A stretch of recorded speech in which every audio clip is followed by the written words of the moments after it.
Good morning. Good morning, guys. Good morning, everyone. Happy Monday. Happy Arca Day. I'm in here still trying to recover y'all from the weekend. I just got back this morning at I think like 4 o'clock, 3:30 or something like that. So I really wanted to come on this live stream with some shades on because I'm really feeling like I work a job that I have to be at 6:30 in the morning, and I decided to stay out with some man at till 4 o'clock in the morning. But I don't have PTO. Y'all, did y'all hear what I said? I decided to stay out with that man till 4 o'clock in the morning. I don't have PTO, so you know what that means.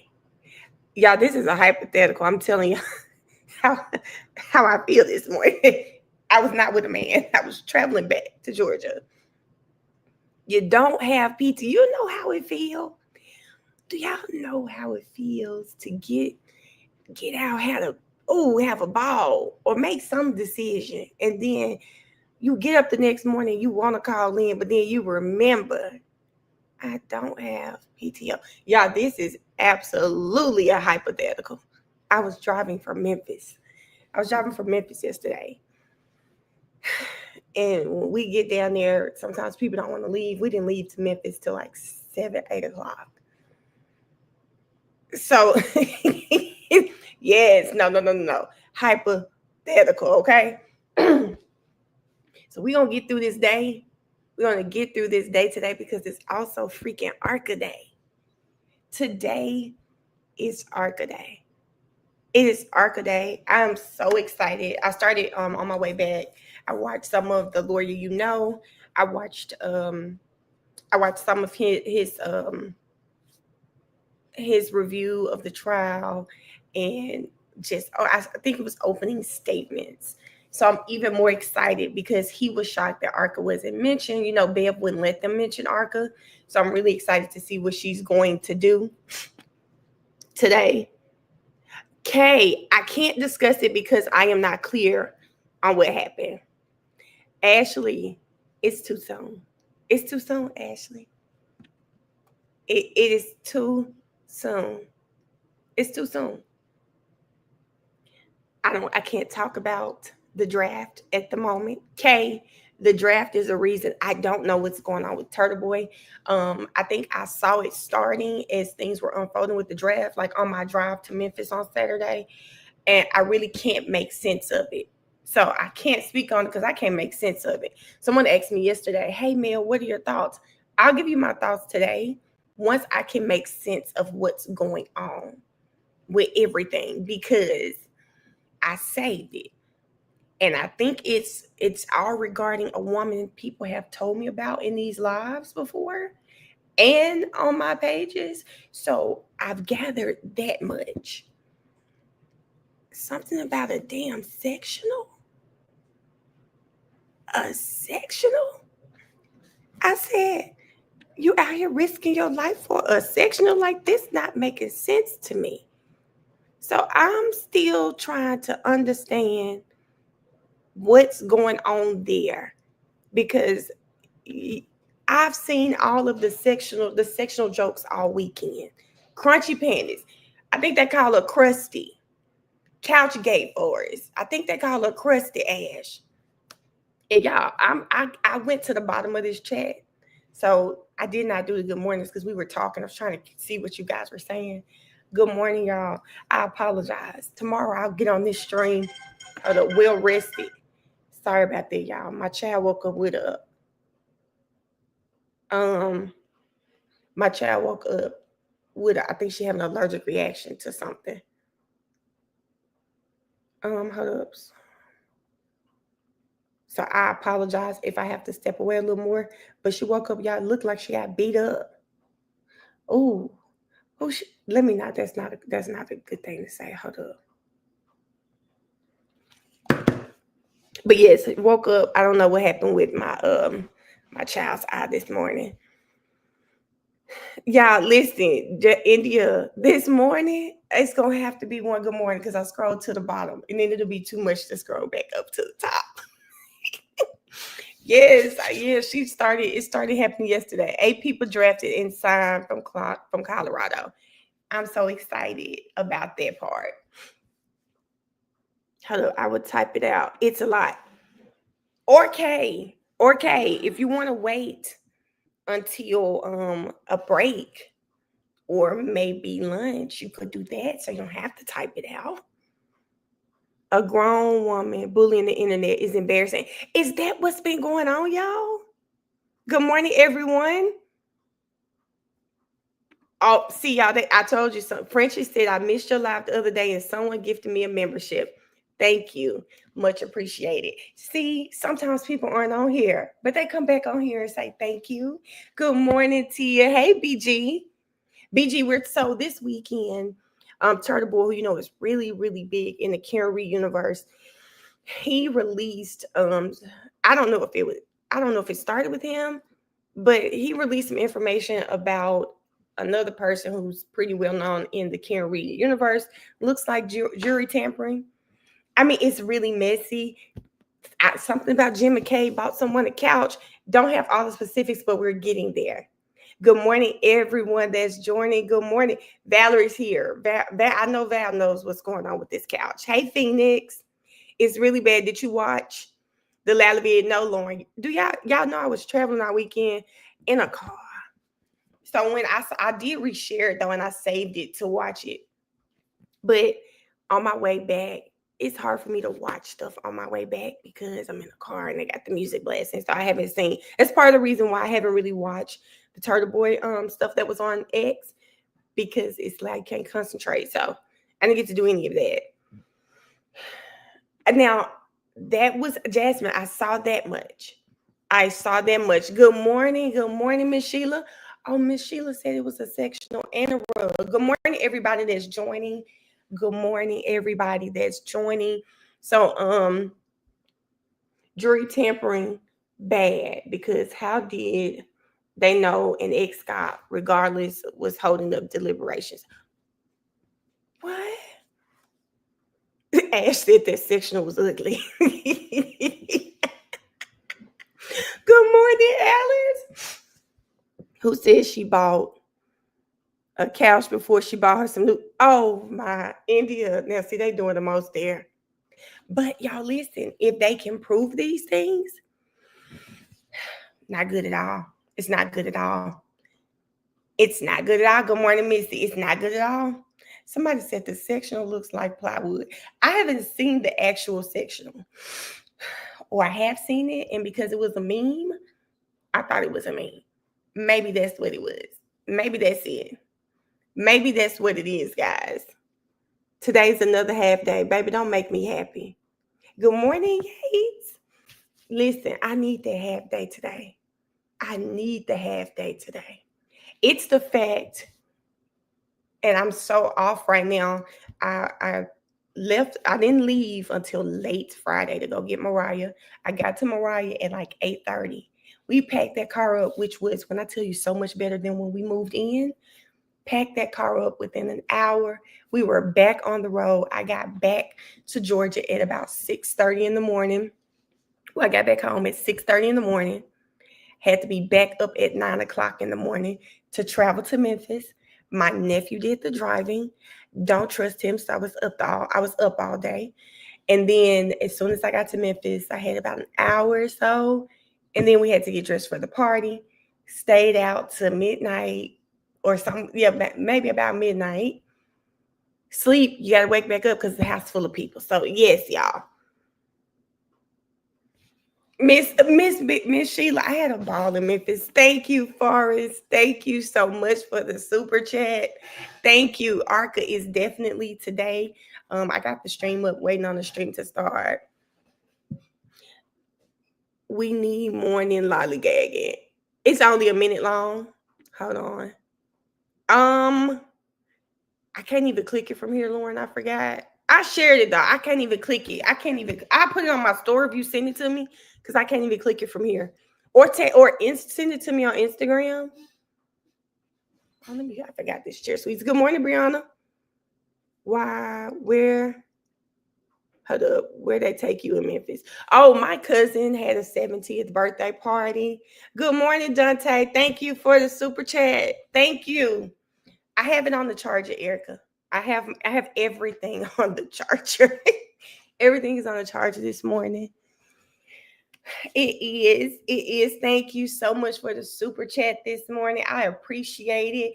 And I needed to tell the live publicly that, and if one of my cousins in here, y'all, I can't believe the amount of family members this weekend that walked up to me like, hey, girl, they watched the live, love the chat. They love the chat, but the chat had my family walking up to me a little messy. One of my cousins, she was like, she always tells me, Mel, I could listen to you talk forever. She has told me this since I was younger. She came up to me and she was like, girl, I love the chat, love the live. We watch your content all the time, and I do content around trials. So you watch my content all the time. She said, yes, girl. Where is that man you always flirting with? I said, a man I'm always flirting with. Who are you talking? She said, you know that man you always flirting with on them lives. I said, Lord, the chat spirit has rubbed off on my family. Not only that, I said, why y'all in my lives and you're not saying hey? Why are y'all in my lives? You're not saying hey. Ash K, do you remember that day we were on live? It was like 60 or 70 of us. And you said, why is it 60 or 70 people in the live and it's only 7 people in the comments? My cousin was probably one of them 60 people. My cousins, it's two. It's not just a cousin. It's a couple of cousins who watched the show, but in particular, this cousin who said that, it's her and her husband. Both of them kikiing. They hollering. That 3 a.m. laugh. Ash, I told them, I said, you know what? My homegirl Ash said people be in them bushes. And now I said, damn, I'm gonna have to act like I have some sense. Cause why y'all in my life like that?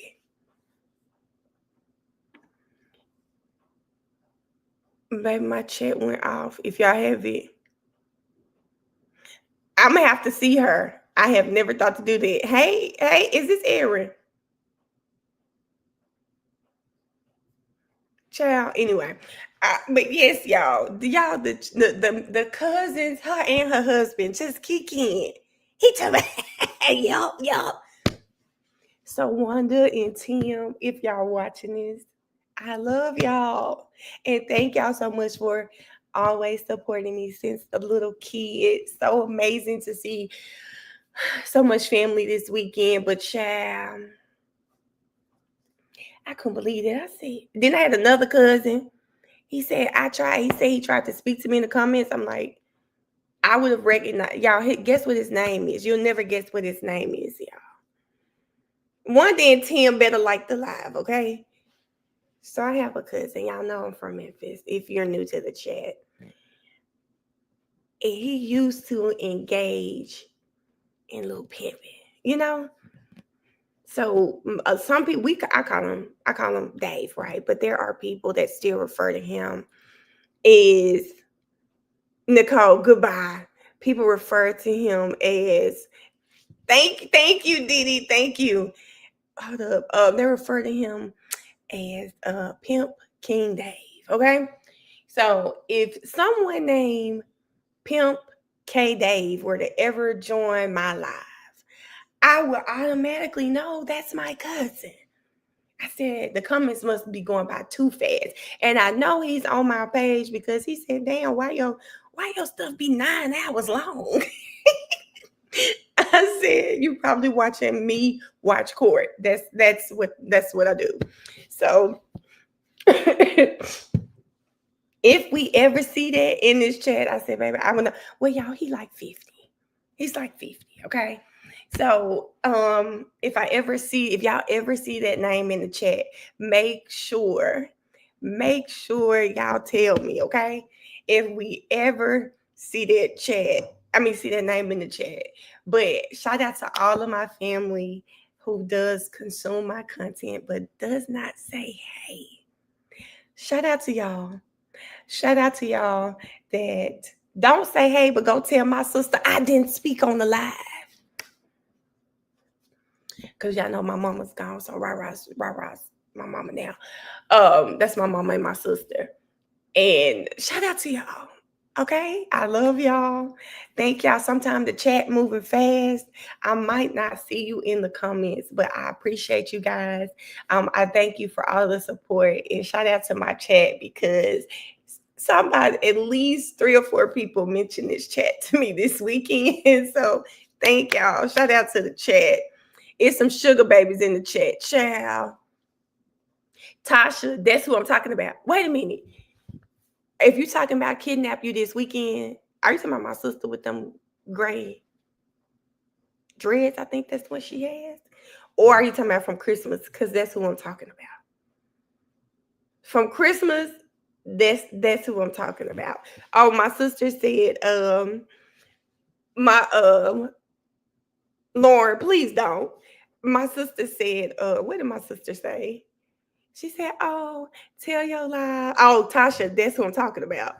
My sister said, tell your live. Thank you so much for vibing with me. They were singing Betty Wright with me. Thank y'all. My entire family knows about this community. And when I tell you, it is always so special because they can see how we feel about each other. And so I just, again, want to say thank you guys for being here.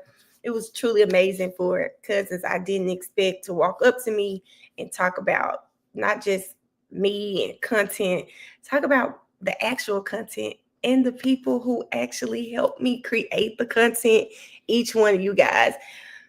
But y'all speak, okay? Y'all speak though, but I love y'all so much because that was truly amazing that people can see how much like we love each other as a community. Not only that, but they can see, they actually appreciate the work I'm doing. They're not like my nephew, who when I said I need to be back home because I have to be at work at 8:45 in the morning, not like my nephew who sent me a meme from Martin that said, you ain't got no job, man. Not like him. Not like him. Now, Erica, my cheeks were not out this weekend. Why would you get on this live and say that? Thank you, guys. I'm glad they know Twan too. Ash, that was the messiest thing about this weekend because, of course, I couldn't stop laughing about it. And my cousin gonna say, girl, she gonna say, you always laughing and giggling. I said, Wanda, you gonna have to do something.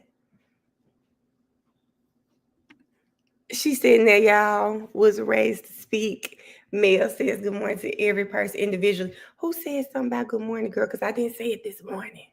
I'm still waking up. I woke up. I didn't wake up on time this morning. That was extremely messy, Jasmine. But it also let me know they really consume my content to say something like that. But they consume this content. But I don't know. It felt really great. You know, so many, like one of my cousins, I can't wait to have your talk show. Like it was just truly amazing for people to see the value that I get out of this content, but that they see that, you know, my dreams, they see what I see in me, you know? That's truly amazing to just have my family do that, but messy nonetheless. Messy nonetheless. Oh, Tara, happy Monday. Happy Monday. Hello to everybody joining. Yes, y'all, I got to get back on it because I'm still trying to wake up. I'm still trying to wake up. But I was not going to be late. Well, I was late, but I was not going to miss this live. My niece back there done called in. Baby, I wish I would have. Can't do it though. Okay, y'all. Oh, God. We've got Ian Whiffen, Cellbright, who was supposed to convince us that Hosslong wasn't that. Don't believe it. You can't convince me. You can't convince me of that. Good morning, Destiny. Destin. Sorry, I gave you another name. Yeah, it was really great, y'all. And we had a fun, and we had fun. You know, you can always, y'all, the live hasn't started yet. For those of you that are just joining, just chit-chatting about the weekend. You can always tell the people who don't get out much when you go out, you know. Now I probably would. You can always tell those people, and you know, I'm not embarrassed to admit I was one of those people. You know, you don't get out much. So when you get somewhere, you just start acting a fool. And I would like to report that this child has officially taken over my mind. I had about 5 to 6 shots, okay? Within about, first of all, I've heard of Drive the Boat before because of the whole Megan Thee Stallion, you know? But when that came out, I was in my 30s and not in my, like I go out, but I'm not in a, I'm not a, I was not a, I'm in my 30s drive the boat type of person. Okay. So on the way to the party, my nieces had me drive the boat and they talking about, let's take a shot. Cause we bought a bottle. I was like, cool, let's take the shot. I looked, I said, well, where's the cup? Where's my shot glass? That's my, oh no, you just, I said, you just what?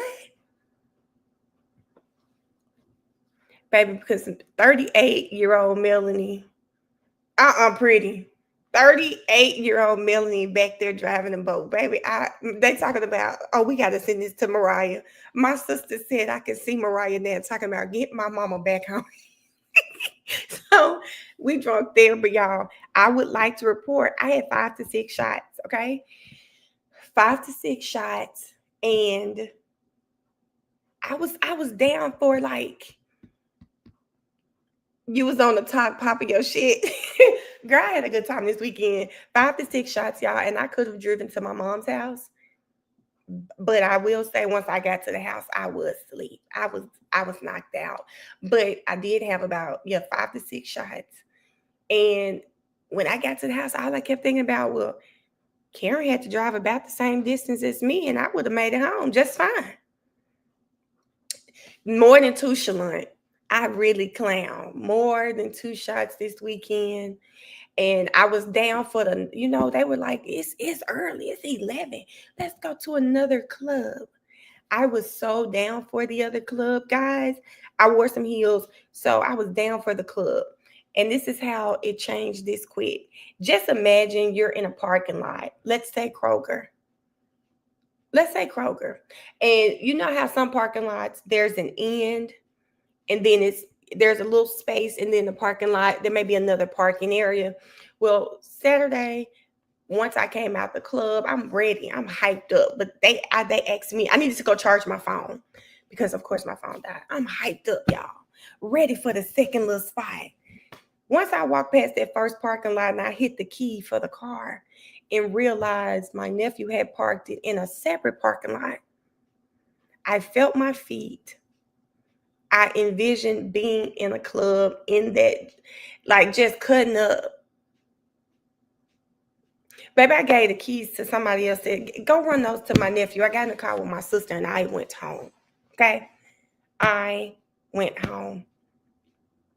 I told myself I had enough fun at that family party to last me for a couple months. It's okay. I don't need to go to a second club. And that's exactly what I didn't do. Didn't go to a second club. I went home. And I left with having the best time ever. Happy that I went home. I'm gonna put the screen up, guys, just in case, because it's 9:15. It's 9:15. I went home. Baby, I went home, laid in that bed. I went home and I'm gonna tell you, my aunt's having a 65th in August. Baby, I can hold out till then. I can hold out till then. I mean, it is amazing to see people get older. My aunt is the one in the blue I was telling you about. She was always like so almost sanctified. It is, girl, y'all, I love her in her 60s. She have wine in her house. Now, in her 60s, she'll drink a little wine, baby. She ready to go to brunch. I said, damn, she got older and got funner. Like, I'm excited for her party. To watch Frame 2. No, that may be what I saw. Law and Crime has action, guys. Y'all know I don't really love Law and Crime stream, but they should be in front of the cameras. They should be in front of the microphones, I mean. So we should be good today.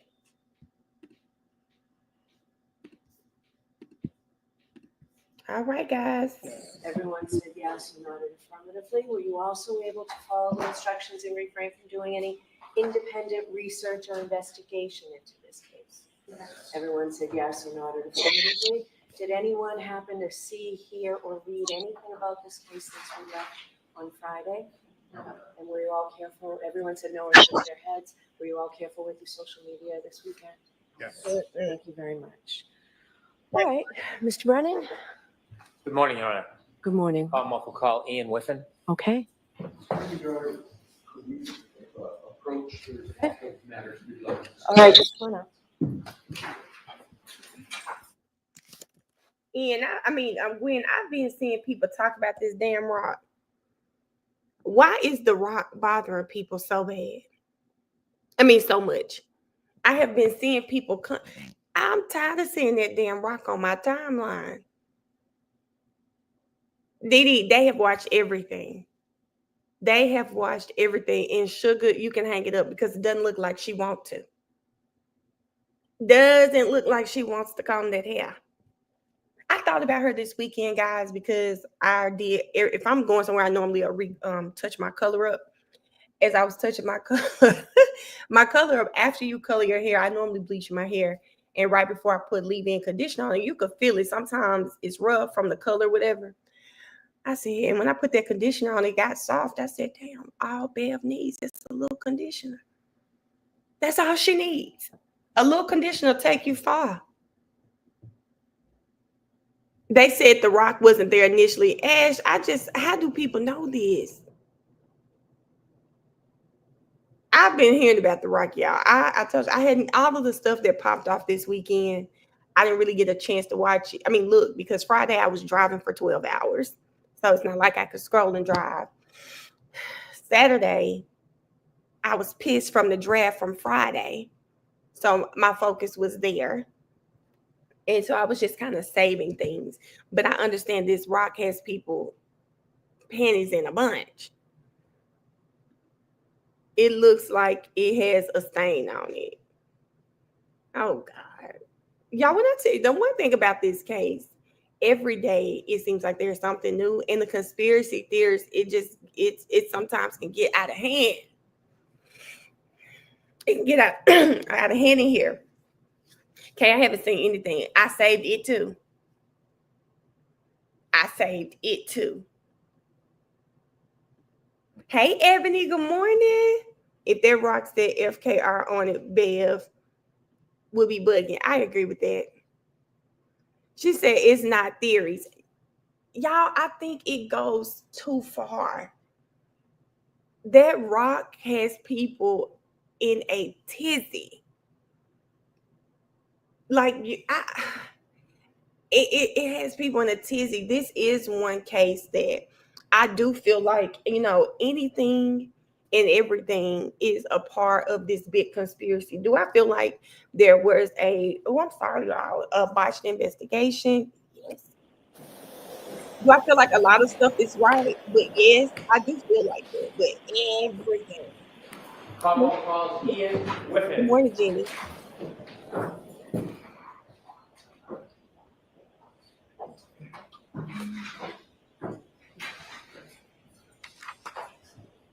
Nigga, I can't answer that for y'all. If the case not working, raise your right hand. The evidence you give to the court and jury in the case down here should be the truth, the whole truth, and nothing but the truth. I did. Look a little different this morning. The Good morning. Could be teacher. May I, Your Honor? Yes, please. Good morning, sir. Good morning. Would you kindly introduce yourself to the jury? Yes, my name is Ian Whiffin. I'm a digital forensics examiner and decoding product manager for Cellbrite.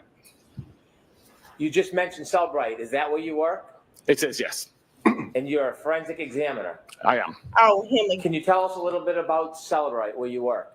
Yes, Cellbrite provides digital forensic solutions to customers globally for access and decoding of digital artifacts from devices. Where would you find a digital system? Is that resigned to a phone, or is it all systems? Typically, Cellbrite focuses on phones or iPads, but we do have some additional devices that we can also interrogate: computers, vehicles, things like that. So simply, what is Cellbrite? Cellbrite is a digital intelligence company. Do they use a certain type of software? Do they brand a certain type of software? Yeah, we create our own software to access devices and to decode the data that we pull from devices. So essentially, does that software help you look into the data on a phone and analyze it? It does, yes. What is the role of a digital forensic analyst? Typically, the analyst would take the data that's been extracted from a device, such as a cell phone, process that in software such as a physical analyzer that Cellbrite create, and use that information to filter, to search, and to create a report for the investigator that would allow them to see what happened on the device at the time being investigated. How long have you been involved in analyzing data, sir? I started my career in digital forensics in 2013. Can you take us back to the beginning of your career and tell us a little bit about how you became involved in learning about analyzing data? Certainly. I spent 5 years as a frontline police officer in the UK during the 2000s. In 2009, immigrated to Canada and continued policing frontline officer in Calgary before joining the digital forensics team in 2013. Pursued several qualifications related to digital forensics and just continued in that role until 2019, 2020, when I left the police agency and began working for Cellbrite. While you were working at the police agency and began your career analyzing data, were there special classes that you took? There were. In order to be a forensics examiner in Canada, you have to take a 3-week foundational course in Ottawa, basically covering the basics of digital forensics. And then from there, other courses are available that would focus on things like cell phones, would focus on how to get data from different types of devices.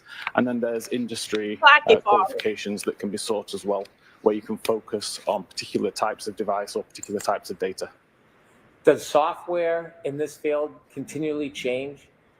It does. Every time an update is released to an application or to an operating system, there's the opportunity for the foundation of that software to change. And from a forensics point of view, you have to re-understand what has changed, make sure you understand what is now happening on that device, and provide that information to the users. As you've progressed through the field, do you continue to take classes? I've not taken a class now since I actually joined Cellbrite and did the basic foundational courses that Cellbrite offer. But prior to that, I was doing courses across the industry. Do you teach courses? I do teach webinars. I don't teach any actual courses, although some of my research and some of my tools are taught to examiners in many of the industry standard qualifications which users seek. Do you ever write papers about the subject that are published? Hell no. I do. So I have a blog where I publish my research. Sometimes some of those. Why the hell the CW witnesses always get up here? When he said webinars, y'all know what the first thing I thought about? Those $199 webinars, those $199 webinars, okay? Or a free webinar, and then at the end of it, they want you to pay $3,000. That's what I thought. Then when he said, have you ever written anything? This man said a goddamn blog. It's too early. I don't remember this. I know I seen him already, y'all. I remember that man telling me he out here. The blog was the work he's been publishing. Become papers which get peer reviewed and Peer reviewed, distributed in more academic channels.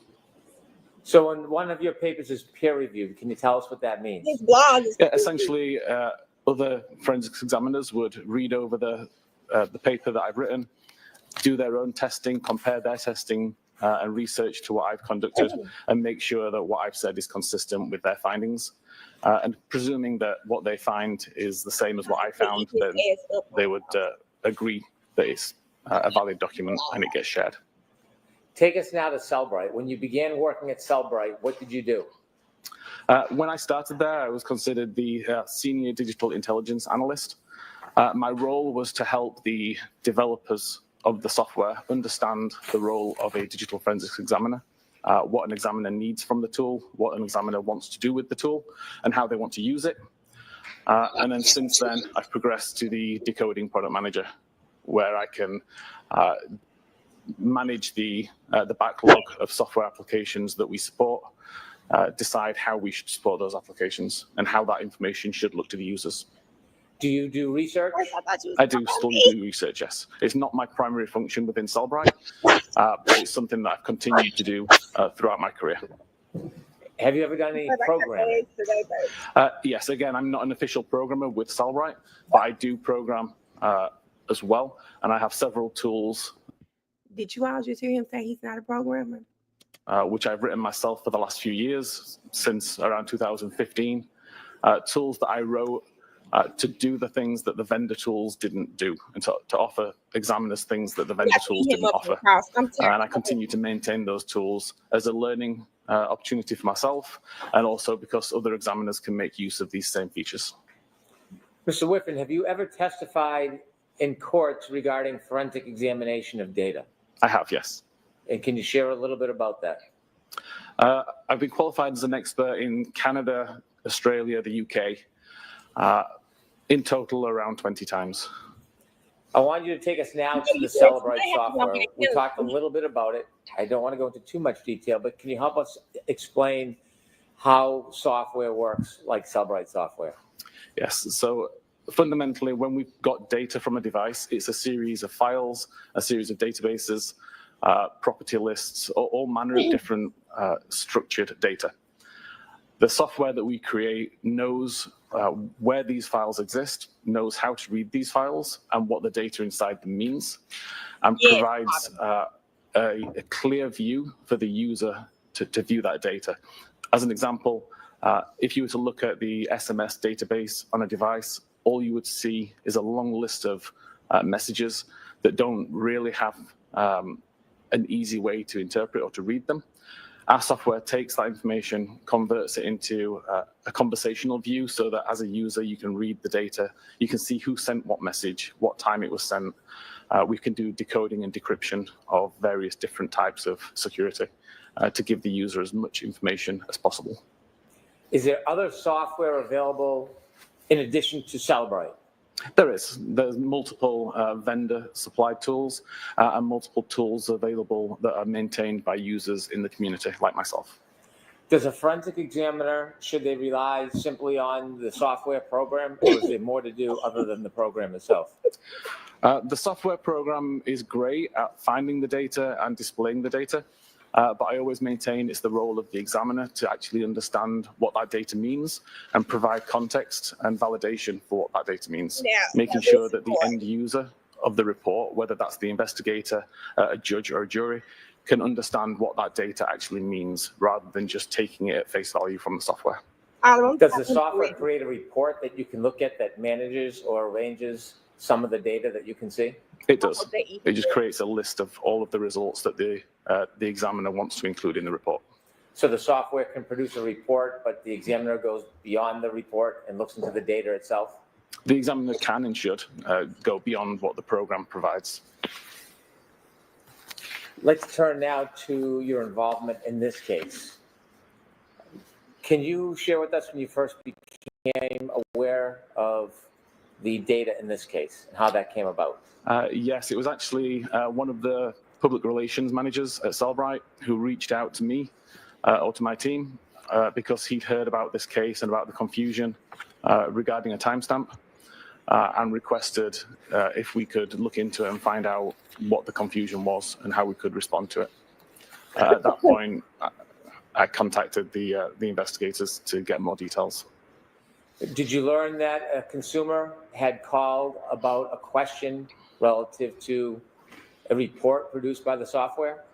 Yes, there was both the troopers who had requested information about this particular artifact and also a private forensics examiner, Richard Green. And when Richard Green reached out to your That's what sound company, like what specifically was the question or issue? He reached out to the tech support team, asking basically, there's a timestamp that doesn't make sense. I need to understand what this timestamp means. What is a timestamp?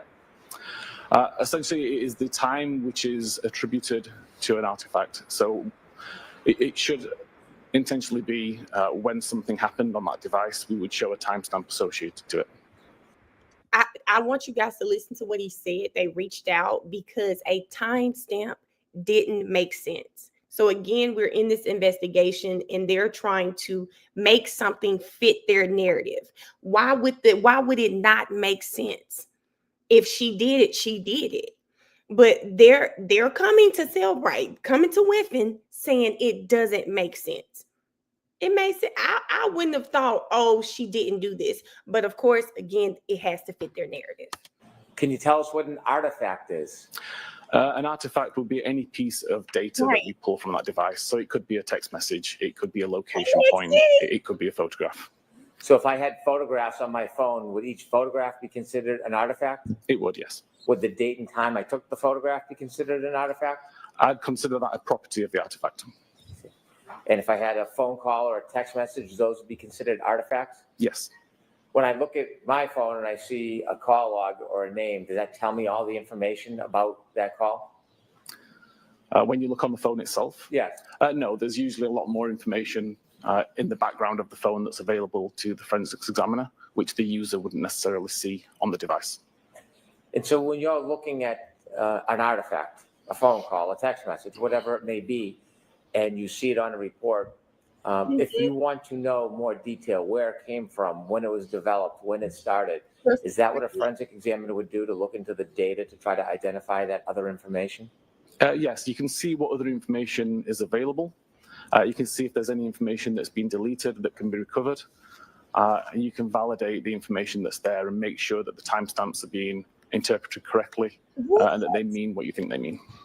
You told us you got a call from a consumer or a forensic examiner, Richard Green, about a timestamp. What type of timestamp? For what type of artifact was this timestamp? It was related to an internet query. And so there was an internet query on a phone that had a timestamp, and this gentleman, Mr. Green, had a question about it. He did. He wanted to know how accurate the timestamp was in relation to when the internet query was made. Did you look into the question, the query that was made? In response to Richard Green at that time, I didn't. I wasn't aware that Richard Green had made this request until several months later. But it was an almost identical question that had been asked by the troopers here. And that's the question that I was able to look into and to answer. And can you share with us, what was the issue? What was the question that you were actually looking into? The question was related to a timestamp of 2:27:40 a.m. And an internet query that appeared to have occurred at that time. Appeared to have There was no other information on the device that suggested that that internet query had occurred at that time. So we wanted to know how relevant is that timestamp to when the query happened. So I was able to take test devices, recreate test data to find out exactly what this timestamp meant, and discovered that it was actually the timestamp that the tab within the browser was brought into focus and had no relevance to when the actual web query had been made. Y'all, let me tell y'all my problem here, guys. My problem here is the tab, right? When you open the tab, say I was searching for shoes, right? I'm searching for shoes. Now I want to search for a dress. I have to enter something else in and hit send. Even if that tab is there, the system, it has to search for what I'm looking for. That's why I just don't get why they want us to buy this. So after you looked into the issue and came to a determination or opinion, did you reach back out to Mr. Green? Eventually, yes, I did. After I provided information to the troopers. I wrote a blog that covered this information because there was another examiner in Europe who had a very similar question, and I realized that this is a relatively common point of confusion.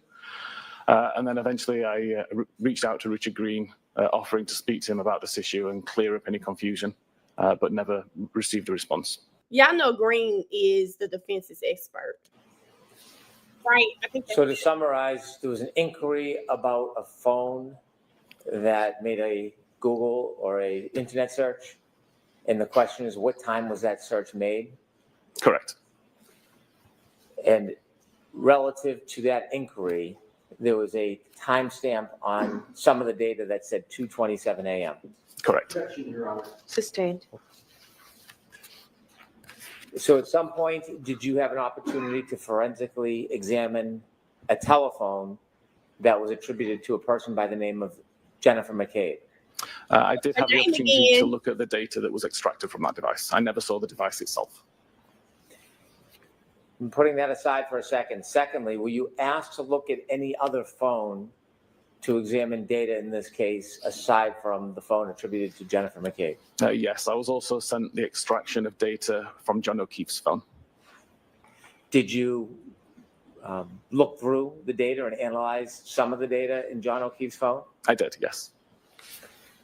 So I want to walk through both your analysis of Jennifer McCabe's phone, but also of John O'Keefe's phone. So if we can first start with Ms. McCabe's phone. Yes. Did you actually receive her phone? I didn't know. It was just a download of the extraction. So how does that work? The examiners here had done the extraction of the device, resulted in a large zip file, which is a container containing all of the files extracted from the phone. They uploaded it to Cellbright's secure portal, where I was able to download it and verify what the data was in the extraction.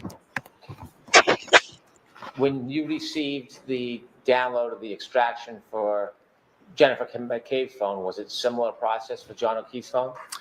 With John O'Keefe's phone, I actually received the data on a USB thumb drive through the mail. And before we begin, can you summarize briefly the issue, what you were looking for, and what the scope was as far as Jennifer McCabe's phone? For Jennifer McCabe's phone, it was related to the internet search that occurred, or that allegedly occurred at 2:27:40. Okay. And as part of your effort and analysis, did you put together a PowerPoint that would help educate us on how a timestamp works and what happened in this case regarding a search? I did, yes. And have you seen that PowerPoint recently? I did, yes. May I approach, Your Honor? Yes.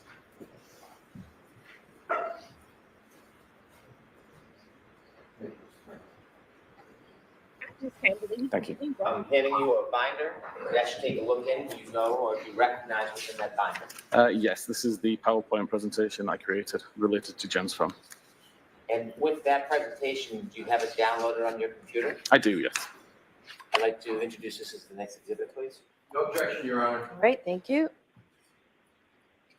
You know, with the court's He does. permission, I'd ask Mr. Whiffen to be able to use his computer to walk us through the PowerPoint and explain it to the jury. No objection, Your Honor. Yes, thank you, Mr. Whiffen.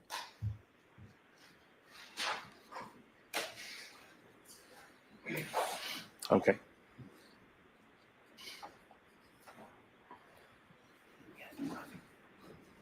May we begin, Your Honor? Yes. Mr. Whiffen, if you would walk us through and explain the PowerPoint and explain this issue to the jury, what the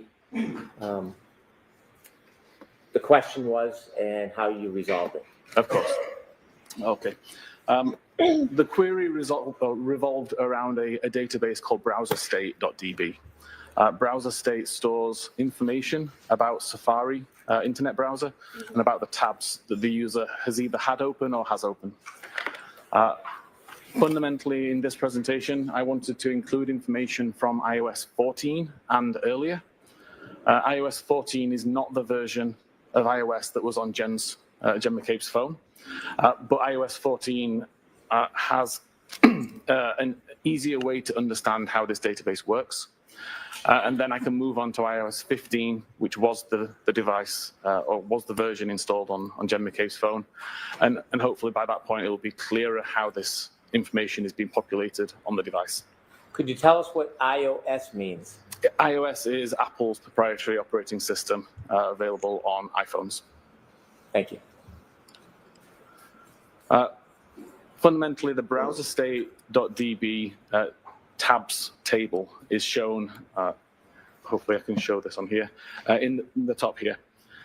The real database has many more fields, but these are the fields which are important for the demonstration to just see the row ID, the timestamp that's recorded, the URL or the web address, and the title of the page. And the example at the side there, you can see there's the browser is open, but there is no tab actually in focus at this time. Can I take us just a little bit back so we can put this in context? Yes. When you are doing internet searches on your phone and you hit Safari or Google or whatever search engine you're going to use, does it create a tab? It doesn't create a tab just by opening the application, but there may be tabs already open in the background when you start the application, and then you can tell it to create further tabs. So if I have a phone, can I have a number of different tabs on my phone at the same time if I search for different things throughout the day? Correct. You can have hundreds of tabs open. Do tabs stay open forever, or can you close them? They stay open until you close them. So if you look at your phone and you have a number of different tabs, and say, for example, I start with one tab, I'm looking for the local football score. Can I reuse that same tab for some other search, or do I have to use a new tab to start a new search? You could use that tab for as long as you wanted, or create a new tab to do additional searches while maintaining the original tab in its current state. And so what you're trying to demonstrate to the jury is identifying a time on one of these tabs where a particular search was made. Objection, Your Honor.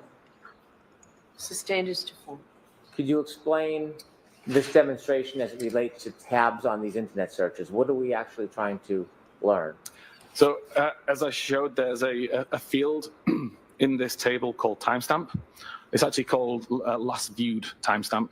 I wanted to prove or to demonstrate what that timestamp means, how that timestamp gets populated, and how it's relevant or irrelevant to a case. So if I have one or many tabs open on my phone, each tab will have its own timestamp? Correct. And the URL, that's whatever I look up, what I search on the search engine? Objection, Your Honor. I'll allow that. Is that what's looked at? That's correct. The URL is the address of the page that's being viewed. So if I have a tab open and I use it continuously, 3, 4, 5, 10 times, Okay. will the timestamp change? No, it will not. And is that what you're explaining to us now? Correct. That's part of the demonstration and presentation. I'm sorry to interrupt. Okay. So in this instance, at 10 a.m., which is shown in the top of the device there, we can see I visit firstpage.com as an example website. At that time, a row is created in the database that shows row ID 1 with the timestamp 10 a.m. when the page was opened. The URL and the title are relevant to the page that was visited, so firstpage.com. A minute later, excuse me, I now use the same tab to visit secondpage.com. What actually happens in the database at this point in time is the first record is updated with new information. So we continue to see row ID 1. We continue to see the timestamp that the tab was opened at 10 a.m. And we now see the URL and the title that are related to the secondpage.com website. So I've shown it here. The first one is red to show that's no longer a live record. It's been replaced by the new record that's underneath it in black. A minute later again, I can visit thirdpage.com. And at that point, the record's updated a further time. So we still see that it's row ID 1 because no new new rows are being created. We're just simply updating the existing rows.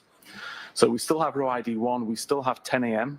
as the timestamp, and we have the URL and the title that show thirdpage.com instead. Mr. Whiffen, so in the URL column, And I'm not a There are three different searches.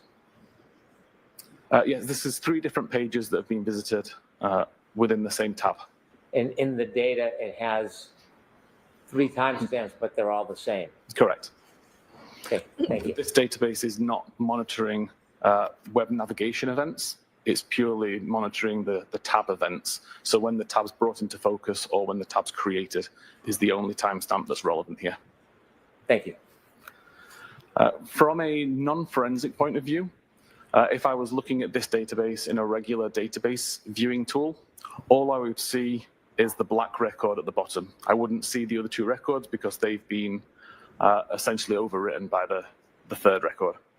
If I was to use a forensic tool, though, then I would see all of these records because the forensic tool is designed to find the older versions of these records that have been replaced. So again, from a forensic point of view, I would see all of these records, I would see all the different URLs, and I would see the same timestamp and the same row ID for all of them. This fundamentally changed in iOS 15, and I've tested this on multiple versions of iOS 15, 16, 17, and 18, including iOS 15.2.1, which is the same version of iOS installed on Jen McCabe's phone. In this case, the data is not written to the database immediately. So I've tried to show here that we have some in-memory variables, so essentially a short-term memory that the device knows exist, but aren't written to the database yet, so they're not written long-term. So in this case, if at 10 a.m. I go to firstpage.com, we see that the in-memory variable for timestamp URL and title are updated to show a 10 a.m. timestamp and the firstpage.com information. But you can see at the bottom, I still have the browser state tabs table, and nothing has been written to that database at this time. So can I ask you a question about this browser state DB? What does that mean? What does that tell us? The browser state.db is just the name of the database that Apple are using to monitor the tab activity on the device. Will a cell phone have a number of different databases it will send information to, or is it all one database? There are hundreds or thousands of databases, depending on what applications are installed on the device. Each database typically targets a different application or a different feature. Can information from a URL or a Google search or a Safari search, can it leave data on different databases, or does it always go to one database? It can leave on different databases, for sure. Thank you. So again, to continue this example, if I now go to secondpage.com a minute later, we can see that now the in-memory variable is updated. So the timestamp still remains 10 a.m., the same as it did previously on iOS 14, but the URL and the title are updated to reflect the current web page that's being viewed. Again, nothing has been written to the browser state database. I can go to thirdpage.com. Again, we see the in-memory variables for the URL and the title are updated, but the timestamp still remains the time that this tab was brought into focus or created, not the time that the navigational event occurred. Still, nothing's been written to the browser state database. And it's not until you actually close the tab that the information gets removed from the in-memory variables and written into the database. And at that point, the information written to the database is whatever was in the in-memory variable. So right now, all we have is a single record in the database that shows the 10 a.m. timestamp. That's when the tab was opened.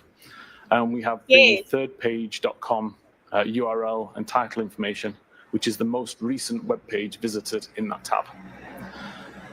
It wouldn't matter whether I was looking at this data using a regular database tool or a forensic database tool. The only record that I will see is this particular record. There may be multiple versions of this record, but still would only show me this timestamp and this URL information because this is the only information that was ever committed to the database.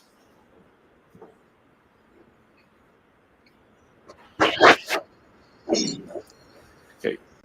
Moving on from that, there was multiple databases or multiple data sources on Jen McCabe's phone that could be used to see what actually happened on the device at this time of day that was of interest. So the analysis I did looked at the browser state database that we've just described, the history database, which is what is tracking the navigational events. So every time you visit a website and the website fully loads, it gets written to the history database to say this URL was visited at this time. I'm bothered. And that's the information that as a user you can see. When you look at the internet history in your device, it will list all of the web pages that have been visited. com.apple mobile safari.plist is a property list file, so essentially a list of values and information, keys and values that would describe various settings on the device typically, but it also stores information such as the last searches that were conducted using the Safari search feature. And then finally here we've got knowledgec.db, which is a massive database at the heart of iOS that stores lots of types of information. It can tell you what web page was actually on the screen at any given time. It can tell you when the backlight came on, when the backlight went off, when the device was locked or unlocked, the battery level, lots of different types of information, but useful here for the web pages that were being viewed. So using the combination of all those sources, I could see that at 2:27:29 a.m., Safari was opened from the application library on the device. At 2:27:29 a.m., when Safari opened, there was already numerous tabs open in the background. The browser would show in the foreground whatever browser tab was opened when Safari was previously minimized. In this case, we can see, looking at knowledgec.db, that the web page that was being viewed was related to Hockenmock Sports, Friday's schedule scoreboard. At around 2:27:30, that tab would have been closed. Now, we don't actually have a time that the tab was closed, but based on other activity, this timestamp can be inferred. But essentially, when this tab was closed, a record is created in the browser state database that shows the timestamp 1:59:44 a.m. That would have been the tab at the time that the tab took focus, and then the Hockenmock Sports Friday schedule scoreboard URL. At 2:27:31, there was a browser switch occurred, and the last visited timestamp that's held in memory would have taken the time that this occurred, so 2:27:31. This URL was PayPal. There was no navigational event listed in history, so this wasn't a page that was visited from a bookmark or from typing in a URL. It was whatever was currently shown in that tab when the tab was brought into focus. And we know that this exact URL was last visited at 7:40 a.m. on the 28th of January. This is evidenced in browser state and in knowledgec. Around a second later, that tab gets closed, and that record gets written to the database with a time of 2:27:31, because that's the time the tab was brought back into focus. It gets written with the URL and the title information related to PayPal. At 2:27:33, another tab is brought into focus from the background. This one related to Eastern Bank. Again, the last visited timestamp would be updated because this tab has now been brought into focus, causing the timestamp to change. We know that this particular website was visited at 8:02 on the 27th of January, and there's no new navigational events at this time. So we know it's just brought into focus and visible on screen according to knowledgec and browser state databases. That tab gets closed and it gets written to the database. This again is going to show, and I've just noticed there's a typo on here and the timestamp at the top is showing incorrectly.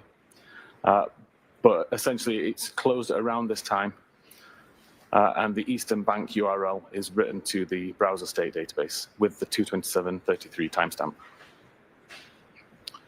At 2:27:35, we see that there's a YouTube video shown on screen related to It's Raining Men. This shows in knowledgec. There's no new navigational event for it. but there's also no timestamp in the browser state database at this point. This is because this page is actually, or this tab is brought back into focus a second time. And when it gets brought into focus the second time, the timestamp that's attributed to it overwrites the timestamp that would have been written at this point. Sounds convoluted, but essentially, if you imagine that the in-memory timestamp here would have said 227.35, but then there's another tab that's brought into focus related to Hockomock Sports at 227.36. She be panicking. She searched Mr. a Whiffen, lot. can I ask you a couple questions? Yes. This timestamp 227.36, does that indicate the time when this tab was actually opened? Yes. The time that the tab was brought into focus or opened. What does it mean brought into focus? If you imagine you could have 5 or 6 or however many tabs in the background, you select one of those tabs to view, it makes it full screen, that would be considered in focus, and that would cause the timestamp to be updated. So if someone had an open tab that had a timestamp, and then they put it in the background to look at a different tab, but then went back to an earlier tab and opened it, would it create a new timestamp? It would update the timestamp. If somebody had an open tab and they didn't put it in the background, but they used other functions or shut off the phone, and when they came back, that tab was still open, would that create a new timestamp? As long as Safari doesn't close, then the timestamp will remain the same. So if I just minimize Safari, put it into the background and start to do other things on my phone, the timestamp won't get updated. If I completely close Safari or turn the phone off, when Safari reloads, then that tab does get a new timestamp when it opens up again. Thank you. Okay. So at 227.36, we've got Hockomock Sports, Gallery Shoots, Canton Girls, Basketball to important win at Mansfield is the page that is visible on screen. Again, we know that there's no navigational event at this time, so the page is not being loaded as a result of a bookmark or typing the URL in. It's just showing what was on screen previously, and we know that this page was previously viewed at 22:55 on the 27th of January.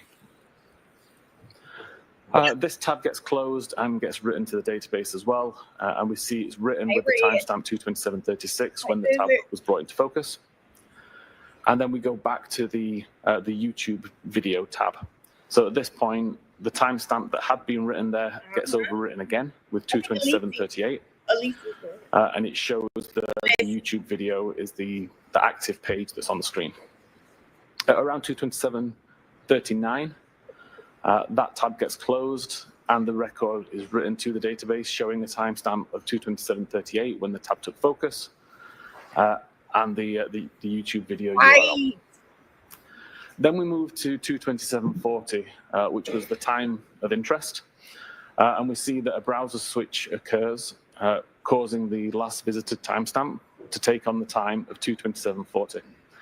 This is the tab that was ultimately used to search Hoss Long to Die in Cold, which is the query that started all of the confusion. At this point in time, there is no navigational events recorded anywhere. All we see is that the web page that was brought into view is ozonebasketball.com/teams. This web page was last visited at 14 minutes after midnight on the 26th of January. We know that this is on screen because it tells us that in Knowledge C, and we know that the time is 227.40 based on Knowledge C timestamps and based on the browser state database timestamp. At 227.42, there is a web navigation event. Whether this is loaded from a bookmark or whether it's typed in, I can't say. But a web navigation event occurs using the same tab that's just been loaded. And now the user is loading the web page hockomocksports.com/standings. This is logged in the history database that shows what web page is visited when. And it also shows in the Knowledge C database to show what web page is on screen at this time. Mr. Whiffen, in the slide before 227.40, you mentioned that was the tab in question. Yes. Do the following pages that you show us in the PowerPoint follow that one specific tab? Yes. Thank you. So at 227.47, there's another web navigation event as the web page hockomocksports.com/schedules is loaded. Again, this is evidenced in the history database to show that a navigation event occurred and completed, and in Knowledge C to show that this is the web page that was viewable on screen. Crazy. At 2:27:53, there's a further web navigation event where we're now loading the page hockomocksports.com/schedules/girls hockey. Again, this is evidenced in the history database and the Knowledge C database to show what page loaded and what page was visible on screen. At 2:27:58, there's a further navigation event for girls hockey Franklin 21-22. Again, this is logged as a navigational event in the history database and shown on screen according to the Knowledge C database. So I understand these are all subsequent searches on the same open tab. Correct. Your Honor. Are these Sustained as to form. are these all subsequent searches on the same single open tab? There is no tab switch event listed. We see the tab switch event occur at 2:27:40, and then we see lots of navigational events occur. Thank you.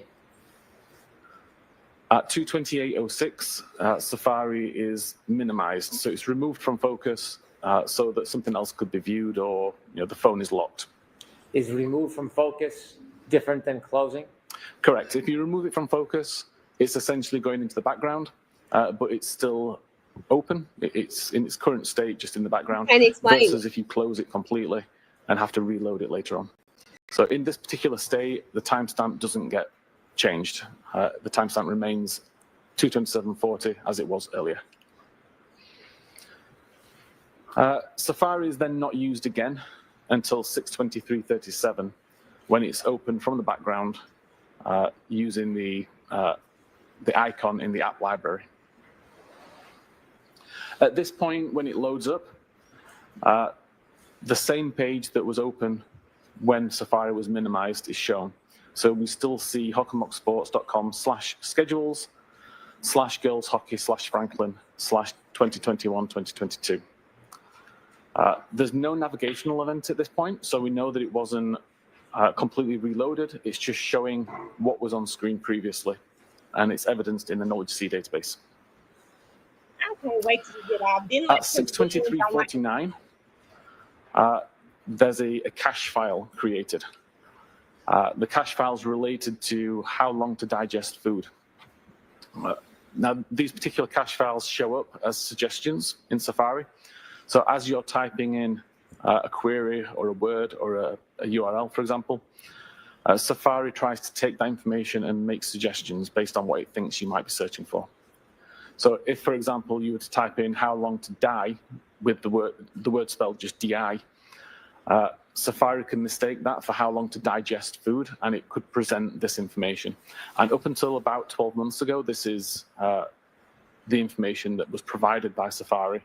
If you were to do this search, if you were to type in how long to DI, you would get the result that's shown at the top of the screen with an image of somebody eating a plate of food. And this is the image that was cached onto Jen McCabe's phone at 6:23:49. What does cache mean? Essentially, downloaded now for use later. It will download it, it will save it in case it's required again. If it is, it doesn't need to download it, it's already there. If it's not required again, eventually it will be deleted. So is it stored It's information ignorant. from prior events that's available in case the device thinks you're looking for it? Yes, so at this point in time, at 6:23:49, when it downloaded it, that's the first time that it's downloaded this image, and it stores it. If an hour later, for example, I did the same search a second time, it wouldn't need to re-download the image because it's already got it in cache. So this, the creation time of this image shows that this is the first time that this cache file was downloaded. A few seconds later, at 6:23:51, the blue button at the bottom of the keyboard is used to submit a search for the term "How long tid I in CIKD?" What? CIKD. This creates a specific URL in Safari, which is shown on screen here. So google.com/search how long to die in KICD, IE UTF-8, OE UTF-8. Client Safari is the important part of this string that tells us that it's a query that's made using Safari. This is different to if I visited Google, for example, and just typed in the search text box in Google. It wouldn't necessarily have this same structure of the URL. So we know that this is the query created by submitting a search using the search bar here and pressing the blue button at the bottom. We know that that search was conducted at 6:23:51 according to the information in mobile safari.plist. And Knowledge C also shows that this Exactly, Ms. page Sheila, and this is the problem. was visible. Importantly, there is no history record made that shows that a navigation actually occurred to this website. Several reasons why that might happen. One could be if the device was in private browsing mode. However, it can't have been in private browsing mode because if it was, we wouldn't have the search recorded in the mobile Safari plist either. So we know it wasn't in private browsing. It could have been deleted at some point after the fact. That would leave a gap in the numbering. Every time a record is written, it would be consistent numbers 1, 2, 3, 4, 5, 6. And to delete a number would leave a gap there. So you would see 1, 2, 4, 5, and that number will pretty much never be reused. So if you don't see a gap, then you can be confident that nothing was deleted, and there are no gaps on this device. The third reason, and the one that I believe is the reason why it wasn't recorded in the database, is that the page never completely loaded. If I go to a web page and cancel the navigation prior to it completing the load, it will never get written to the history database. At 6:24:18, there's a second search submitted using the same method, so still using the Safari search bar, this time searching for host long to die in cold. This is evidenced in the mobile safari.plist. Again, there is no record made in the history database that to me suggests that the page never successfully loaded. At 6:24:24, Safari is minimized again. It gets reopened at 10:33:33 That a.m. takes too much time on Again, loaded from the app library and brought into focus. And at that point, the previous page is shown to the user. That previous page is related to the search host long to die in cold. This is evidence in Knowledge C to show that this is the page that's visible on screen, but there is still no history event that shows that the page completely loaded.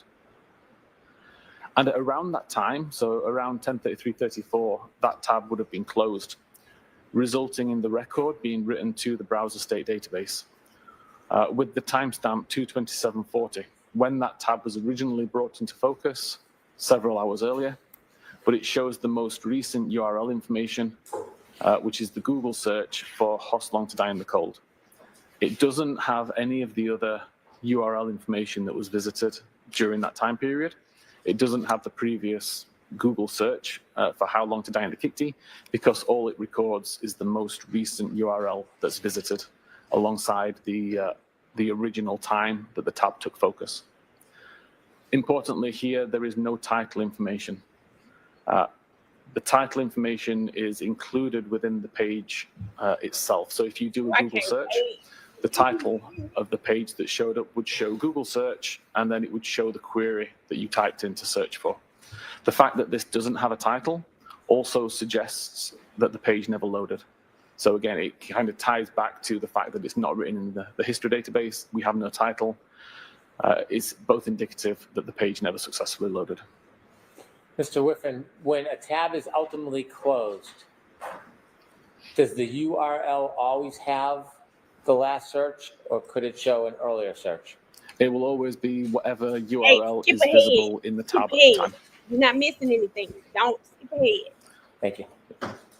Get up to date with To overview again the data sources used here, com.apple mobile safari.plist is known to be a reliable location to get search timestamps from. We know that it's good to show the time that a search was conducted and what search was conducted. It doesn't record if the device is in private browsing mode. The only time it shows how long to die in the keep D is at 6:23:51, and the only time it shows how long to die in the cold is at 6:24:18. There's no other mentions of either of these searches anywhere else in this file. The history database, again, is known to be a good source of data for visited web pages and timestamps for the pages that completely loaded. Again, in this case, neither of these searches or neither of these URLs was in the history database, but there are no missing records, which indicates that nothing was deleted. And again, the only reason that I can come up with for why that is the case is that the page didn't load. There must be an entry within this database to allow the user to delete it. Obviously, if the page doesn't load, it doesn't get written to the history. As a user, you can't see that item in your internet history list, so you can't delete it. And then knowledge C, which shows the page that's on the screen when the browser is in use. Again, we know that this is a good timestamp, and we see the only times that web pages related to these web searches were open is at 6:23 and at 10:33.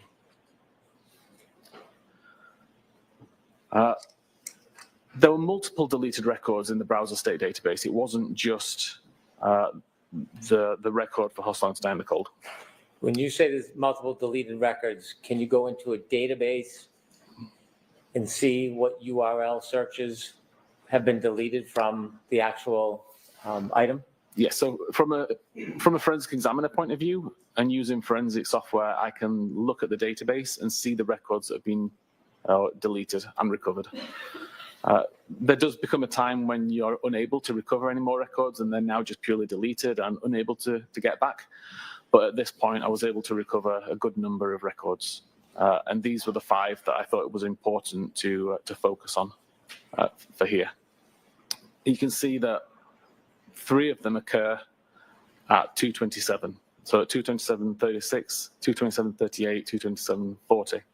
And these are the web pages that we've just seen in the presentation. So Hockamock Sports, the YouTube video, Hostel to Die in the Cold. And then 2 additional pages for cantonma.org and Ozone Basketball. You say all of these were the way that we're able to recover these records forensically is because of how databases work. What I've tried to display here is that when you first create a record, in this case, creating record 4025, a new page is created in the database. A page is simply a block of binary data that's organized in a way that can be understood by the database as a page of data, much like it would be a ledger with a list of records. Either. I don't remember the. So it creates frame 181 with page 2752 and the record 4025. What is a little bit different from if you were doing this manually is when you want to add a new record, or when you want to delete a record, or when you want to update a record, it has to create an entirely new page or an entirely new version of that page. So in this case, we see that frame 194 is also page 2752. It duplicates the record 4025 and adds the record 4026. From the database's point of view at this time, frame 181 is now dead, like it won't be used for anything. And a regular database tool would only refer to the most recent version of that page, so frame 194. Forensically, I can look back at all of these different versions of the page and I can start to see differences. Not so important in this case when all that's happening is that you're adding information, but when you start to delete or edit records, being able to go backwards and see these previous pages, you can see the records that have been changed or deleted. So as we're moving along all of these pages, each of these refer to a time when a new record was added. Every time a new record is added, a new frame is created, it duplicates the page from before, and it adds the new record. I've highlighted record 4028 in green across these 3 frames, because this is the host long to dying cold record that is of interest. Moving forward again, we continue to see records being added, but particularly here at frame 430, record 4029 is deleted. 4029, if I go back a few slides, we can see 4029 is the cantonma.org families index webpage. As far as I know, no relevance to anything related to this case. It just so happens this is the first record deleted from the browser state database. We don't have information that tells us at what time the record's deleted, but we're able to infer what time that record was deleted based on other records in this frame. So for example, we know that at the time that record 4029 was deleted, record 4031 already existed. Record 4031 has a timestamp of 6:29 on the 31st of January. Therefore, we can summarize that record 4029 had to be deleted at some point after 6:29 on the 31st of January. We see again record 4030 is deleted on frame 468. Again, we can look at what record was the most recently created on that frame at the point that that record was deleted. And that gives us information that suggests record 4030 had to have been deleted at some point after 8:35 on the 31st of January. We can continue to go along and continue to see that records being added, edited, and deleted, but the record of interest, 4028, still exists, even on frame 650. And in fact, it doesn't get deleted until frame 732. By the time the record related to host long dying the cold is deleted, record 4037 already exists. Record 4037 was created after 2207 on the 31st of January. Therefore, we know that the host long to die in the cold record was deleted at some point after 10 p.m. on the 31st of January. Taking all of those deleted records, those 5 deleted records, and the earliest time that they could have possibly been deleted, we see a spread throughout the 31st of January. Like a few quite early on at 6:29 and 8:35, a couple at 9:20, 9:40, and then finally the one that we're interested in at 22:07.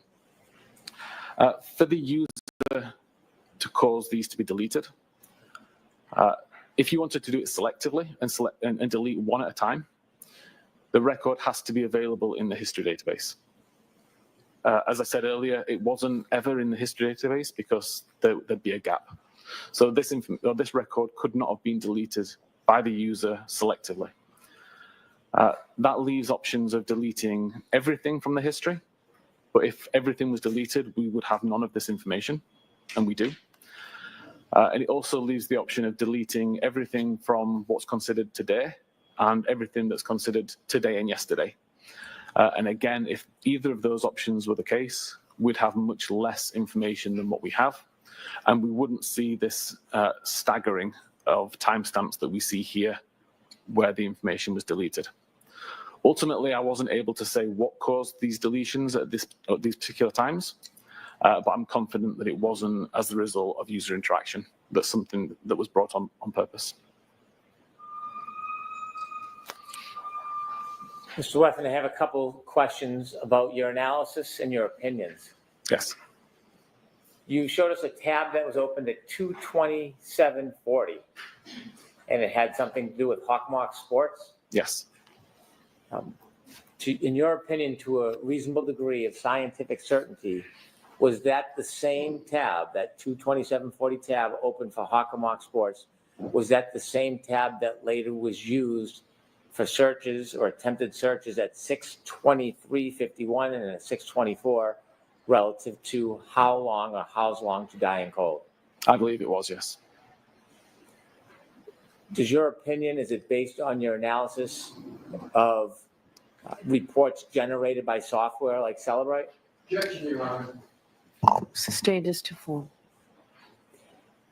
Was your opinion limited to analysis of reports generated by companies like Celebrite or Axiom? It wasn't, no. I went into the data, looked at the various different databases, different files that were in use, tested it across many different devices to make sure that my understanding and analysis of it was correct. In addition to your opinion that the two searches at 623 and 624 occurred at that time as opposed to 22740, did you also, when analyzing the data, come to an opinion whether or not either of those searches actually connected and produced results? If either of those searches had connected, the information would have been written into the history database. The fact that it wasn't in the history database strongly suggests it never completely loaded. And the fact that there is no title information on the browser state tab as well also suggests it never loaded. And finally, those attempted searches at 623, 624, you mentioned that information at some point was deleted from the phone? The only records that were deleted were the browser state database records. Yeah, they were deleted from the device. Do you have an opinion to a reasonable degree of scientific certainty whether or not that information was removed as a natural application of the phone, or was it because somebody took the phone and actually deleted it by hand? So again, I don't believe it's possible, given the situation and the information that's available, that it would have been possible for the user to delete it. I believe it was more than likely a system event that caused that, but I've not been able to replicate that system event. I want to take you back to your first opinion, where you opined that the how long to die in the search occurred at 623 and 624, not at 22740. Yes. And so, in looking at the data, coming to that opinion, what caused the confusion with the software where it could be misunderstood the time those searches were actually made? Objection, Your Honor. I'm going to allow it. The way that forensic software typically works, certainly the way that Physical Analyzer works, is we design models for the data. So we know that an SMS application, for example, will always have a message body. It will always have a sender, a receiver, a time, that kind of thing. We always know that a web visit will have a URL, a title, and a visited timestamp.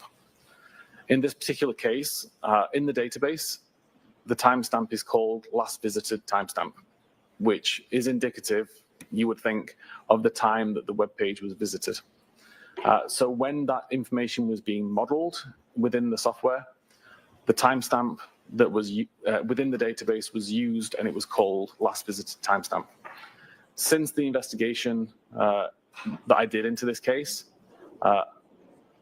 I requested that the forensic research team at Cellbrite revisit this data and confirm if there's confusion around it. Were my findings correct ultimately?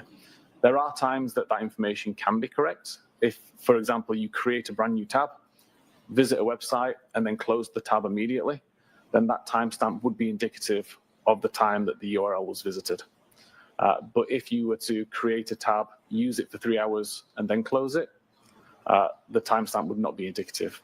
Also, if you were to bring an old tab into focus that you'd used several days earlier and then close that tab, again, you're going to get bad timestamp information.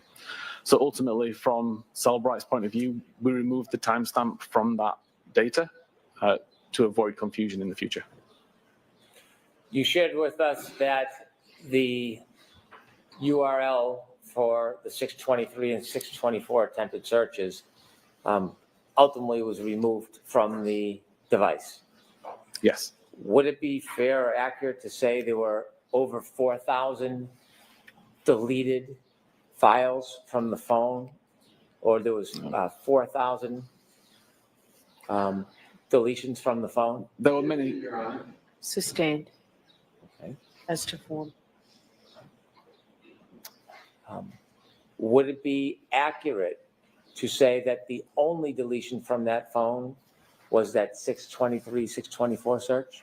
No, there were thousands of records deleted ultimately for various reasons that I can follow. That would be an inaccurate assertion? To say that that's the only record that was deleted is inaccurate, yes. Okay. Thank you. I'm now going to turn to a second phone that you looked at. Okay.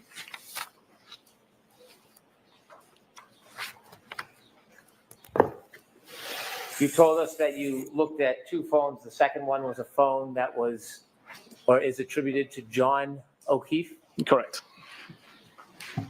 When you looked at the phone for John O'Keefe, were you looking at things different than we looked at on the phone attributed to Jen McCabe? I wasn't as interested in internet data. I was more interested in location and health and anything else that could be useful. Before we show any presentation, I want to get a little understanding of what you looked for and what you found. Were you looking for what's called location data? I was, yes. Was there a period of time that was important that you were looking for relative to location data? Typically after midnight and before 6 a.m. Is that on January 29, 2022? It is, yes, sorry. How does a phone, like an iPhone, store location data? Multiple ways that it can be stored. Primarily, there's a database called cache.sqlite. And every time an application requests location data from the device, a feature called location services on iOS tries to calculate the device's location using a combination of technologies, GPS, Wi-Fi, cell tower, and Bluetooth.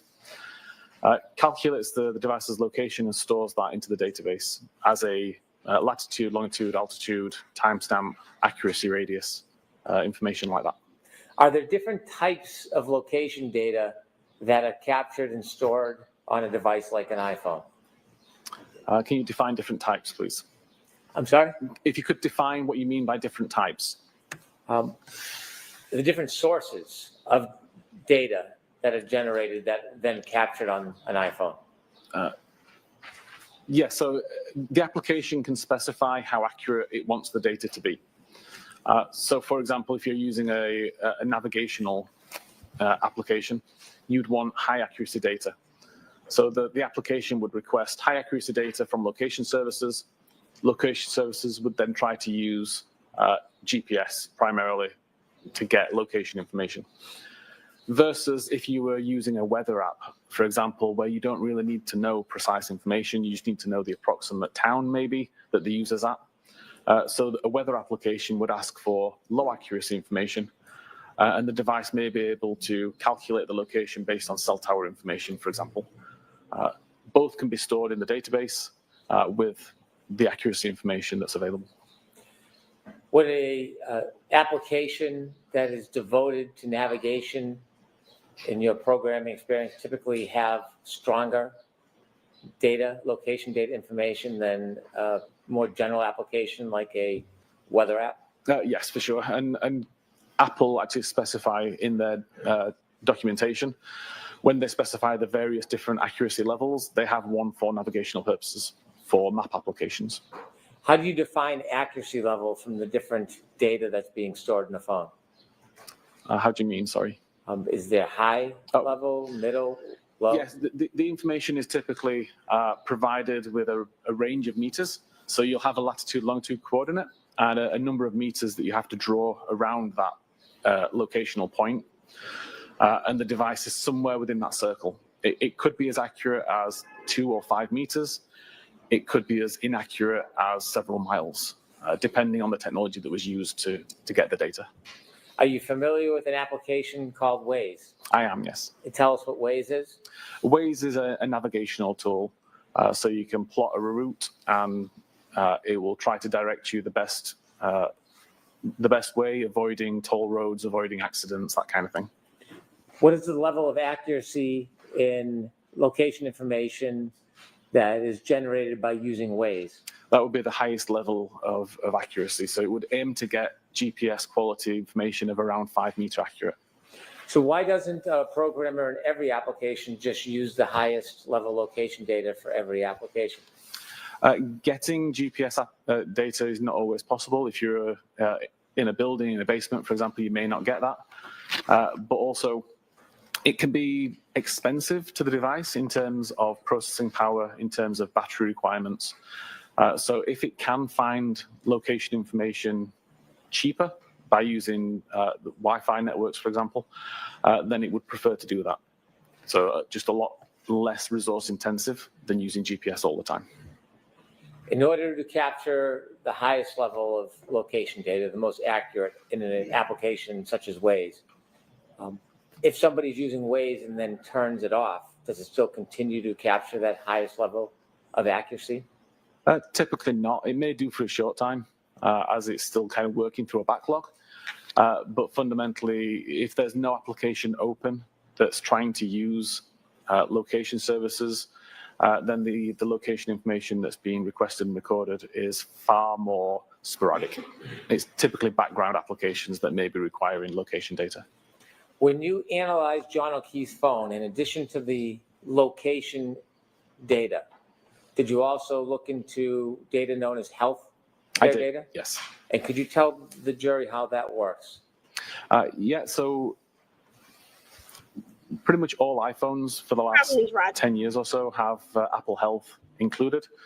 It monitors activity on the device, such as steps taken using various sensors inside the device, looking for motion which appears to be walking. It monitors altitude, so it knows whether you've gone up a flight of stairs, for example. It uses that information in concert with the steps taken, so it knows the difference between going in an elevator versus walking a flight of stairs. And all that kind of information is available to you as a user to essentially see how far you walked each day and to monitor your own health. When you look at healthcare data, you said it interprets it in different terms. One you used was steps. If I have an iPhone and I'm walking and it registers steps, can it tell what direction I went in? No, it's purely just looking for motion of the gyroscopes, which appears to match the pattern that it expects of somebody who's walking. It doesn't know whether you're in a straight line, walking in zigzag circles, just number of steps. What if I had my iPhone and I was moving the iPhone, but my feet weren't moving? Would it register? It could register some, but typically it's relatively good at picking the difference between actually walking or throwing the phone around or shaking it. The healthcare data, does it store with date and time? So there's two locations that health data is stored. Primarily a database called healthdb_secure, and that aggregates the information into periods of time. So you may have a 10-minute period where it says 100 steps were taken. Now, it could be that the 100 steps were taken in the first 2 minutes, and then virtually nothing was done for 8 minutes there. But there's another database called cache encrypted C, which is more granular. It's where the information is written originally prior to it being aggregated and moved into the bigger health database. You also mentioned that the healthcare data has a term known as steps. Yeah. If the movement registers as steps, would that necessarily mean that a person was walking up or down steps? Oh, Sorry, are we talking about steps taken or flights climbed? I'm sorry, flights climbed. A flight climbed, according to Apple, is essentially an incline of 3 meters over 16 steps taken. thank you so much for gifting 5 Millionaire Mail memberships. OLM, if you guys get a membership, please make sure that you say thank you in the chat. Thank you, thank you, thank you. And for I just saw Shameen join. She said, did I miss anything? Shameen, no. He's just up here lying and sounding like he knows what he's talking about. No, you didn't miss anything. Wouldn't really matter whether it was walking up a flight of stairs, walking up a steep inclined hill, on an escalator, something like that. If there is movement that appears to be walking and an incline of 3 meters, then that would be considered a flight climb event. Is there any other ways that the phone could register flights climbed but the person's not actually walking up or down stairs. Y'all, okay, quick quiz. Do y'all think he's going to mention the hills right here? Remember, he was going up and down hills on the street, and that registered the stairs. Let's see. So I did test this a few months ago, driving in my vehicle. I was able to, if I just put a phone on my dock as I'm driving around, nothing was recorded. But I found that if I was actually holding the phone while driving at the same time, then the natural suspension of the vehicle plus the movement of my arm would be considered enough to be steps. And if that motion happened while I was driving up a hill, it would also result in a flight climb event. And the testing that I did consistently resulted in, I think it was 9 flights of stairs climbed while I was driving up the same hill multiple times. In your studies, what elevation change would have to be present if you were in a car with a phone and it would register healthcare data as steps? Is there a certain level of elevation that would trigger that? Again, it's just a 3-meter incline is required. Did you say 3 meter? 3 meter. The healthcare data, in addition to being able to give a range of time of movement and defining generally terms, whether it's steps or stairs, is there any other information about healthcare data that is important in your analysis of this case? Sorry, can you just repeat that, please? I'm Sure. Trying to think. The healthcare data you shared tells us there's movement. Yes. And it may come in the term steps. You also shared that the healthcare data can show elevation. That can come in the term flights. Yes. Is there any other information about the healthcare data you looked at? Did you look at it across a wide range in this case? No, it was just the steps and the flight climb that I was interested in. What is the time period you looked at the healthcare data for in this case? Between midnight and 6 a.m. or 6:30 a.m. That's midnight on January 29, 29th. 2022 till about 6 a.m.? Yes. And before we get to any presentations, did you see movement on that phone relative to healthcare data at different points through the night? I did, yes. Did you identify those different times in your report? I did. You created a PowerPoint for Mr. O'Keefe's phone. Are those time points and movements, are they indicated in the PowerPoint as well? They are, yes. So you had, with Mr. O'Keefe's phone, you looked at location data, you looked at healthcare data. Is there any other data you found important in your analysis to try to track the movements or non-movements of the phone of John O'Keefe on January 29, 2022? Yes, I've also looked at battery temperature information and at a feature called Doppler, which is monitoring for Face ID. Tell us a little bit about the battery temperature. Is it the battery temperature of the phone or part of the phone? There's a battery temperature sensor built inside the phone within the battery, and it's essentially always checking for battery overheats or battery cool downs to the point where performance will be affected and the device needs to power off to save itself being damaged. So that temperature information isn't recording ambient temperature. It's not interested in the temperature in the room, for example. It's purely interested in the battery temperature. But it is affected by ambient temperature. And I, again, did lots of testing by putting the phone into controlled temperature environments, so inside a freezer for a set amount of time, to monitor how the battery temperature would decrease over time, given the environment it was in. Bringing it back into a warm environment and testing how long it takes to increase. Putting the device outside. I live in Calgary, where it's pretty cold in winter. So putting it outside, it was like 40 Fahrenheit, I think it calculates to. And the temperature of the environment had a big impact on the battery temperature that was recorded by the device.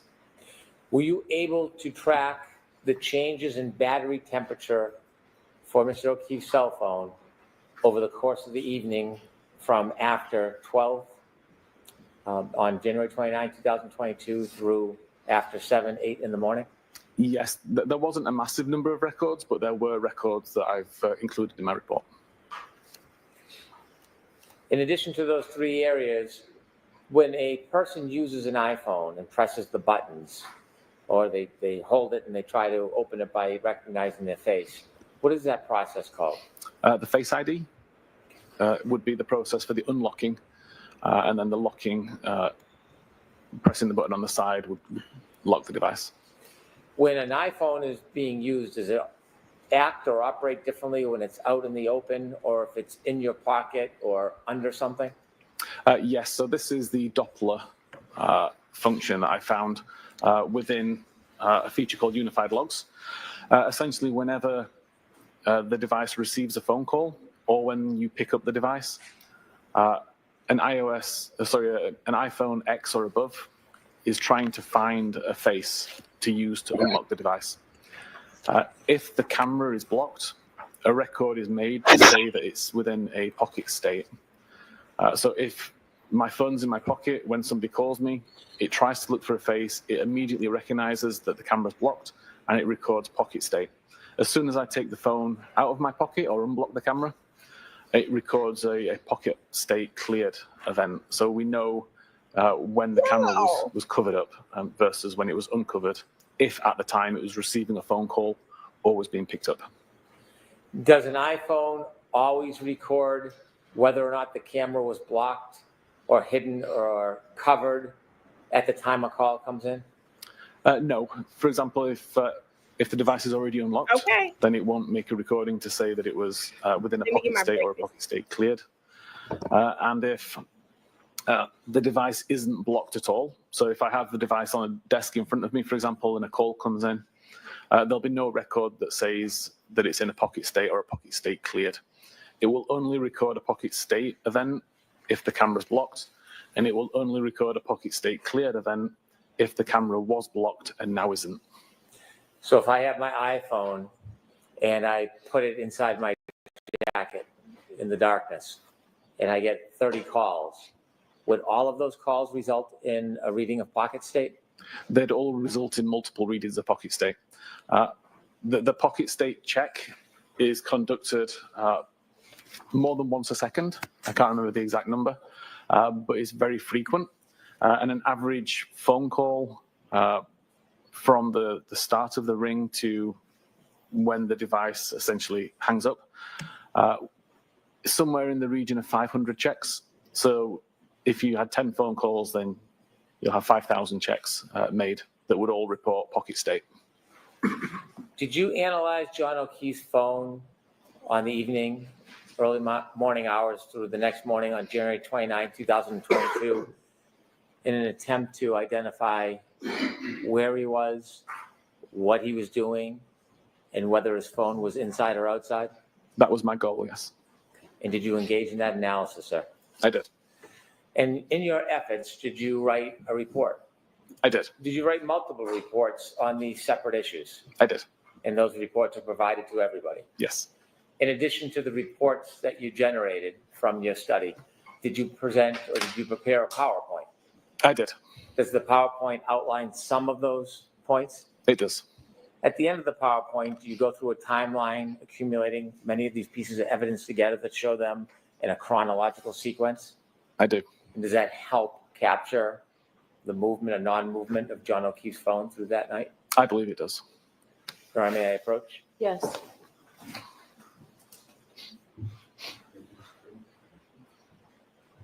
I'm showing you a binder, sir. Could you look at it? Let me know if you recognize it. Yes, this is the presentation that I created regarding John's phone. And does it include some of the subject areas we just spoke about? It does. I'd move to introduce this as an exhibit, please. No objection, Your Honor. Thank you. 39.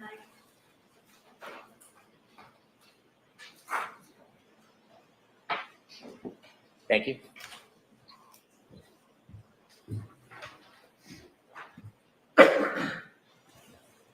With the court's permission, Mr. Whiffen, referring to Exhibit 39, I'd like you to walk us through John O'Keefe's phone on the evening of January 29th, Okay. 2022. Yes. Thank you. So I start the presentation with location data. As I mentioned earlier, this comes from the cache.sqlite database, which is considered the most reliable location or the most reliable file for location data on an iOS device. Stores information whenever location information is requested.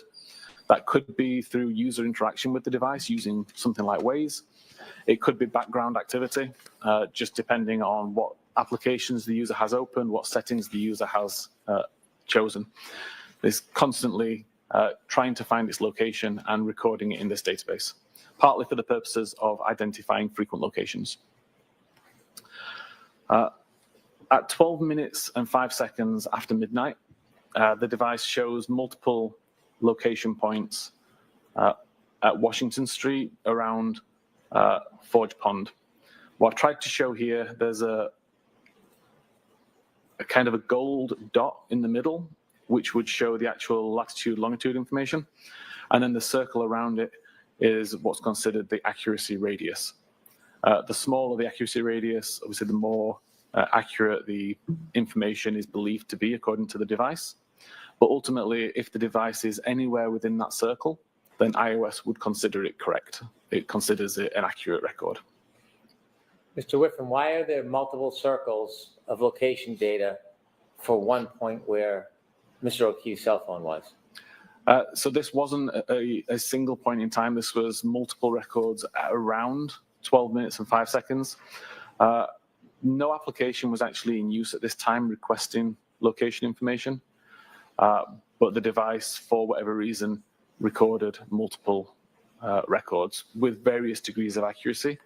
Typically, you would see accuracy start quite low and get better over time, which you may have seen on your own device when you open up the map application, and it may show your device close to where you are, but not perfectly where you are, and then wait a few seconds, and that information gets refined. Essentially, this is the same thing. So low accuracy would be a wider circle, and higher accuracy would be a smaller circle? Correct. At this point, Mr. O'Keefe is not utilizing Waze on his phone, Correct. but location data is still being stored randomly on the phone from multiple different sources? It is, yeah. Depends on the device itself. In the top left-hand corner, it says 12:05. That's the time that this snapshot? Yes. Okay. And in then this below case, approximate. And below it's obviously the date. Yes. Okay, could you take us ahead, please? There were multiple records between that last time and what's shown on screen now at 19 minutes and 33 seconds. But all of the records were sporadic and low accuracy with values of 1,000 meters or more. But around this time, around 19 minutes and 33 seconds after midnight, is when Waze was actually brought on screen. Waze starts to ask for high accuracy data, so we see the accuracy immediately start to improve. So again, we see relatively low accuracy data to begin, and then over the next few seconds, it begins to refine itself until it gets down to a 5-meter accuracy records as the device continues up here. We'll highlight that there's a cluster of records here as the device came to either a slow or a stop. Momentarily, multiple records were created, and then the device continued driving up Denham Street.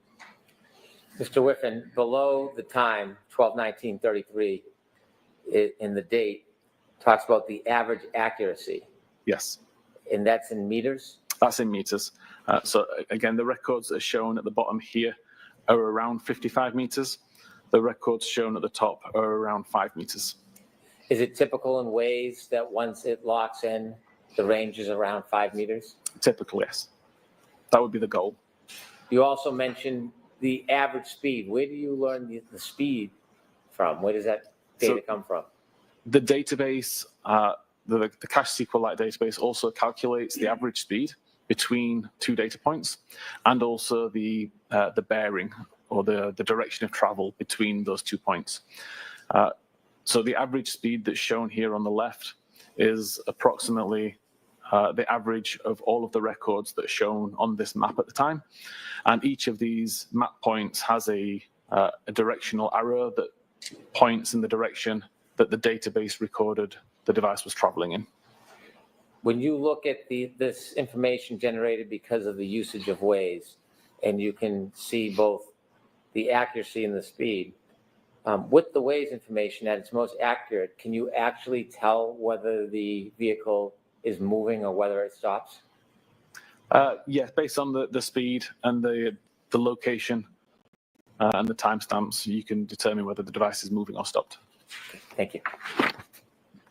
Also important to, I think, point out here, in terms of knowing how reliable this location information is, I typically look at something along the lines of, does the location think it's accurate? In this case, 5 meters, so yes. Does it make sense? Like, it's on the road, it's on the correct side of the road. So again, it kind of makes sense. It fits the pattern of the road. The cadence and the speed are, what you would expect for this road, like traveling at 20 to 30 miles an hour up here seems quite reasonable. So all of these factors taken together increase my confidence that this would be reliable location data. Moving to the next slide, between 20 minutes and 19 seconds and 21 minutes and 58 seconds after midnight, the device starts on the left side, on the right side at Dedham Street, drives up and turns left onto Maplecroft Road. Again, we see that all of these location points match the pattern of the road layout. They all have a consistent cadence, a consistent speed, traveling at between 10 and 20 miles an hour. And we see a cluster of records here, which is around a stop sign. So again, it indicates how reliable the data is, because the location, or the location data that's recorded recognize the vehicle slow, come to a stop, and then continue after the stop sign. Is Maplecroft Road in Canton? Yes. It's too much. At the end of Maplecroft Road, the device turned left onto Oakdale Road and continued heading down there. Between the hours of 21 minutes and 59 seconds and 22 minutes and 53 seconds, the device continues down Oakdale Road. Again, all of these location points show with 5 meter accuracy. They show consistent cadence, consistent pattern to the road. And again, we see a cluster where we see the device come to a slow or a stop for a stop sign. The device ultimately turns right onto Cedar Crest Avenue, I believe, and continue down there between 22 minutes and 54 seconds and 23 minutes and 57 seconds. Again, as I've said before, all of these points, 5 meter accurate, they all conform to the road. The cadence is good. And again, we see a cluster on approach to a stop sign. The device shows that it overshot Fairview Road and continued turning up Cedar Crest, but came to a stop somewhere between 50 and 51. And at 23 minutes and 58 seconds, the device appears to have turned around, so potentially a 3-point turn, in order to head back down Cedar Crest Road and turn right onto Fairview Road. Again, accuracy 5 meters, good cadence, good conformity to the road. All appears to be reliable and make sense, traveling at an average of 20 miles an hour. And that road coming down at the bottom of the screen where John O'Keefe's phone travels, that's Fairview Road? This is Fairview Road here, yes. The next few slides replay that same data, but instead of showing multiple points on one graph or on one map, it's going to show one location point per slide. So at 24 minutes and 20 seconds, we see the device is already on Fairview Road. Accuracy of 5 meters, traveling at 14.8 meters and heading south. 24 minutes and 21 seconds is now at 16.2 meters, but it's still highly accurate information. 24 minutes and 22 seconds, traveling at 18.3 miles an hour. 24 minutes and 23 seconds, traveling at 16.9. 24 minutes and 24 seconds after midnight, traveling at 16.9. 24 minutes and 25 seconds, traveling at 16.6. That's it. At 24 minutes and 26 seconds, traveling at 17. 24 minutes, 27 seconds, traveling at 15.9 miles an hour. And at 24 minutes and 28 seconds, traveling at 14.5 miles an hour. At which point it's approximately outside number 34, around the driveway area. 24 minutes and 29 seconds, traveling at 12.1 miles an hour. 24 minutes and 30 seconds, traveling at 11.5. 24 minutes and 31 seconds, traveling at 10.4. 24 minutes and 32 seconds, traveling at 8.9. 24 minutes and 33 seconds, traveling at 7. 24 minutes, 34 seconds, traveling at 5.2. And 24 minutes and 35 seconds, traveling at 3.5. 24 minutes and 36 seconds, traveling at 3.2 miles an hour. And at 24 minutes and 37 seconds, traveling at 1.4 miles an hour. Finally, the device comes to a complete stop at 24 minutes and 38 seconds. I'll say from the testing that I've done related to the speed, it may not be 100% accurate, but it's a very good indicator of the speed in general. So if it says it was traveling at 10 miles an hour, it would have been traveling at somewhere between 9.5 and 10.5 on average. Mr. Whiffen, you just showed us the travel of Mr. O'Keefe's cell phone around 12:24 to 12:24:38 on January 29, 2022, and you said at 12:24:38 it came to a complete stop. Yes. Before that complete stop, was the car continuously moving at some speed? Yes, this is the first record that shows 0 miles per hour or 0 meters per second. Prior to this, there was always a record that showed some level of speed. If you look at number 34 on that chalk, if you can highlight it, please. She wasn't speeding. No. If the driveway were at the right side, the top side of the house, Yes. does your studies indicate that the vehicle, or at least the phone, traveled past the driveway before it stopped? Objection, Your Honor. Ask it non-leading, please. Did this car, or the phone that was in the car, ever stop at the driveway of that address? No, according to the location and the speed data from the device, by the time it was approximately the driveway, the phone reports it was still traveling at around 15.9 miles an hour. What? Have you ever seen a photograph of that address? I have. You have or have not? I have. You have. And in that address, do you see on the far left corner of that address, the yard, there's a flagpole? Yes. Where this car stopped, so this phone stopped at 12:24:33, how close is the phone to that flagpole? I believe very close. What? Yeah, I'm so And lost. do you ever see the car or the phone stop anywhere near that driveway? No. So now he didn't get out the car? Please continue. I'm confused. Between 24 minutes and 39 seconds and 25 minutes and 8 seconds, there were a cluster of more records, all showing 5-meter accuracy, but no movement. Although the center point does move around a little bit, you could interpret this as movement, but because all of the radiuses or radii overlap, there's also a good chance that there's no movement that actually occurred here. This is just the device as it's trying to refine its location.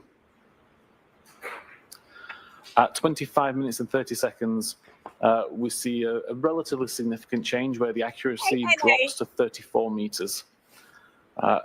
We do see a course or a bearing that shows that the device reported it was heading west. But again, this accuracy radius includes the previous locations anyway. So it's difficult to differentiate between actual movement based on this location data or just on the fact that the accuracy reduced, the center point shifted because of that accuracy change, and therefore a bearing was attributed to it when it shouldn't have been. If I could ask you some questions about the clock on that indicates 25 minutes, 30 seconds, so 12, 25, 30. The circles become larger. Correct. Is Waze still being used, or has Waze been stopped? No, Waze has been closed at this point for about 40 or 50 seconds. For how long, sir? About 40 or 50 seconds.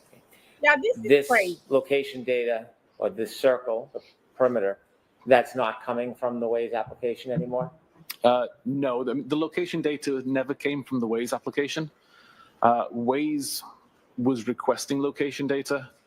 iOS is responding to that request, and as part of that response, would write the information to its database. Waze itself records very little location data. So when you look at that circle based on location data alone, Weasel is very weak. could the phone be anywhere within that circle? Correct. There is a bullet pinpoint center of that circle. Yes. Unless That center of the circle doesn't necessarily mean that the phone is at that exact location, does it? It doesn't know. The center point is purely an indication of where you need to draw the center in order to draw the radius. If we didn't have a center point, how would you know? Yeah, I think what's pissing me off is he keeps talking about that center point, right? But if we know he was found at 34 Fairview, we know that he was supposed to go to 34 Fairview, then where are we going to think he is in the center, within the center point? 34 freaking Fairview. It's too early, but I may have to DoorDash me some tequila. Where to draw this circle? And so the phone could be anywhere in that circle, close to 34, inside 34, 32. Objection, Your Honor. Come on. Ask it non-leading, please. Could the phone be anywhere in that circle? It could. Could it be at the center point? It could. Could it be still in the car? It could. Continue, please. Between 25 minutes and 31 seconds and 25 minutes and 36 seconds, there's an additional cluster of location data ranging between 61-meter accuracy and 17-meter accuracy. All of them roughly centered on the same point, approximately, and all of the accuracy radius covers the same area. Like, there's so much overlap in these records that the device is essentially anywhere within the smaller circle. Thank you for the super chat. This is insane, y'all.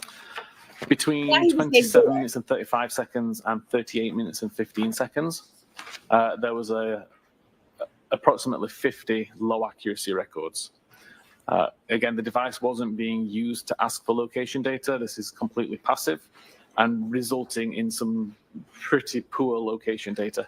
I've highlighted with the red arrow where the 34 Fairview Road is.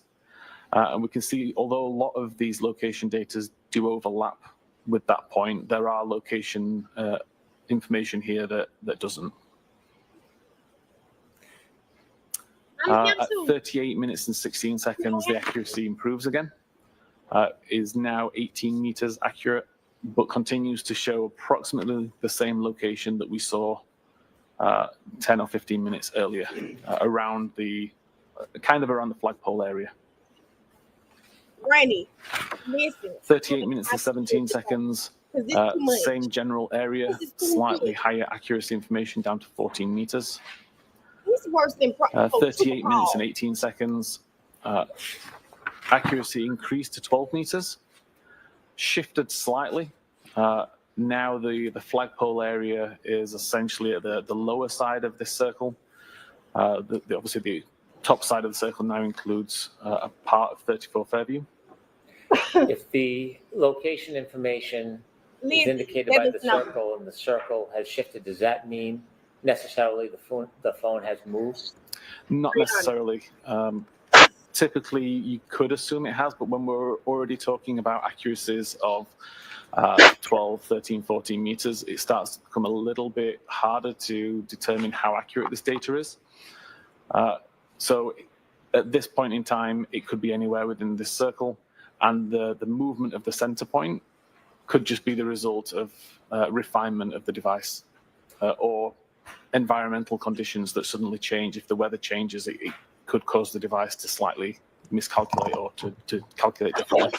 Would a snowstorm or a blizzard potentially impact the Oh, precision of location information that's not precise like Waze? It definitely has the potential to, yes. How about a phone being covered? Could that affect it? That could also affect it, yes. If somebody was lying on a phone, could that affect it? That could affect it. Could being in a building affect it? It could. Thank you. yeah, this is Done that one at 38 minutes and 20 seconds. Again, refining information more. We've got an 8-meter accurate radius, still focusing primarily on the front yard towards the left side. And then accuracy of 7 meters at 38 minutes and 21 seconds, again showing that same general area. Between 40 minutes and 22 seconds and 59 minutes and 29 seconds, accuracy fairly drops off again, and we see some fairly wild records that don't cover the area at all. But we also see some more accurate records showing, again, where the red arrow points at Fairview Road. Those records are highlighted here, just between 40 minutes and 22 seconds and 59 minutes, 29 seconds, only showing records of 25-meter accuracy or better. And again, it's kind of focusing on that flagpole area. Between 1 a.m. and 2 a.m., only looking at location information, which is 25 meters accurate or better. Again, it kind of focuses around the front yard area, although some of these accuracies are still rather large and could put the device inside 34 on the opposite side of the street, towards 32. Between 2 a.m. and 3 a.m., fairly similar story. Again, most of these points are centered around that same location at the front yard. Similarly, between 3 and 4 a.m., between 4 and 5, between 5 and 6.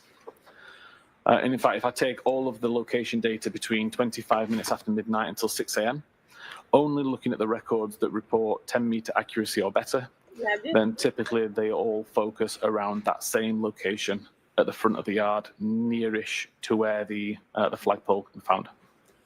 I'd like to ask you some questions about this photograph. There's a red circle with a bunch of red dots in the middle. Yes. Would those red dots indicate the center of some location that was captured at a particular point over that night? Yes. So each of those center dots is the center of a 10-meter accurate or better location record. I chose to not show the accuracy radius circle on this image, just purely because it makes it hard to see when you've got all these intersecting lines. But ultimately, if you were to draw a 10-meter radius around all of these points, they would all fall within the large red circle that's shown.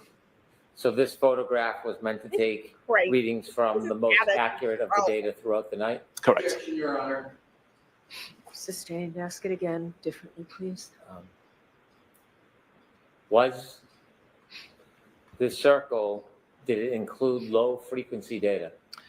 No, this circle only includes 10-meter accuracy or better. The fact that the center dots are in different spots, is that inconsistent with a phone being in the same place, not moving that entire night? It could indicate movement. It could indicate refinement. Is it impossible to tell? It's impossible to tell at this level of detail anyway. Are all of these dots given the range, 10 meters or under, are all these dots and all these readings of the high frequency data that you compiled for that night, are they all consistent with Mr. O'Keefe's phone being near the flagpole and not moving that night? Objection, Your Honor. I think that's a reasonable assumption. All right, this might be a good spot. Are you ready to move on to the next area, or you have any more questions about Now would this? be a fine time, Your Honor. All right, folks, why don't we take our morning break, 15, 20 minutes? We're going to see that there for 15. Thank you. Sir, please let me know what's going on this evening. Wow. Look, Karen Please rise for the jury. break.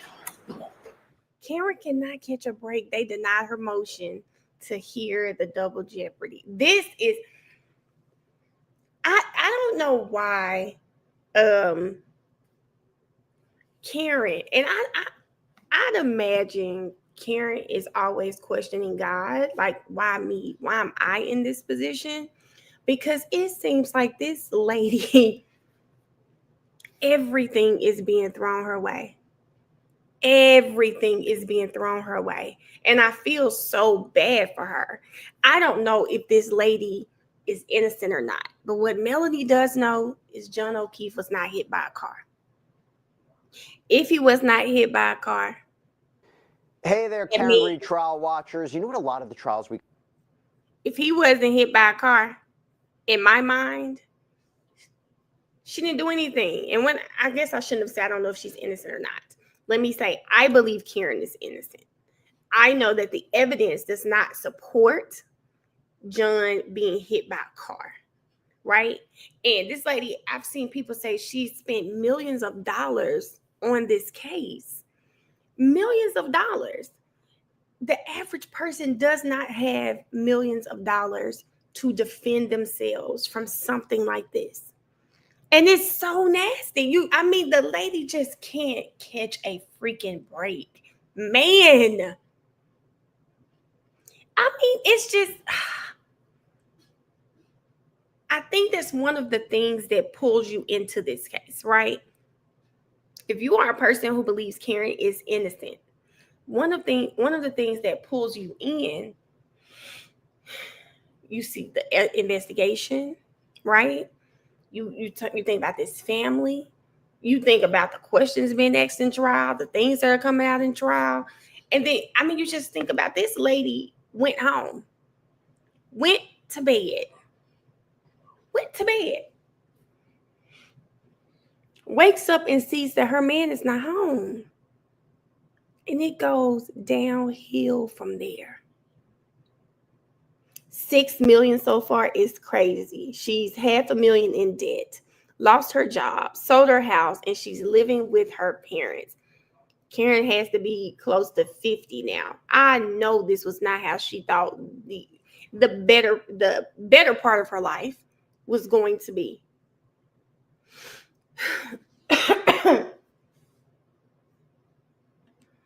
Exactly. You wouldn't go to these lengths if you're innocent. Let me see if she called me yet. Hold on, y'all. We're gonna see if they awake over there. It's just too much for me. She's 45. I think it's just hearing that the Supreme Court turned it down really makes me sad for her. I just want to see happy Monday. I had to see if you were awake over there, one. If he hadn't put y'all to sleep over there. I want to fight. I just want to fight. Because why? Why? What do you feel about the surge? Oh, for everyone that is listening, I have Mrs. Jefferson Says on. We try to chit chat during our breaks. This is my homegirl, my buddy, and she is streaming as well. So we try to chat during breaks. So if you guys are just joining the live, don't know her voice, this is Mrs. Jefferson Says. Make sure y'all go follow my friend on TikTok, across all of her socials too. So this is her first time watching. We did the rewatch, but it's her first time. So I'm very excited to see how you feel about Haslam to die in cold at 2:27. Friend, I'm gonna tell you the truth. I want okay. Just get the words out. Put that in the first place, okay? That's my whole thing. I don't care what time you Googled it, because if you want me to believe 27, now you make me more skeptical because I'm trying to figure out why you in PayPal and your bank apps and shit at 2:27. Going crazy. I said, why is she searching all this stuff? What are we paying? What bill we forget to pay? Was it due at midnight? But wait. You up to 2:27 2:27? is only 1 minute from 2:28. She searched 11 things in 60 seconds. But not that. Not that. Not yet. And then on top of that, whether you want me to believe you did it at 227 or 623, you're going to really hone in on this 623, 624 when it really happened after your witness just sat up there and said she lied, and honestly lied this time about that dang on situation. How are we supposed to believe it? Because now I'm of the mind that never happened. That never happened. And So Karen didn't tell you to search it. You were searching it. Why are you Googling that at 2 a.m., 6 a.m., or before dinner? Why are we Googling that? And who you paying? PayPal and the bank. It just doesn't seem logical. And I'm just going to say it again. When my nephew went through this with my nephew, not one time did I open Google to find anything out. It happened to my sister. Not one time did I open Google to ask Google anything because I'm heading to the hospital with the people who can answer the questions for me. I'm not Googling anything, huh? And I damn sure ain't Googling nothing with them people talking about kids under the water in the freezing cold for hours. What? What? You watching Captain Planet? I'm not about to sit up here and listen to this nonsense. I don't want to talk to none of y'all. I don't want to talk to none of y'all. Oh, I don't even know what that is, T. CIKD. What was she? Kick it or something? And I don't even. Jen was up drunk and searching stuff that she had no business searching, and then she thought about it. Listen, and I wasn't trying to call it drunk. I was trying to call it auntie brain. I said, but you can tell me to do something, and at 2-something in the morning, I can say I'm getting ready to do it. Open that tab, go to sleep, and go to sleep. Forget. Now, Ebony said she thought she was her Googling all of that other stuff they would overlook the how long to die, and I do believe that. I think she thought, well, I deleted it out my phone. I wanted to give her a round of applause because that's the only thing she deleted. If she deleted everything, then we wouldn't have any of this. Oh wait, there's a number, friend. It's like 4,500. I could be wrong, 86, but it's a number like that. And she only deleted that one search. Jim McCabe got to run the fade. I don't care. It don't have nothing to do with John. Karen need about 5 minutes in the janitor's closet, and don't open the door. Don't nobody open the door. Just let it be what it's gonna be. Let go and let God. Because this woman, if I don't hear her name, I hear Proctor's name. So what do you think? So tell me this. Why do you want her on the stand? If you're a juror, because you're a juror right now, you're not watching all the other stuff. Why do you want her on the stand? She gotta say something.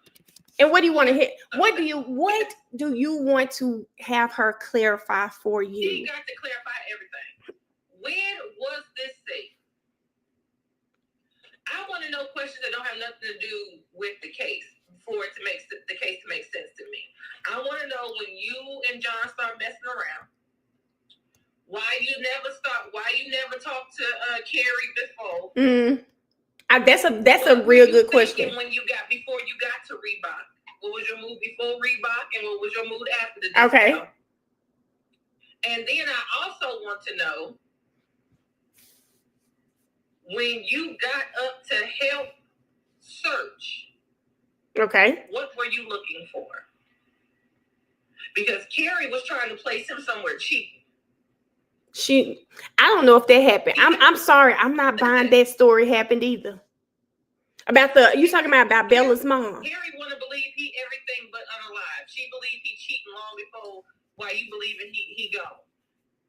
That dang on Jen, what was your motive? Because you was absolutely insistent on being the one to drive her around. And if you knew good and god dang on well that she was at your sister's house the night before, why you didn't even play the game? You was the one driving the car and navigating. You didn't have to go meet up with Carrie. Y'all ain't even cool like that. So you didn't have to take her to Carrie and be worried about taking your boots off and running through the house or nothing. No, that's John's house. You took her straight to your sister's house. I think she was stalling because remember she went to Jen's house. Carrie, she said, well, we're together. We're going to go back to John's house. We need to look for him. I'll look for him at the house. The lady had just left the house. She just left the house. That's one thing that pissed me off with somebody. If I ask you for help to look for something, please understand I didn't look everywhere that you about to I knew you about to say that because I'm definitely like, well, where's the last place you remember having it? start there. That drive me crazy. Because that's the first thing I do. I'm going to look everywhere I can think to look. Now, if I'm calling for help, I didn't check this part. I know how to do this part. I'm looking for this man. Maybe you overlooked him. I do not like. I absolutely do not like. I feel like the Commonwealth is more so looking like a McCabe defense right now. Oh, I was going to ask you that. I was going to ask you, do you feel like that too? Because I think more than last go around, and I thought Hank, people say, oh, Hank is so great. He's better than Lally. He's using the same strategy with this 227. And it's really going into a deep dive to prove she didn't do this. They're losing the plot again. They're trying to prove Jen's innocence.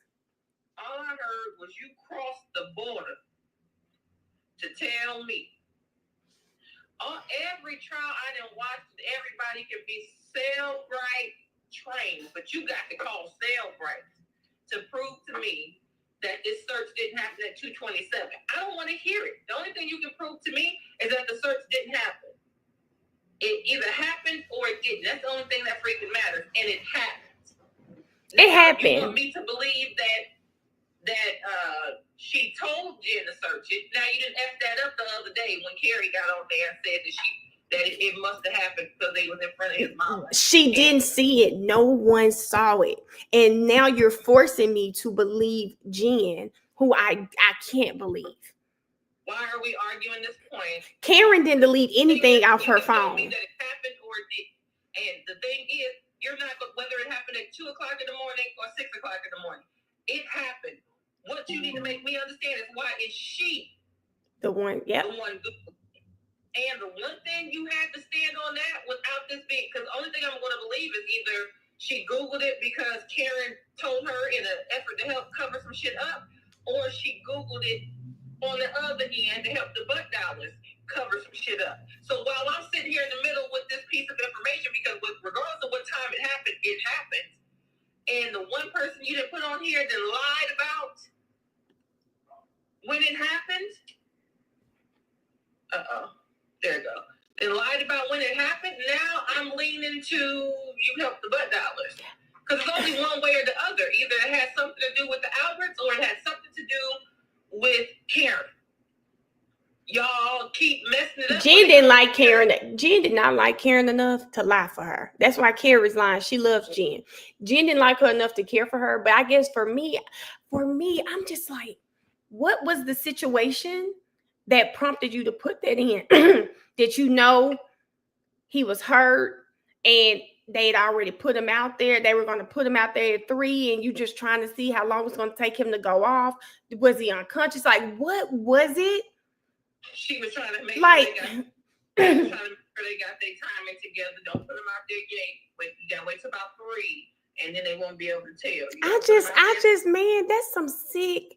Man, that is nasty. And I keep going back here. Officer John O'Keefe deserved better people around him, and he deserves a better prosecution team because they're so hell-bent on Karen that y'all letting these other people just go. Why was she searched at 2 a.m? For me, I'm glad you got here. This is the text message that made me say, oh, Karen's innocent. No way she should have been searching it at 2. You can't tell me that. For me, I'm like, I just don't understand the energy he's giving it to prove what time it happened. Mm-hmm. It happened from her. Why is she ever? And if the only reason you want me to believe is that she's doing it because Karen told her to, and then y'all find out later that you uncovered that Karen's trying to cover her ass, then you have to make me believe that. But after you put Carrie on the thing, you should scrap this part of the testimony. You ain't even have to waste our time. After Carrie got up there and F that up and said she lied. Y'all should have been having a strategy meeting this weekend. You need to revamp some things. Well, wait, you said that. Well, now that you mentioned that, let me tell you, in Karen Reed Universe on X, and some people in the chat today say she's supposed to be testifying this week, and she was at the DA's office over the weekend prepping. Prepping for what? At this point, for what? Because, Jen, there's nothing else you can do but get on there and just tell the truth. Because at this point, if you ain't going to tell the truth, then you just...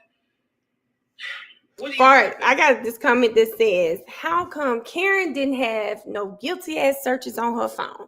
If Karen thought or knew she hit him, then why no internet searches in the middle of the night or in the morning? Somebody said earlier, her texting and calling him after she allegedly hit him proves right there that she 53. didn't know she hit him, or she didn't know, or she absolutely didn't hit him. 53 times. She called that man 53 times. Let me tell you something. I ain't gonna lie.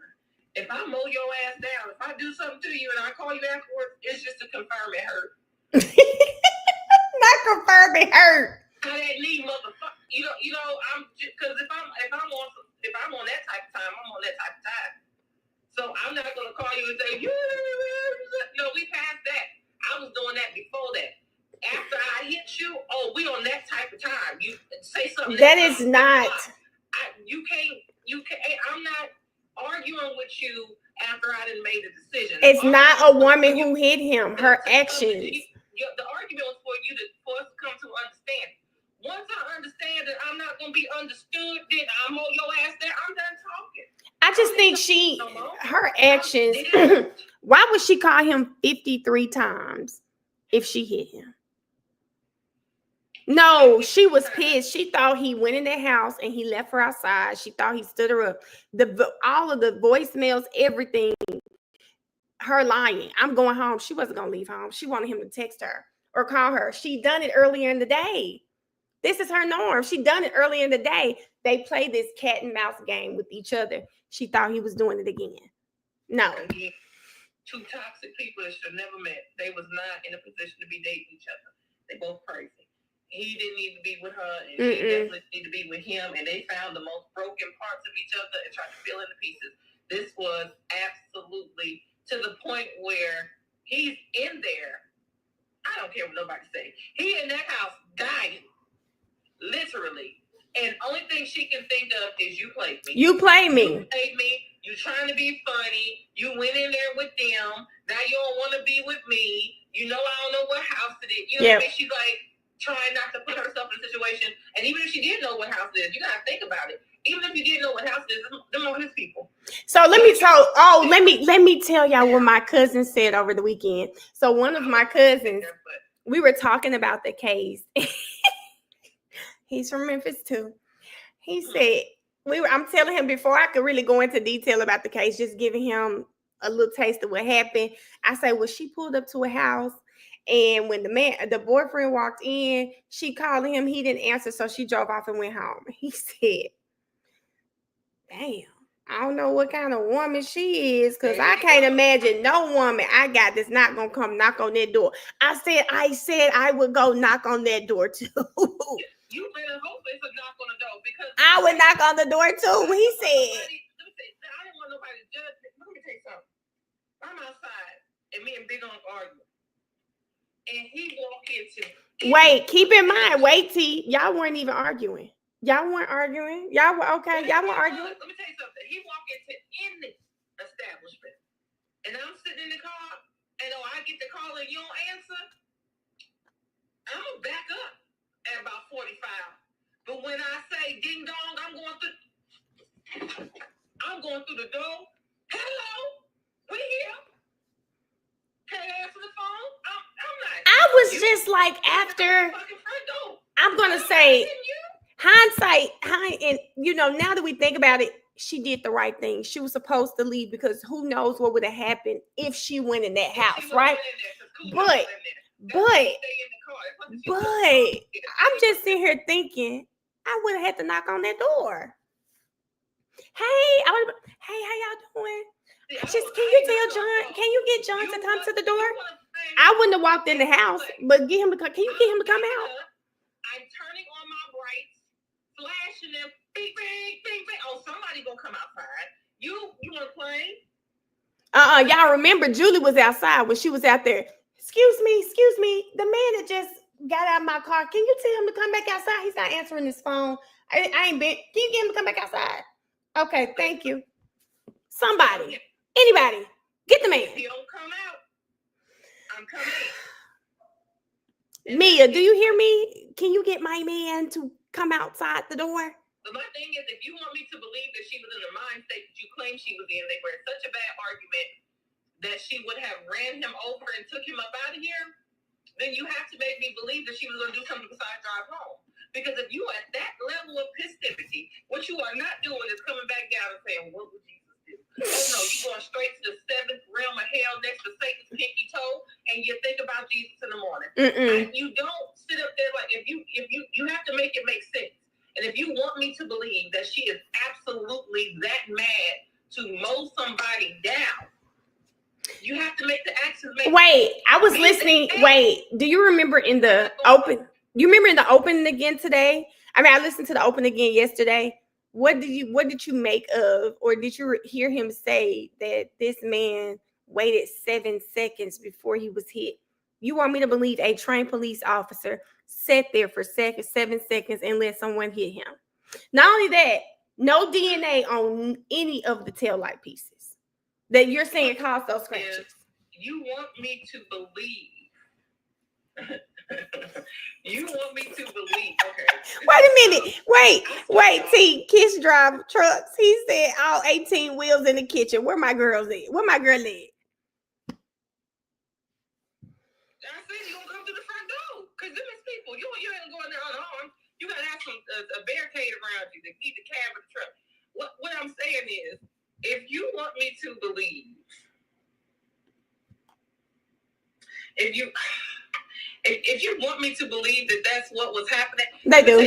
Just as much as a woman can be toxic, that man is toxic, girl. Okay, so you want me to tell me that you see break Lily that a man, big, agile, big athletic man, see your drunk ass trying to aim and don't go. Wait a minute. Wait, let me tell them, y'all. Why is this lady on the camera talking about you want me to believe a man as big as him, athletic, didn't see that car and go, Like, what is wrong with this lady? You trying to hit me with a car? We toxic. Okay. T, what he doing? Oh, you missed me? Try again. Hitting the Heisman pose on her. Hitting the Heisman pose, just making her more pissed off. If you make it make sense, if they was going at it with the car and she's slipping and sliding in the blizzard, he dodging it. He's dodging it. I don't believe for 1 second. You can't believe that this man would sit there. He just sat there and looked at it coming. Like, when did he have time to vomit from the head injury? And that's what I want to know, Ashley. And not only this, when we do get to the forensics of it all, and how was blood falling down on him the way it was? Right, Keisha said, "David ain't that crazy." See, how did the blood fall down in the vomit the way it did if he wasn't standing when something took place?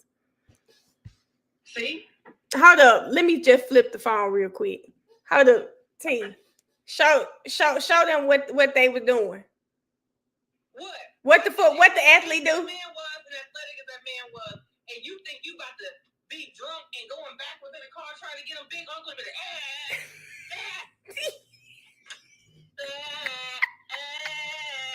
you is like, man, get out of here. He just got there. No. That man did not just stand there. He did not just stand there. Maybe if she would just had some water all night. But drunk in that mad, I'd have been on top of that car. But not only that, I told them on here that on Saturday, I had like 5 to 6 shots Saturday from about 7. Damn good. 7. Thank you, friend. You ain't look good as auntie, because at 70, that's what I'm trying to be like. She gets on my nerves, but she gets on my nerves so bad. When I call her, like, do you think this too much? Because I had bought this dress for my birthday, but it was given theme or something. I didn't like it for a birthday. I said, you think this too much? She talking about, you don't want to see my outfit. She pulled out that blue, and I called my cousin, whose mom it was. She was like, not you gonna outdo the birthday girl. And I'm like, damn, well, maybe I need to wear something else. And my auntie said, well, don't leave me by myself. So we just agreed. We just gonna wear what we wear. And my cousin ended up having something similar to the dress, so it all worked out. But anyway, I told the live that she's the AKA, actually, Brianna. She's the AKA. I could have driven home when I went home. I could have driven home. I remember everything from the night before. But I only had 5 to 6 within maybe a 4-hour span. And I could have driven home. And I remember everything that happened the night before. But of course, if they're saying she had 9, she could have had 3 to 4 more drinks more than me. But what I am saying is that I can believe that if her tolerance is higher, if she did have soda, all of this, I could see her saying, hey, I was able to drive home just fine. So and the thing is like I always say that about people, people's tolerance is way different. So I'm not gonna say I don't care what the blood alcohol levels say, but you don't know that person's tolerance. And these people throw them back. They throwing back. This normal every Friday. Back. So you don't every know Friday. What 2 shots might have done to you, they might not even felt. Every Friday. Every Friday they drinking. This is normal. Back. So their tolerance and what they used to doing on a regular basis is way different. Way different. She could have drank. And Jermaine keeps saying, I'm gonna keep saying there's data that says he went up 3 flights of stairs. Did Jermaine not just ask Jermaine, did he not hear Whiffen say that he went in a car and he drove up and down some hills and it said he went up 9 flights of stairs? So tell Jermaine, it sounds like they were on Fairview and it got a lot of hills on it and it gave roller coaster ride or something because they trying to give any 9 flights of stairs is crazy. Whiffen didn't do anything but make it possible for both stories to be true. That's it. He's not doing anything else for me. He's just making both stories be true. I don't know what to That's believe, it. You got to use some of your common sense, like the tabs. I just refuse to believe that people are creating all this software in these phones for me to have one tab. I can have a tab open from a year ago and it never update the current things that I'm searching. I just can't believe that. I can't believe that. Sarah, I want to see the evidence of the test. I want to see the evidence of the test. They gotta show me something. This ain't it. Whiffen ain't it. Cellbrite Direct ain't it. Wait, but I think what bothers me about most of the Commonwealth's witnesses is, now I'm all cool with people who work a job, right? Like for me, I worked at the 3-letter people for almost 10 years. I could do my job really well. I understood what I was doing, but it wasn't like programming, right? And we had classes I could have taken. But when you get this technical with stuff, I would prefer it to come from someone who lives, eats, sleeps, and breathes this. Went to school for it, not you learn through webinars. You can't do. Maybe I never heard him say anything about him going to school for programming. Some people can be self-taught, right? I don't want to knock that because people can be self-taught and things.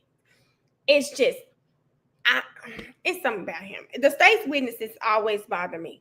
They always bother me because they never say. It's like Trooper Paul in his math classes. Like they never really, they don't stand up for me. This one is just like in the most non-biased way I can. All they did so far today is made it so it's possible for either side's story to be true, which is going to lead a juror to make a decision based on who they like. If you take that out, nothing. Does anything about his testimony make you feel like she didn't do that search? No, she did the search. I just feel like she did the search. Now you got me stuck between, do I feel like you did it for Karen, or do I feel like you did it for the Alberts? For the 2 Bryans who called you right before. It happened. I don't care what time it happened. I just feel like I don't know why you did it. Why Karen? But wait, well, let me ask you this question. That's interesting. Are they back in? They're back? Okay, yeah. Okay, bye, friend. All right. Okay, guys, we're back. Mr. Whiffen, before we go into the next subject area, I'd like to ask you about the location data.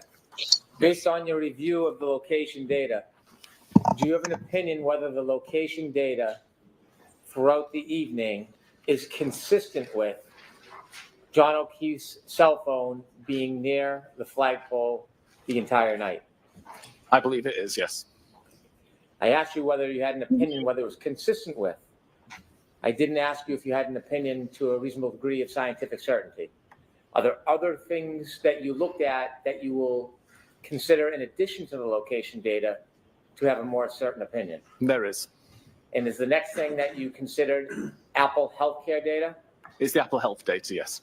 We asked about it, or I asked you about it earlier on, but I just want to talk about it a little bit before you show us and present to us the data that you've compiled for us. Is Apple Health data different than when you have like an Apple Watch? No, it's the same Apple Health data recording on the phone or the watch. The only difference is the sensors being used to do that monitoring. So if you're just using the phone, obviously you're only using the sensors in the phone. It's limited to steps walked and to altitude climbed. If you're wearing a watch, it can also do those things, but it can also add things like blood pressure monitoring and things like that. Does Apple Health data require an internet connection? It doesn't, no. So it's all self-survives on the phone itself? It is. So without having an internet connection, it will still store the data? Correct. If I have an iPhone, is it storing health data even if I didn't ask for it to do so? Yes. Unless you actively turn the feature off, it will by default try to track movement. Is it something that is hidden that I wouldn't see unless I look for it? No, there's an application for Apple Health, and then the settings are quite obvious in the settings screen. Apple Health data tracks movement of the phone? Correct. When you were considering the Apple Health data in this case, did you begin looking for the Apple Health data before Mr. O'Keefe's phone began approaching Fairview Road? Yeah, I started again at around midnight and looked at the health data up until 6:30 a.m. on the 29th. The different points when you track Apple Health data, is that helpful even if you're only trying to isolate a certain point in time? It can be, yes. Does it help determine whether or not it was working properly? If it was, it can determine whether it's working properly. It can determine an average kind of walking speed, for example, of a person, the average gait that the person may walk with, if that was important. if a person has an iPhone and they're moving and it registers Apple Health data, and then they stop moving, and the healthcare data doesn't register because there's no movement, would the Apple Health data resume movement even if somebody else picks up the phone? It would. The phone itself doesn't care who's carrying it. It just looks for movement. So it doesn't identify the owner in order to register movement? Correct. Your Honor. Come on. Does it identify the owner in order to register Better movement? question. It doesn't, no. Now somebody else had them. Could you turn to the next part of the data analysis that you did, Yes. please? So the two sources that I got the Apple Health data from were a database called healthdb_secure.sqlite. This, as I said earlier, is the typical database that's used to store long-term information about the health activity that's been recorded. So this database can have years worth of steps taken, flights climbed, and any other kind of health data that's been recorded. Really? Crazy. The downside to that is that the information's aggregated. So you see chunks of time and multiple activities can happen within those chunks of time. The cache encrypted C.SQLite database is much more temporary, but is much more granular. So we can see exact times that flights were climbed, for example, or at least you can see the exact time that the flight climb was recorded to the device. And then that information is aggregated into the larger chunk of time. So again, we might see within the cache encrypted C individual flight climb events that occurred, for example, 30 seconds apart. But by the time that information is written to the Health DB Secure, you're now looking at a 10-minute time period with 3 flight climb events, as opposed to 3 individual flight climb events with individual timestamps. Typically, that source is not used because the data is not stored there for very long. The information I found on John's phone was essentially these 5 records. So between 11 minutes and 9 seconds and 21 minutes and 5 seconds, there were 170 steps recorded by the device. Mr. Whiffen, I'm going to stop at each one and ask you some questions. At the time period between 12/11/09, 12/21/05, you don't have any independent information where John O'Keefe or his cell phone were, do you? The location data that I showed to begin with on Washington Street was around 12 minutes after midnight. So the presumption is that's where the location was at that time. And then 21 minutes and 5 seconds, the device had already started using Waze. It was already driving along Denham Street or had turned onto Maplecroft. What time did you say that Waze was initiated? It was approximately 19 minutes and 30 seconds-ish. Thank you. Again, we see at 21 minutes and 10 seconds until 24 minutes and 22 seconds, there are 80 steps recorded. And again, if you compare this to the location data, we know that the device was in a vehicle at this time. Between 22 minutes and 14 seconds and 24 minutes and 37 seconds, we have 3 flight climb events that are aggregated into that time period. And again, the location data shows that the device was traveling in a vehicle at that time. Mr. Whiffen, you had showed us a slide of 2437 on January 29, 2022 in your PowerPoint presentation, noting at that time, 12/24/37, the phone in the car was still traveling at 1.4 miles per hour. Correct. This is about a second before it came to a stop. Can you conclude to a reasonable degree of scientific certainty that that period of 12/22/14 to 12/24/37, Mr. O'Keefe, or at least Mr. O'Keefe's cell phone, was still in that car? Yes, the location data shows it was in the car at the time. And my next few slides will demonstrate why that was still recording a flight climb event while it was in a vehicle. Thank you. At 31 minutes and 56 seconds until 32 minutes and 16 seconds, there were 36 steps recorded. You're not going to be worse than And then there was no further health activity recorded on the device for several hours until 4 minutes after 6 a.m. When 432 steps were recorded between the time of 6:04 and 6:11.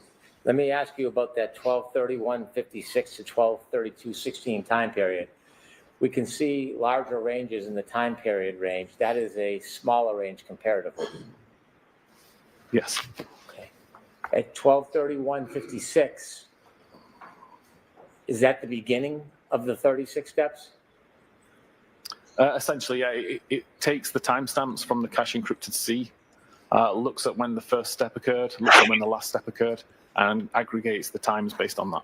So 12/32/16 would be the last steps taken for that cell phone. Correct. And in between that time period, there's 36 steps. You shared earlier that it doesn't indicate the direction of the steps. Correct. Other than the movement that equates to steps, can it tell anything about what direction, the positioning, how the phone was moving? It can't, no. It's just purely registered what it thinks are 36 steps. Could it have been a straight line? It could have been a straight Could line. it have been somebody pacing? It could have been. Could it have been somebody moving and jumping? Yes. Jumping, if they were jumping forward, essentially. What? After 12/32/16, when this phone took its last steps, it never moved again? Objection, Your Honor. Form of the question sustained. After 12/32/16, when this phone took its last steps, did it move again until 6:04:01 a.m.? There were no more steps or flight climb or any other health activity recorded during that time. Do you know what triggered movement at 6:04:01 a.m. of Mr. O'Keefe's cell phone? I presume that the device was moving at that time, but I don't know the details of who. Objection, Your Honor, move to strike on. I'll strike it. Please continue. Okay. Regarding the flight climb events, looking at the cache encrypted C database, I was able to find more granular, accurate timestamps for these records. And I showed those timestamps on this map at the position that the device was, according to the location data at the time. So you're going back to earlier in the evening now, 12:22:14. Correct. To 12:24:37 when the phone stopped near the flagpole. Correct. Okay, thank you. So we have the first record at 22:17, a flight climb event was recorded. I've highlighted that was a red line, and that equates to the red line that shows underneath the timestamp where the location was, where the device was at that time. The second record is 22 minutes and 32 seconds, showed with a green line, which shows over here.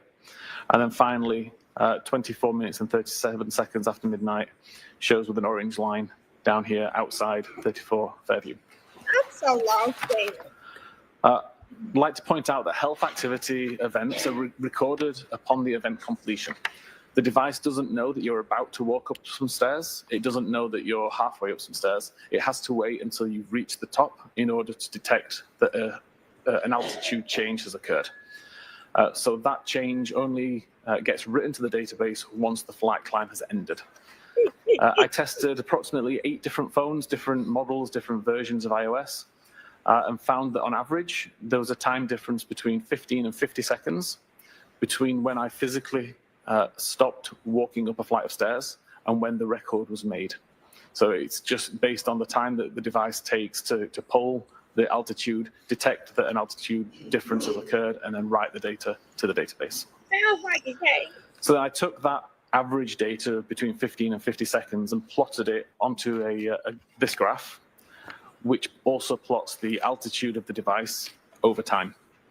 So the red line here shows the time according to the cache encrypted C database where the first flight climb event was recorded at 22 minutes and 17 seconds. Working back 15 seconds from that to say that with the gap that I know exists between the flight climb ending and when the record's recorded, the flight climb event is presumed to have occurred within this red gradient area. The altitude information on the device shows that between those times, the altitude increased from around 41 meters to around 45 meters. You may recall earlier I said that it's a 3-meter incline that Apple considers a flight climb event. Therefore, the incline that occurred within this red gradient is sufficient to trip a flight climb event. When we look at the second record at 22 minutes and 32 seconds, this is shown on this chart as a green line, and again, working back 15 seconds and beyond to allow for the tolerance, we see the green gradient area. This shows an altitude change of around 45 meters to 48 meters. Again, that would be sufficient for a flight climb event to be recorded because we have 3-meter incline change. We then don't see an incline change for a while. All we see is the device going downhill until we get the record right at the end there at 24 minutes and 37 seconds. And again, working back around 15 seconds to the orange gradient, we see an increase from around 25 to 28, 29 meters. Again, that would be sufficient to cause a flight climb event to be recorded. I'd like to ask you. Sorry, I'll go back. Continue, and then I'll ask you, please. Okay. I then compared that information to a topology website from the area, according to topology website data, and plotted that out here. We see the red circle now is related to the first flight climb, the green circle to the second flight climb, and the orange circle to the third flight climb. The gradients that we see here are the same gradients that were shown on the previous graph. So the presumption is that within this red gradient is where the flight climb event occurred. Within the green gradient here is where the second flight climb event occurred, and within the orange gradient here is where the third flight climb event occurred. The white circles show the altitude of that particular location according to the topology website. So again, we see that for the red gradient, there's an increase from 43 to 47 meters. Between the green gradient and the green number 2, again, we're going from around 47 to 50 meters. And then with the orange gradient at the bottom, we've gone from around 26 to 28 meters. So fairly consistent with the data that was recorded on the device in terms of altitude information. And I would suggest is the reason that these flight climb events occurred. Mr. Whiffen, there's 3 different times. The first is 12/22/17. At that time, was the Waze data app initiated? It was. And did that indicate whether or not Mr. O'Keefe or his phone were traveling in a car at that time? Appeared to still be traveling in a car. At 12/22/32, was the Waze data initiated and active? It was, yes. And at that time, does the data indicate that Mr. O'Keefe's phone was in a vehicle and moving? It does. And you showed us a slide finally from 12/24/37 that the vehicle was still moving 1.4 miles per hour. Correct. And was the Waze data initiated and active at that time, 12/24/37?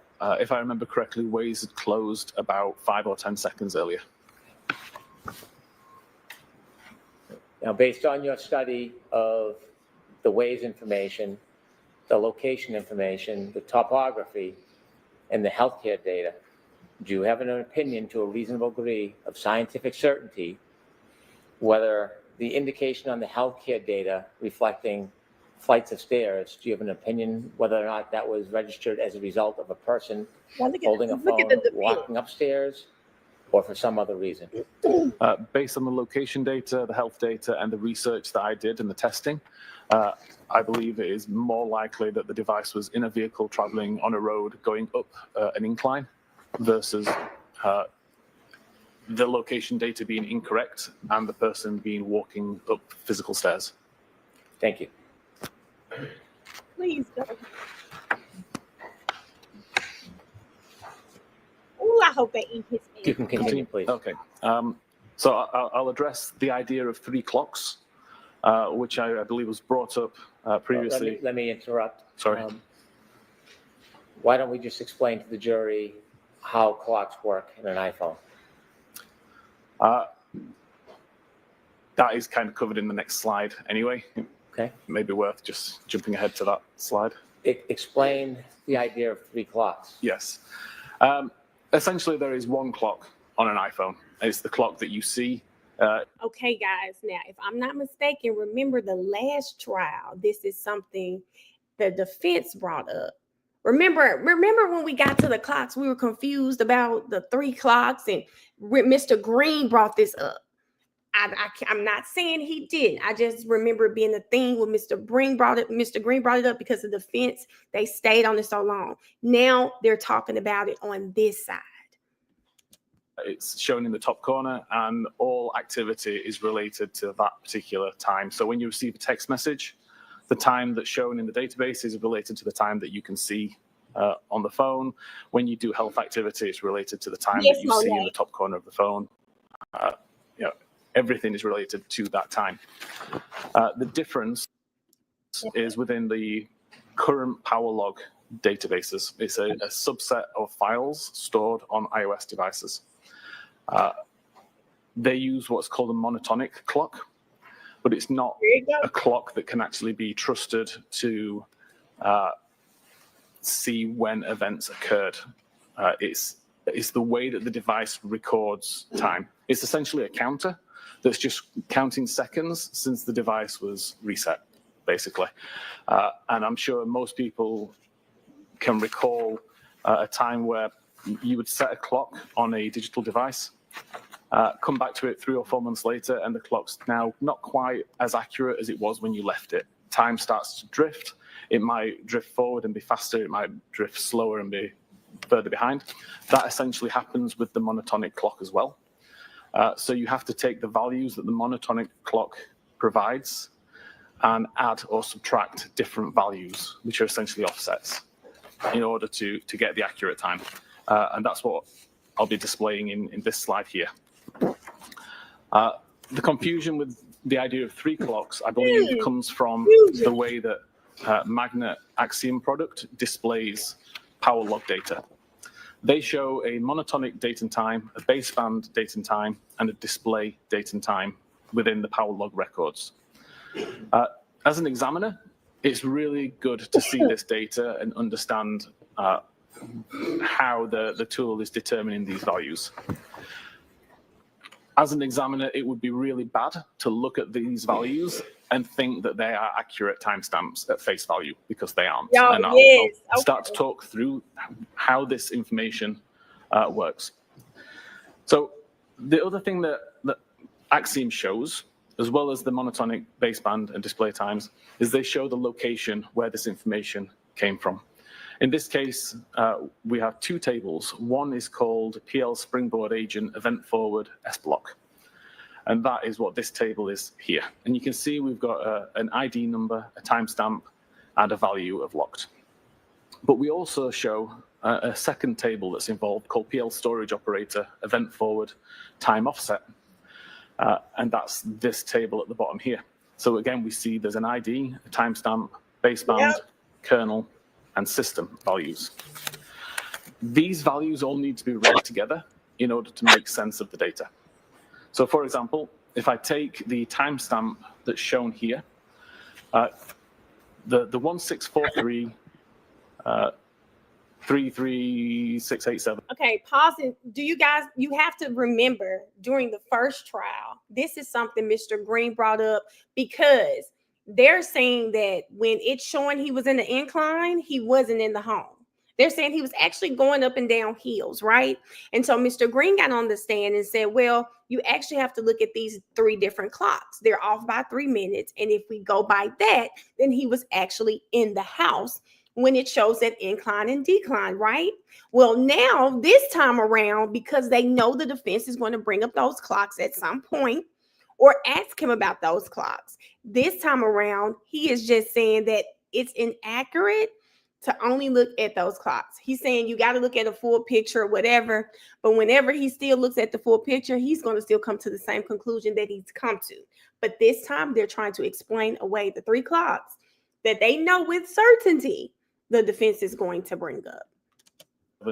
Number, if you treat that as number of seconds since the 1st of January 1970, it's what we call a Unix epoch. That will get you the timestamp of 29th of January 2022 at midnight, 21 minutes and 27 seconds once you account for the UTC -5 offset. And you'll see that that is the same timestamp that Axiom shows here as the monotonic time, 12:21:27.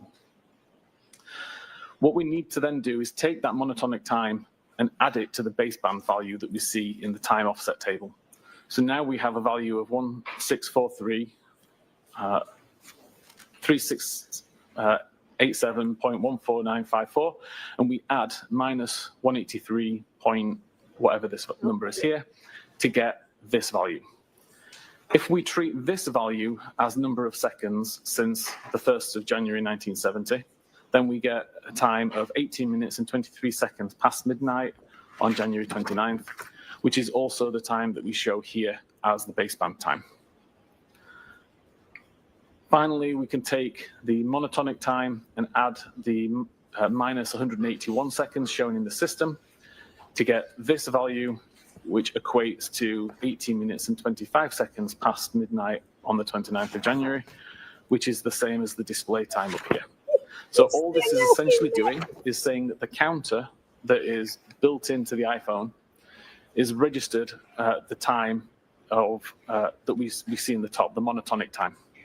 This is not necessarily the time that the event happened. You have to offset it with this value here in order to get the actual time that this happened. My own personal phone, when I was doing this testing, the time difference between the monotonic time and when something actually happened was over 2 weeks. There was a massive difference because my phone has been drifting so far since I originally bought and set up that phone. And again, when I was testing this, I can turn the flashlight on, turn the flashlight off.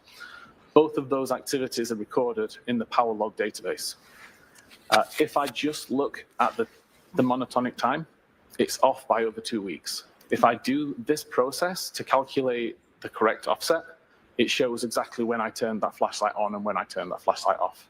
The calculation is imperative. Without the calculation, these timestamps are irrelevant.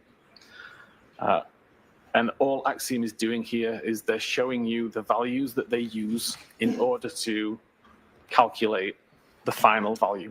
It doesn't mean that you can take the monotonic timestamp and read anything into it. It's completely irrelevant on its own.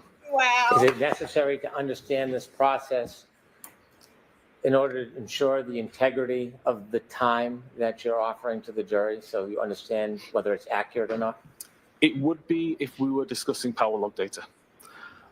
Power log data only really encompasses things like battery level, the time and date that it's plugged in, button presses, camera usage, things like that. It doesn't count for location data. It doesn't count for Apple Health data. They both work on the system time, and they both work on the same system time. So they're always going to be aligned. Do you have an opinion to a reasonable degree of scientific certainty as to the accuracy of the location data times and the accuracy of the health data times that you shared with us? They'd be consistent with each other. So to summarize that, there's only really one clock that's in use on an iPhone for recording. The only difference is the monotonic time, which is how power logs record information, but you need to offset the times to figure out when that activity actually happened.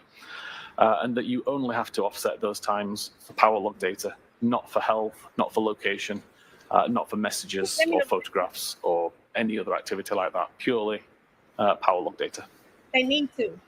Okay. Is there another subject that you looked at, that you analyzed in order to reach a conclusion about the time and location of John O'Keefe's cell phone over the night of January 29, 2022? Yes, the next one is battery temperature. Can you explain a little bit background on this before you start the slides? So again, we have a temperature sensor built in within the phone, monitoring for if the battery temperature increases too high and becomes a danger, or if the temperature gets too low and becomes an issue. So it constantly monitors. Y'all, we need to listen to this one. This is something Ash was bringing up at the start of trial when they mentioned temperature in the opening statement. If the phone gets too hot, it'll shut off. If it gets too cold, it could shut off. But we know John's phone never shut off. So we're trying, this is going to be good. Well, probably not, probably better on cross. This is the temperature of the battery and records that information in the Knowledge C database. Did you look into the battery temperatures from before midnight and after midnight and do an analysis regarding the temperatures of that cell phone battery? I did, yes. Throughout the evening of the 28th of January and then the morning of the 29th. Mr. Whiffen, that's going to be hard to read. Is there any way you can enlarge it? Apparently not like that. There we go. Thank you. So on the evening of the 28th, see an average temperature of around mid-80 degree Fahrenheit. I've got no understanding of where the device was at this time, whether it was in a pocket on a surface, whether it was in use or not.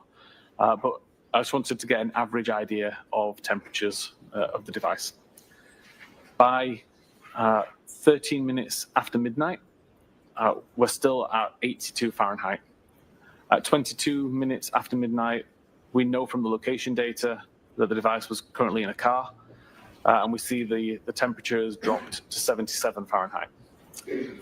By 37 minutes after midnight, we now know the device is already at Fairview. It's been at Fairview for approximately 12 minutes, and the temperature has continued to drop. It's now 72 Fahrenheit. Mr. Whiffen, if I can interrupt you. At 12:37, when the temperature drops to 72 degrees, is that before or after the healthcare data stops for that evening? That's after. Thank you.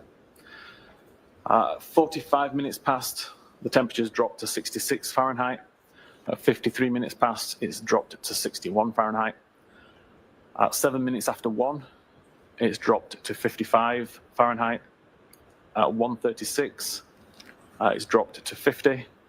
And then we have a large gap in the data, with the next record being made at 6 minutes after 6 a.m. What? when the temperature is 43 Fahrenheit. What's Mr. the Whitman. gap? If What's the gap? What's the damn large gap? a phone has any protection or coverage, well, let me ask it this way. What? Do you know what, if anything, happened around 6:02, 6:03 to trigger that 6-degree drop in temperature? I don't know. I don't really know. Okay. And then you're now at 6:14 and it's 37 degrees? Yeah, you're correct. This You is the know- coldest temperature recorded. Do you know what, if anything, happened to that phone at 6:15:01? I don't know. Okay, please continue. And then as of that point in time, from 6:35, we start to see an increase in temperature to 43 Fahrenheit. At 6:40, it's up to 50 Fahrenheit. At 6:48, up to 55 Fahrenheit. And at 6:56, up to 61 Fahrenheit. And then How cold was it that day? also plotted this out onto a graph just for visualization. Again, we can see on the evening of the 28th, the temperature is relatively consistent. It starts to drop as we know the phone is traveling in a car. And by the time it arrives at Fairview, we only see it drop No. until 1:36 a.m. We see a relatively modest drop over the next few hours, but no records recorded. We see the final drop at 6:14, and then we see an increase. But there are no increases occur prior to 6:14 that would suggest that the phone went from a cold environment to a warm environment or had extensive usage. Between 1:36 a.m. and 6:06 a.m., is there any indication at any time that that battery temperature went up? No, there's no records related to battery temperature at all for that time. Why? Thank you. Is there another area that you looked at for your conclusions in this case? Yes, I was looking at device usage. What is device usage? Information about when the user unlocks the phone, what applications they're using, what they're using the device for, and when they lock the phone again. Would device usage require an actual person to interact with the phone, or can it happen without user interaction? Everything that I was looking at was related to physical interaction and manipulation of the device by a user. Please continue. So the three sources of data that I used for this were Knowledge C, a database I mentioned earlier that logs lots of different activity, including device unlocks, device locks, applications that are on screen. The current power log, which I mentioned, which can track button presses. So specifically when the lock button is pressed and the times that I display have been offset appropriately. And unified logs, which is essentially a list of almost everything that's happening on that phone for a short amount of time. But it would be used, for example, if you had a problem with your device, took it back to Apple because it was crashing all the time, let's say, they could look at the unified logs and figure out, well, what's causing these crashes to occur. So really granular.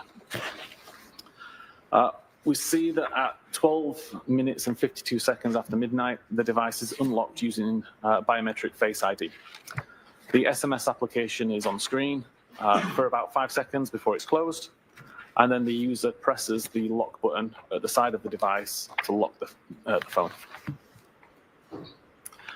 At 13 minutes and 54 seconds, biometric Face ID is used again, and the SMS application is opened. And at 14 minutes and 29 seconds, the lock button is pressed again, causing the device to lock. 15 minutes and 46 seconds, the device is unlocked using Face ID. The SMS application is already on screen because that's the application that was on screen when the device was locked. and the device is locked again at 16:03. At 17 minutes and 59 seconds, the device is unlocked again using Face ID. The SMS application is still on screen from before. And at 18 minutes and 12 seconds, the lock button is pressed, causing the device to lock. At 18 minutes and 25 seconds, the device is unlocked using Face ID. The SMS application is already on screen from the previous usage. And at 18:31, the SMS application is closed. At 18:34, the phone application is opened by the user actively pressing on the phone icon on the home screen. At 18:36, they're now in a call, and this causes a different screen on the phone. And at 19:23, that phone call ends. At 19:29, the Waze application is opened by the... Y'all know when he's saying 19, he's meaning 12:19, right? I saw Niara say he's not using times. He's just saying 19 whatever, but he's meaning 12:19. The user pressing on the icon on the home screen. And that's open for approximately 5 minutes, closing at 24 minutes and 26 seconds.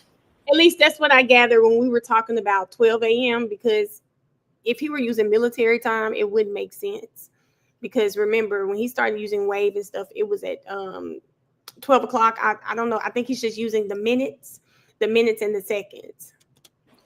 2 seconds later, at 24 minutes and 28 seconds, the device is locked by the user pressing the lock button on the side of the phone. And so, but see, Ash, I said military time would make sense because if he was saying, why would he need the GPS to go to McCarthy's and the waterfall places he always goes? And when he was doing that time earlier, he was like at 24:36, it coincided with him pulling up to the house. I think he's just not saying 12. For whatever reason, because military time wouldn't make sense. At 24 minutes and 59 seconds, the device is unlocked using Face ID. Okay, y'all hear that? 24 minutes. He's using just the minutes, not the actual hour. So we are talking about 12. The SMS application is opened using the icon on the home screen. And at 25 minutes and 9 seconds, the lock button is pressed by the user to lock the device. Okay, y'all hear? At 27 minutes and 45 seconds, the device is unlocked using Face ID. The SMS application is already on screen. And at 27 minutes and 50 seconds, the device is locked using the lock button. Now, all we're saying is he's not using military time. He's just not putting the hour. He's just saying the minutes and the seconds. 29 minutes and 52 seconds. Device is unlocked using Face ID. SMS application is already on screen from the previous usage. And at 29 minutes and 53 seconds, the lock button is pressed to lock the device. 32 minutes and 4 seconds, the device is unlocked using Face ID. SMS application is already on screen from the previous use. And at 32 minutes and 9 seconds, the lock button is pressed by the user. And that is the final interaction with the device. It's the final unlock of the device using Face ID, and it's the final logged button press on the device as well to lock the device. So the final interaction with John O'Keefe's cell phone that night? Correct, up until 6:15 a.m. In 12:32:09 was the last time before the phone moved again the next morning? Correct. Is there one more area that you engaged in analyzing to help reach your conclusions in this case? There is. During my time looking at the unified logs that were mentioned, I found a record that appeared like it could be interesting. It was called Doppler. This was the pocket state that I think I mentioned earlier, and it detects when the user takes the phone out of a pocket, or at least removes the item that's blocking the camera. There were hundreds of thousands of records within the unified logs that I was able to filter down to just the Doppler records and to filter and aggregate down into a more digestible number, which is what's shown here. So again, whenever the device receives a phone call, or whenever the device is picked up in a particular way, the camera activates and it actively looks for a face. If it finds that the camera's blocked, it records the fact that it's in a pocket state. And it will continue to record pocket state until either the obstruction is removed, so the device has been removed from a pocket, or until whatever is calling for the Doppler check to be completed. So, for example, if I make a phone call, it will continue to check and look for a face up until the phone call ends, or the ringing ends. So in this case, at 12 minutes and 37 seconds, see a small amount of time where 4 Doppler checks were conducted. And that ended at 12 minutes 37 seconds with a pocket state cleared event. At 12 minutes and 39 seconds, there was a 7.5 second period where 108 Doppler checks were conducted. Again, that ended with a pocket state cleared event at 12 minutes and 46 seconds. At 25 minutes and 8 seconds, there was a single Doppler check that resulted in a pocket state. And at 29 minutes and 37 seconds, for 5.5 seconds roughly, there were 97 Doppler checks.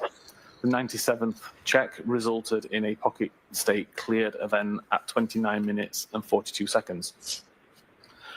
At 31 minutes and 52 seconds past midnight, there was an 11-second period where 155 Doppler checks were made. The 155th Doppler check resulted in a pocket cleared event at 32 minutes and 3 seconds. At 33 minutes and 14 seconds was the start of a 5-hour and 20-minute period where 26,500 Doppler checks were conducted. Every one of those checks came back to say that it was in a pocket state. There was never a pocket state cleared event during that time. If it was in a pocket state, because I take it to pocket state in my mind, it's in a pocket, right? It somewhere. The phone was found up under him. Could that be pocket state too? Just like a still state, pocket state, another word for still. It was still, was it moving? Like, so you just assume it's in a pocket. Yeah, this is at 2 minutes after 6 a.m.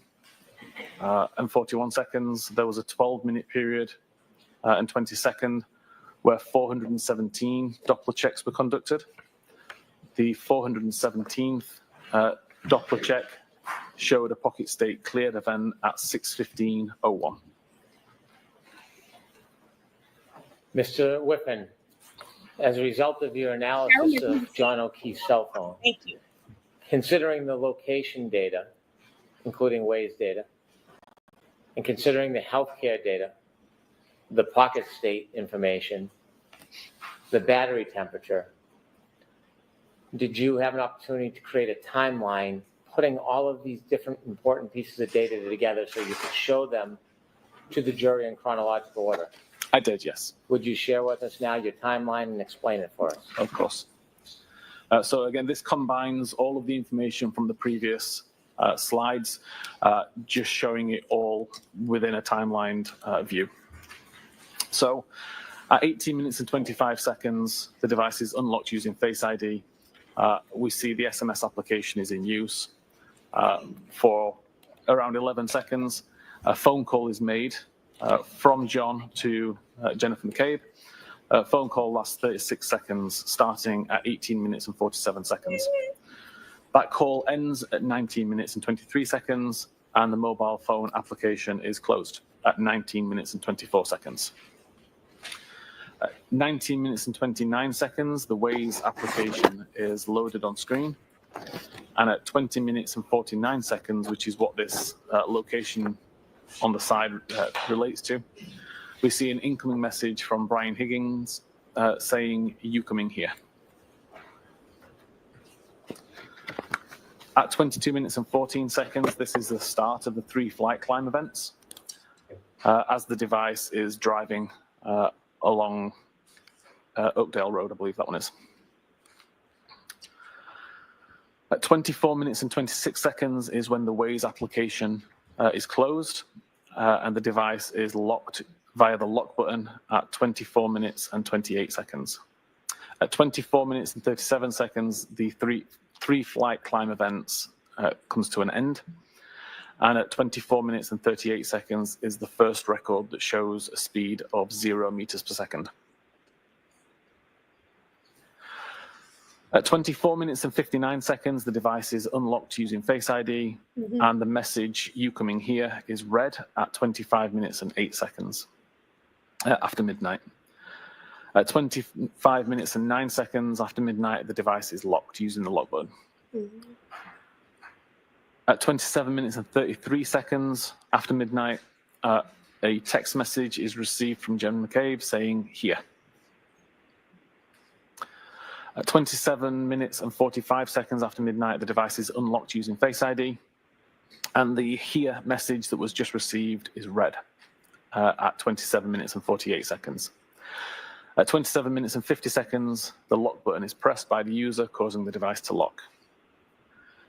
At 29 minutes and 37 seconds, we start to get some Doppler checks, and at 29 minutes and 42 seconds, the pocket state cleared event is written. At 29 minutes and 44 seconds, there's an incoming call from Jen McCabe. This is answered and lasts for 7 seconds, ending at 29 minutes and 51 seconds.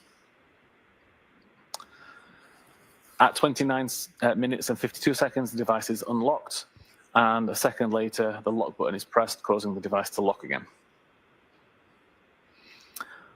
31 minutes and 47 seconds after midnight, a message is received again from Jennifer McCabe saying, "Pull behind me."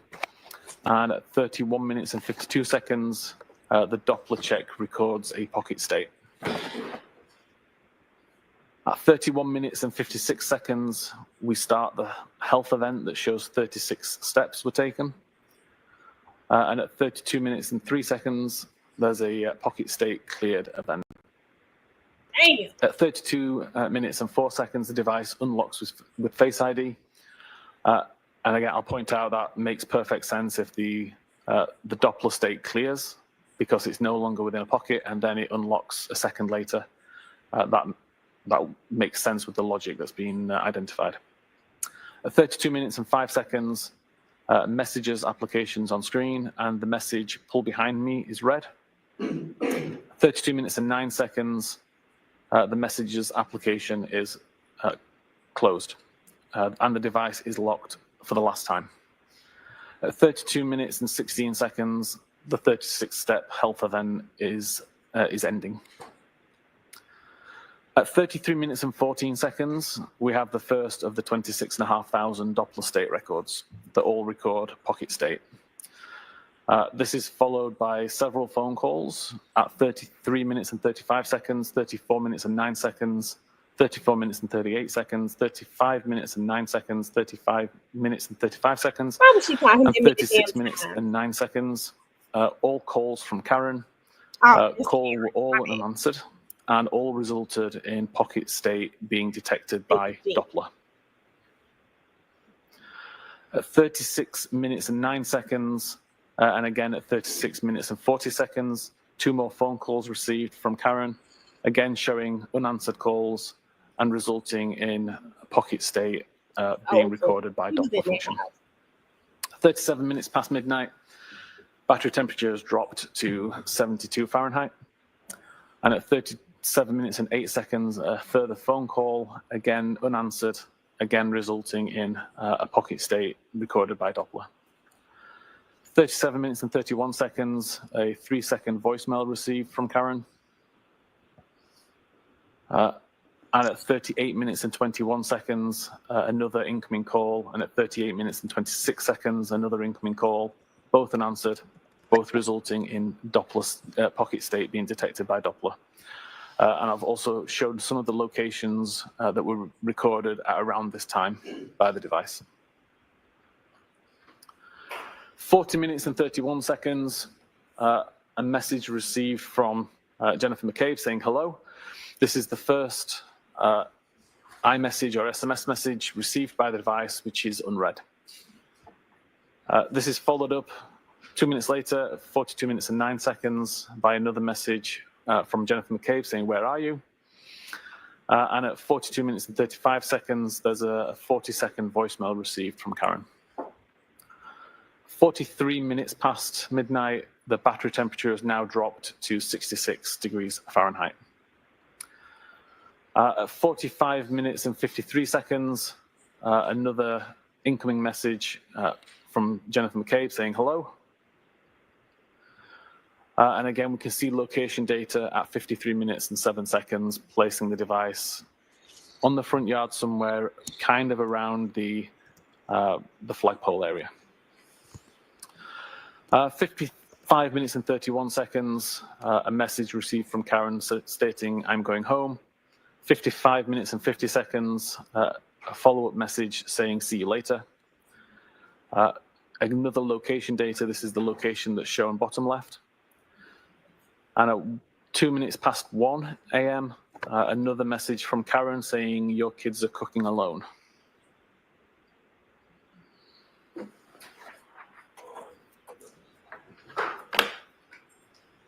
Now this is a mess.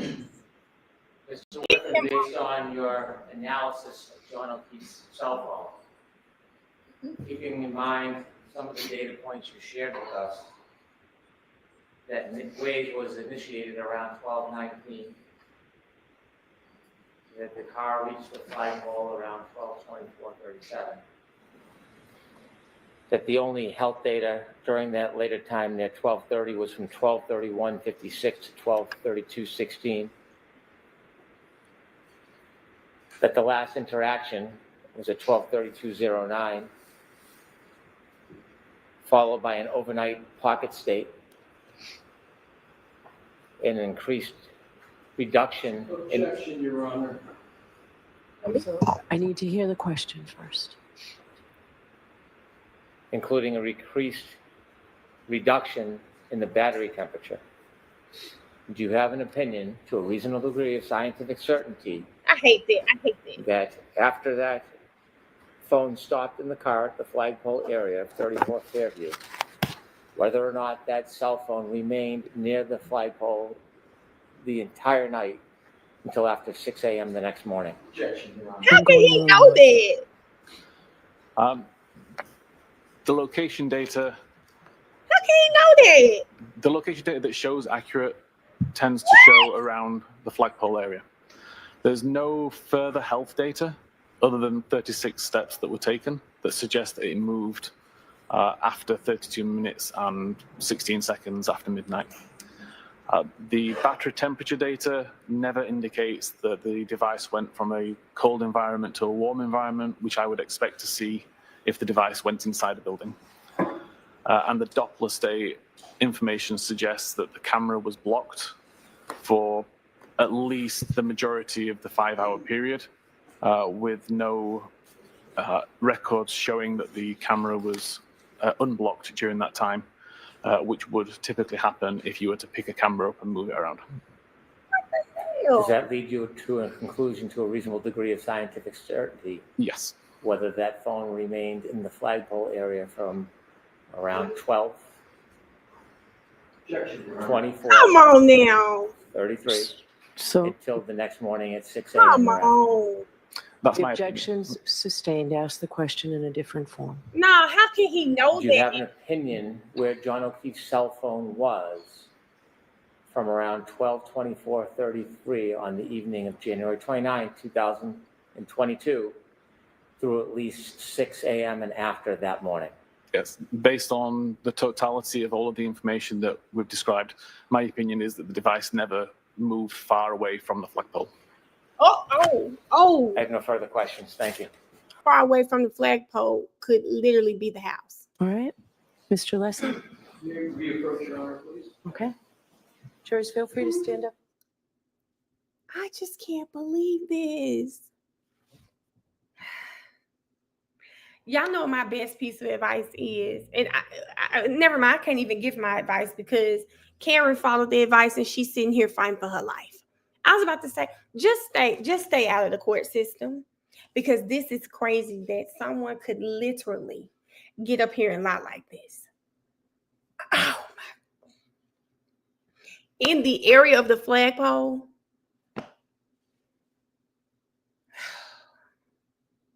Yeah, this is I think I'm just annoyed because he doesn't know this stuff to be true. And he's talking as if he's so certain about it. I believe. I'm assuming. Don't show me damn Peggy right now. I'm not in the mood. I'm gonna be like John Morant. Let me cover Peggy up. Let me cover Peggy up. I don't want to see Peggy right now. I'm already pissed. I'm already pissed. I'm so pissed right now. This is insane. And that powder blue is not very protected. I don't want to. Your Honor, if I may have a moment, please, to set up at the podium. Okay. Thank you.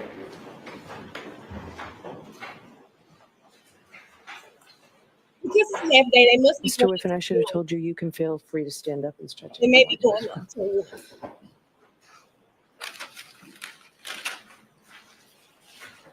don't want to see it. Peggy. I can't imagine somebody being nasty and having a Boston accent at the same time.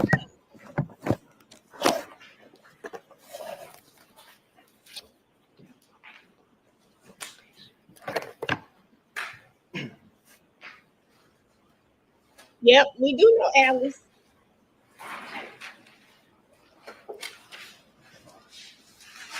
Hell, Montrese, at this point, I'm inclined to believe it was Gina.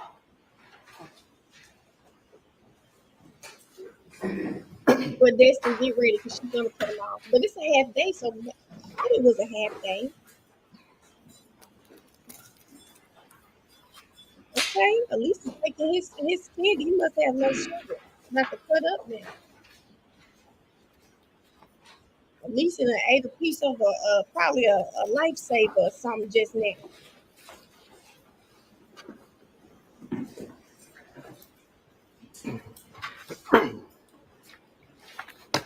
Thank you, Your Honor. May I proceed with the Yes. administrative matters? May I approach? Yes. Thank you. Your Honor, pursuant to a stipulation with the prosecution, I would like to mark and enter into evidence 3 documents. These are each portions of a March 2025 report prepared by Mr. Whiffen. The first one. So, yes, they can come into evidence. They can come into evidence. There's a stipulation. So And we so- can mark it as the next exhibit. If we can, that's page 29 for the next exhibit. Separately, please. Exhibit 40.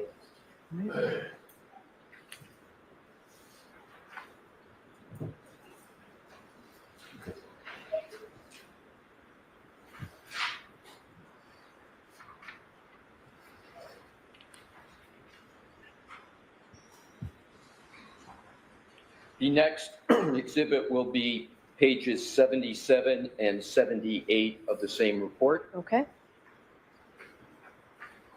Exhibit 41.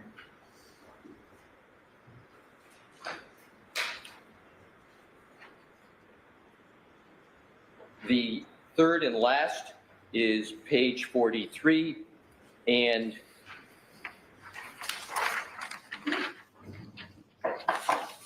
page 44. Exhibit 42. Okay. All set. Thank you, Your Honor.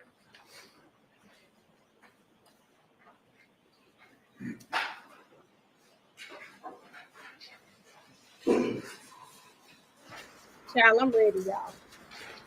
I just want him to make sense of this. May I, Your Honor? Yes, please.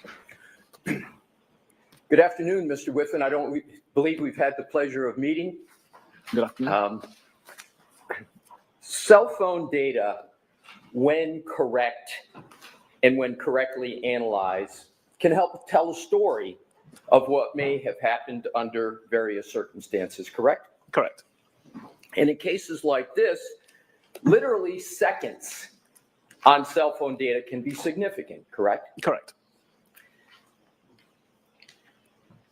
What I'd like to do is to go back to your PowerPoint presentation and specifically go to the timeline that you had gone through with Mr. Brennan, and rather than repeating everything, there'll be select aspects of the timeline I'm going to reference. And with the court's permission, we will put the timeline back on that's already in evidence. Okay. Thank you. So what I'd like to do is to start with page 70, which we have as 78 of the deck. If you could, Mr. Wolf, go to that.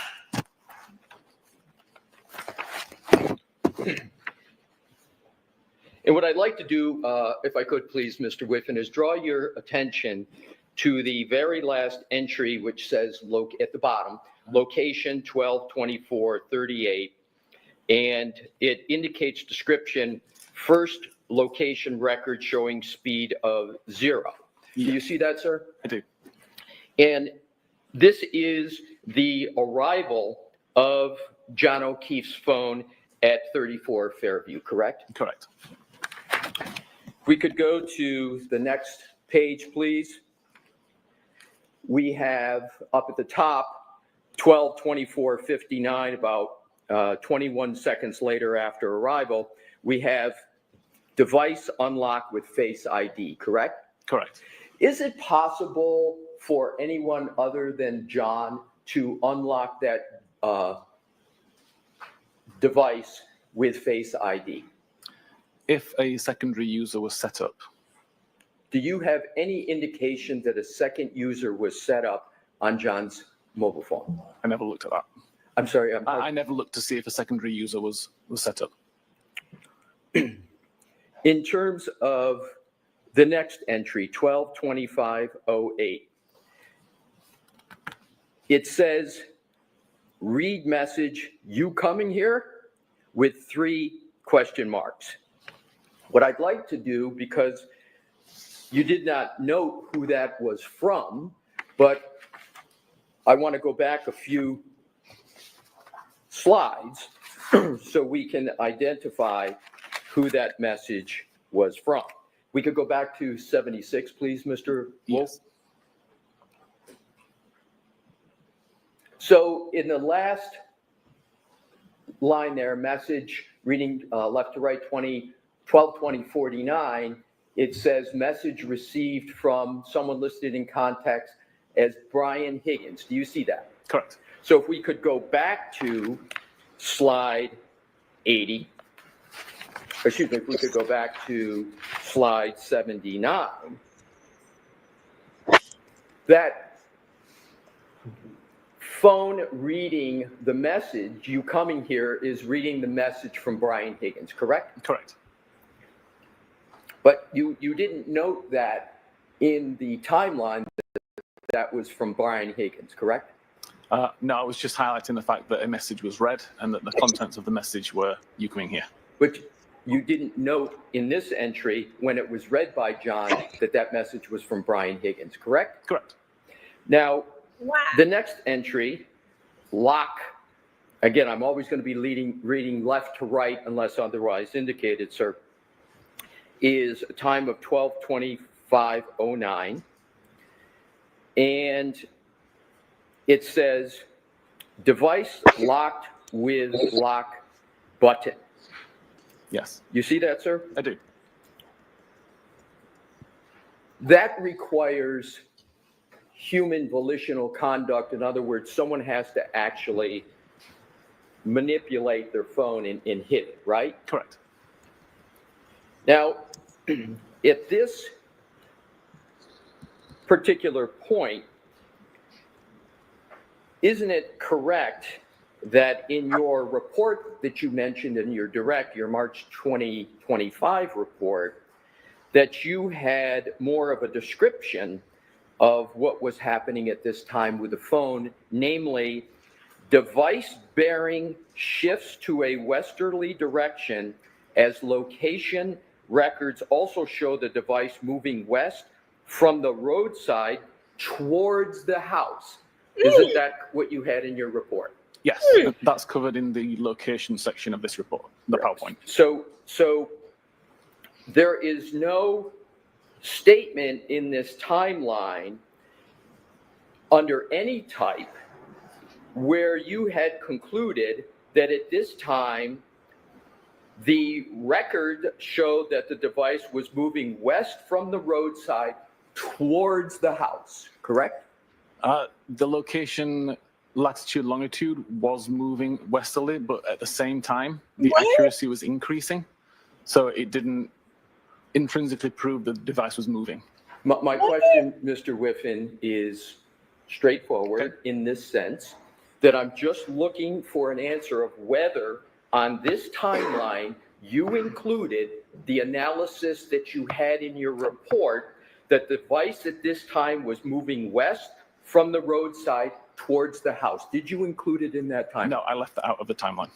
Next entry. Oh, 2733. why? That's 12/27/33. You note that there's a message received from Jen McCabe. Here, exclamation point, question mark. You see that, sir? Correct. Now, at this point, you have two people in just 2.5 minutes, Brian Higgins and Jen McCabe, trying to find out if the John is coming to 34 Fairview. Is that a fair conclusion? It appears so. I'll allow it. Is that a fair conclusion? It would appear so, yes. So just because of the colloquy that occurred, I want to repeat the question. Now you have, at this point, at 12/27/33, you have two people, Brian Higgins and Jennifer McCabe, in just 2.5 minutes, trying to find out if John or the phone is coming to, or if John is coming to 34 Fairview. Objection. Sustained. Ask it differently, Mr. Thank you, Alessio. Your Honor.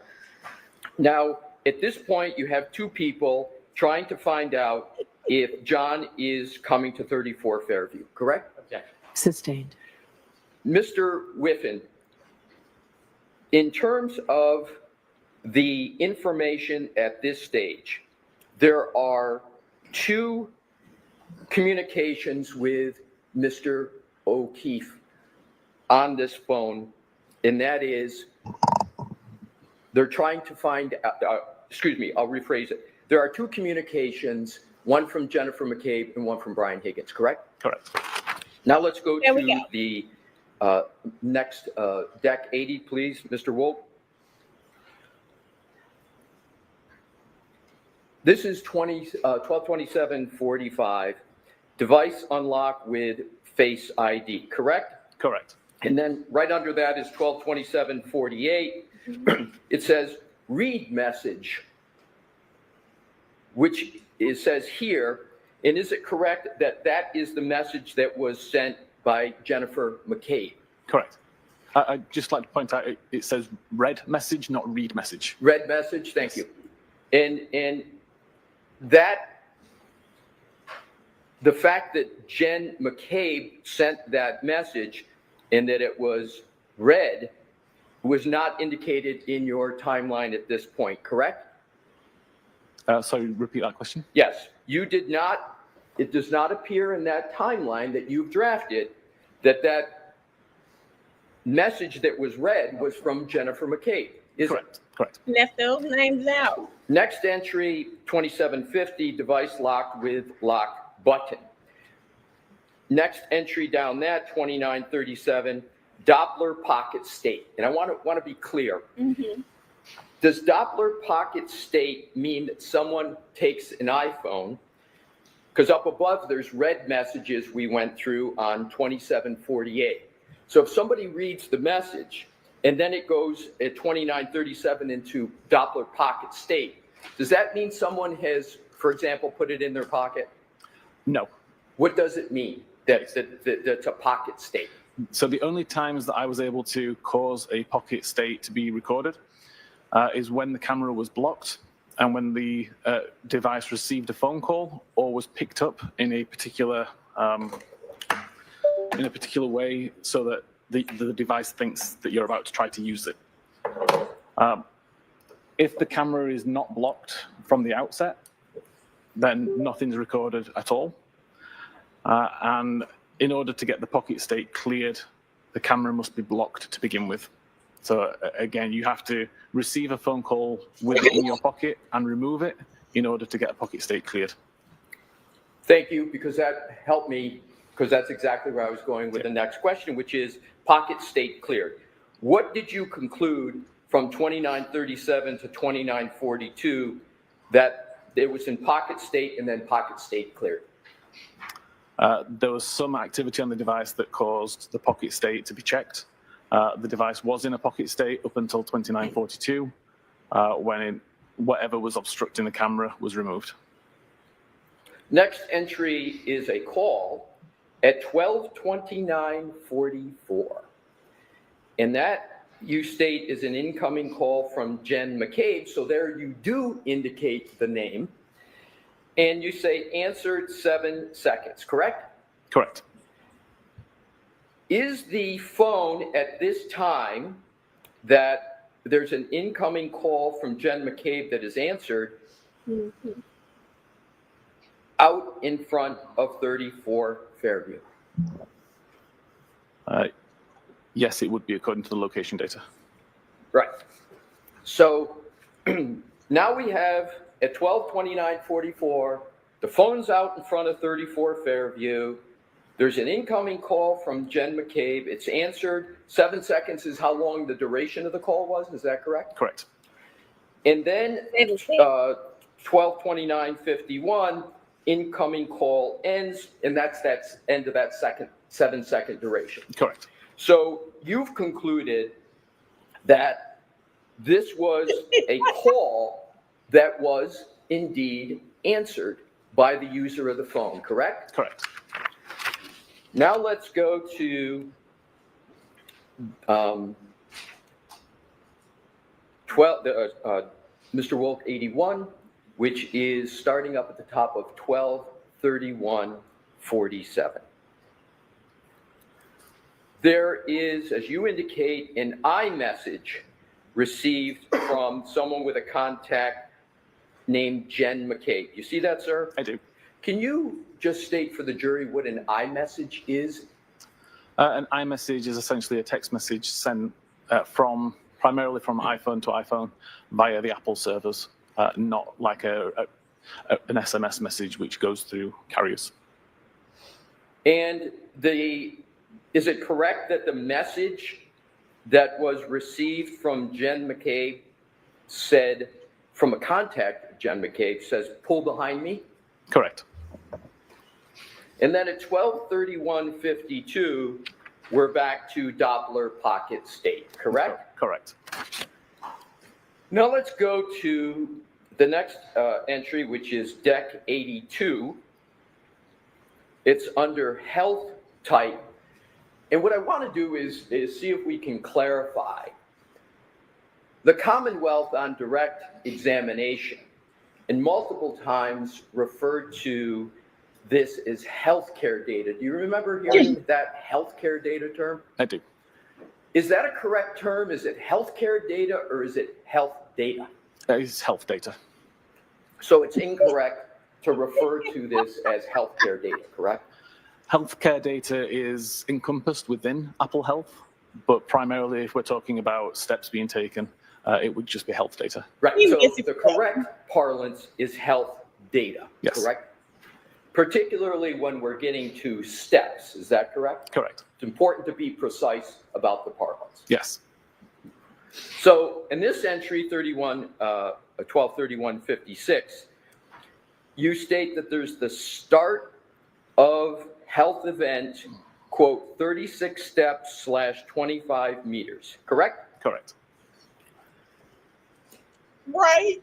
Is it accurate to say that because we're in the United States and we don't work on the metric system, that 25 meters is about 84 feet? Are you able to make that calculation? Wait a minute. He's doing him like y'all say Bev does AJ when she talks about attorneys that are Massachusetts. Well, in Massachusetts, we do it this way. He said we don't work.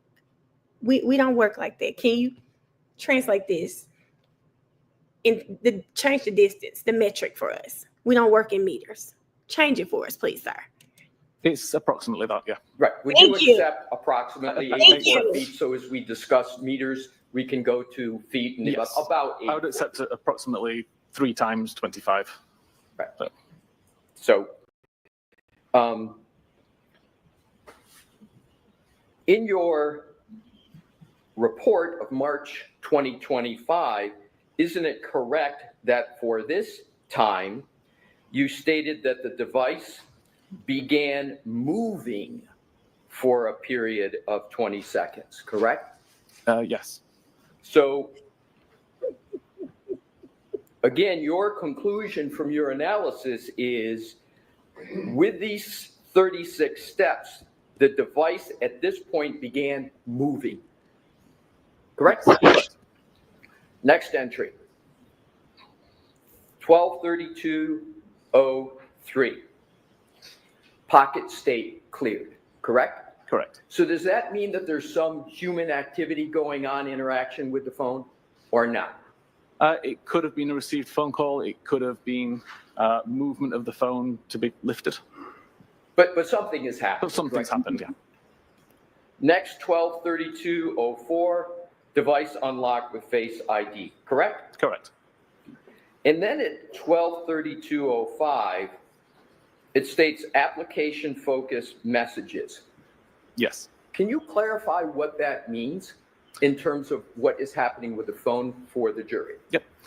So at 32 minutes and 5 seconds, the messages application was in focus on screen. So it was the application that was being used by the user at that time.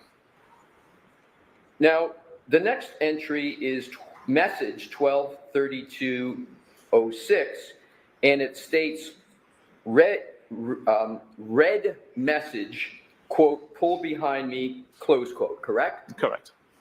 Now, you don't indicate who that message is from in your timeline, but that's the message that was sent by Jennifer McCabe at 123147, correct? Correct. Next entry is application lock at 123209, and you've got here end application focus, and then you state device lock with lock button for the last time, correct? Correct. So that's again pressing the side button on the iPhone that locks it. Correct. And that requires human conduct, human interaction with the phone, correct? Correct. And then the next entry under health data at 123216, that is 7 seconds after the lock.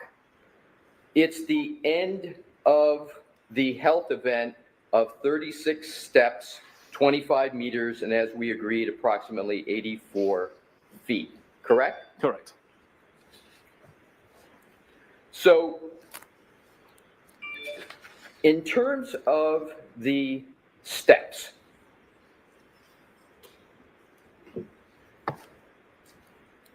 I want to turn to some further information with regard to your previous, the report that you mentioned on direct, which is the March 2025 report. Your Honor indicated a time for the break, and I'm going to go into a little bit of different area. Would you like me to keep All continuing? right, Mr. Leslie.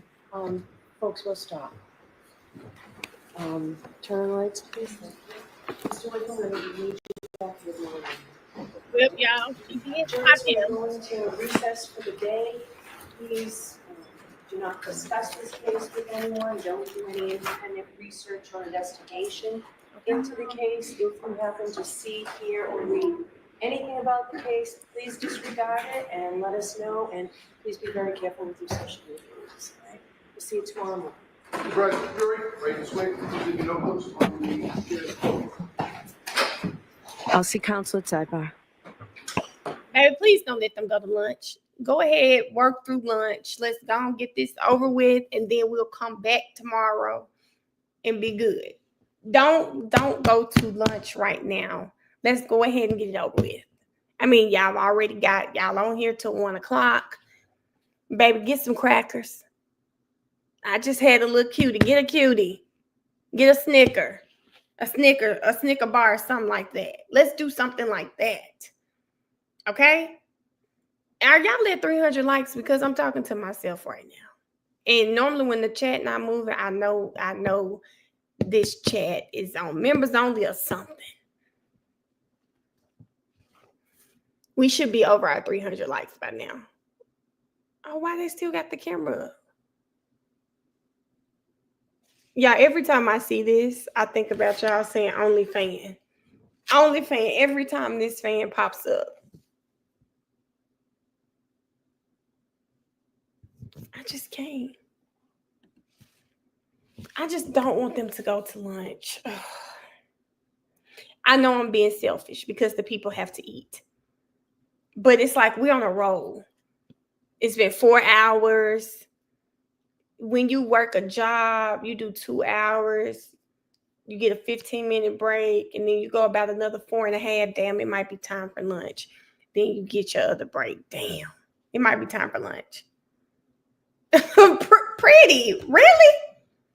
I wonder why I can't even see members. I was wondering what was going on. How the whole chat off? Now, I thought you guys did members only in the chat. My whole chat off. Had me in here talking to myself. I said, where the chat? She said, it's back now. I'm sitting here like, what happened? I was sitting here like, y'all told me members only. Y'all know I hate talking to myself. All the way off, y'all know I hate talking to myself. I'm like, damn, ain't nobody gonna say nothing. Okay, I'm gonna tell you now. No, because I don't want to read it. Not that I don't want to read it. If they go to lunch, I don't think my eyes will be able to read it. Stephanie, no, you're not blocked. That you're not blocked. I think they were trying to get the likes together. I sure hope the likes are together. Hold up, Diamond. What is per Twitter, Diamond? Because Diamond, okay, here we go. A juror has been called to sidebar and is being questioned about something in the presence of all attorneys. Y'all, I can't make this shit up. Every day is something in this case. Every day there's something in this case. Something pops off. They're saying a juror is being questioned at the sidebar. I'm going to just be honest, and I think a lot of us have said it. I don't believe any of their asses. I do not believe there are 16 people in that small ass town I don't believe that there are 16 people in that town who do not have an opinion about this case. I just don't.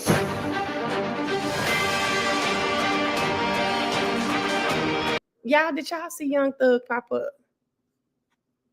I don't believe there's 16 people who don't follow this case. Hold up. Valerie's not on here, but I follow Brad. I said, hey, Brad. I was trying to say, hey, Brad. But I follow Valerie.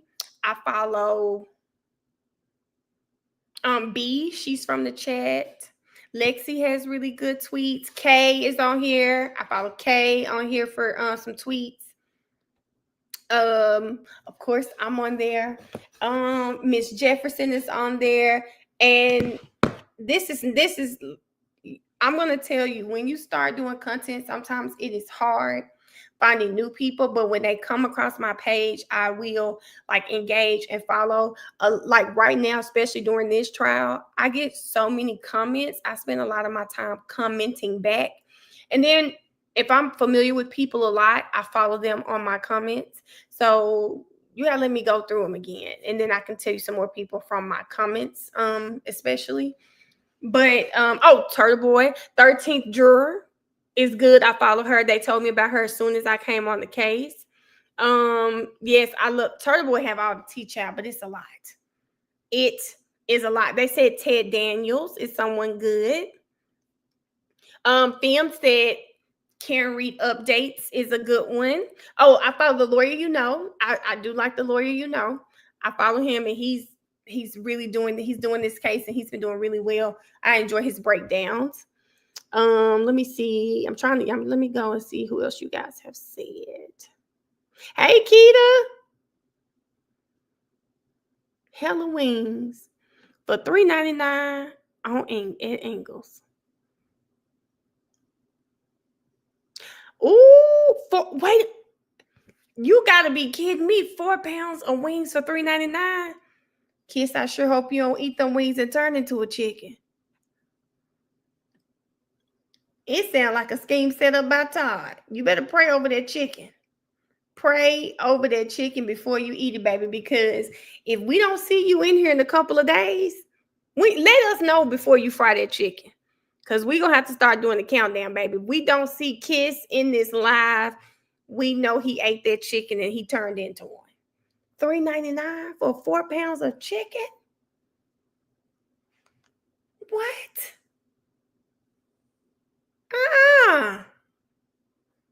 She said, are they chicken? Something's going on.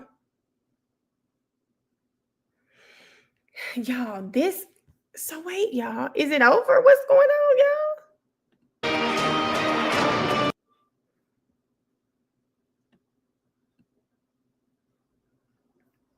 What is going on?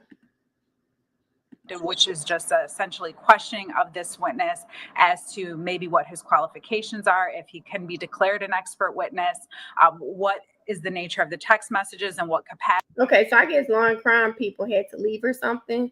I do see the fan on another stream, so I'm going to swap out for now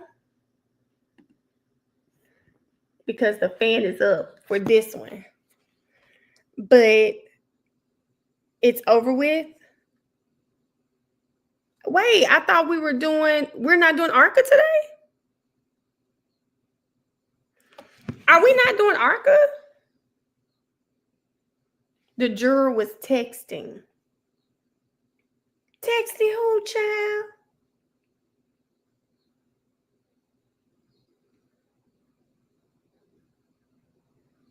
Hold up, y'all. I'm trying to see if I see anything.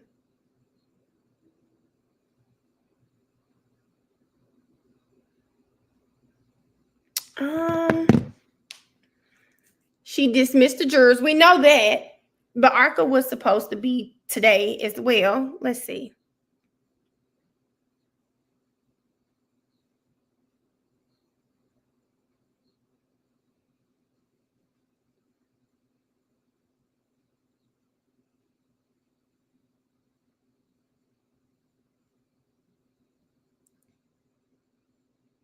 We are doing ARCA. Okay.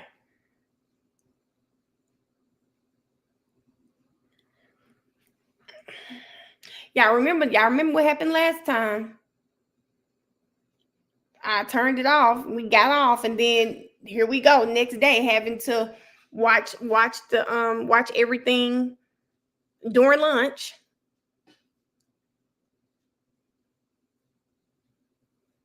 You can't bring a phone in the courtroom. That has to be a lie. I'm online, y'all. I'm trying to see.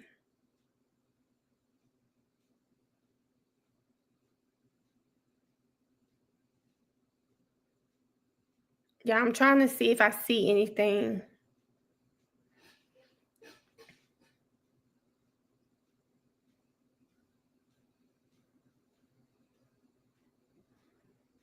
Oh, y'all, Alice just tagged me in something. Let me read it to y'all. Thank you, Haley. Haley gifted 5 Millionaire Mail memberships. I appreciate it, Haley. Haley, thank you for the memberships. Maybe this time when they block the chat off again, we'll have a couple more members in the members only chat.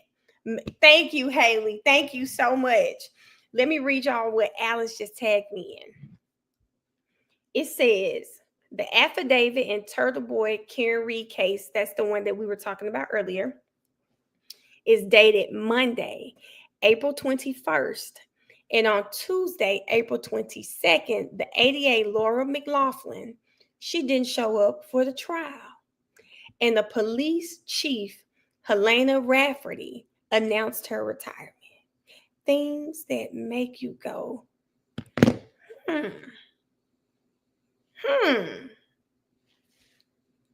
What do you guys think of that? Whoever this is, she follows me. Let me follow you back. See, this is how I be following people.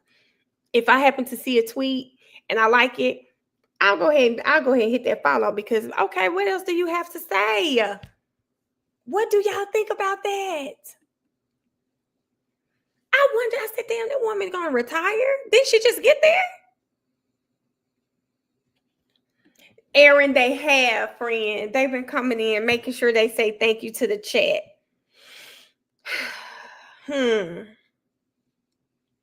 Hold up. Let's see. There are 15 plus. Girl, 15 plus. We're going to get through this. Hold on, y'all. Let me see what else is on here.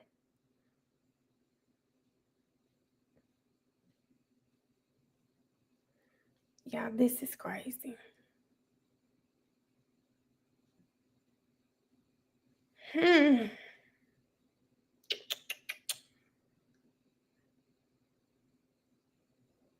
They'll be back at 2 p.m. Is that what you guys are saying? Let's see.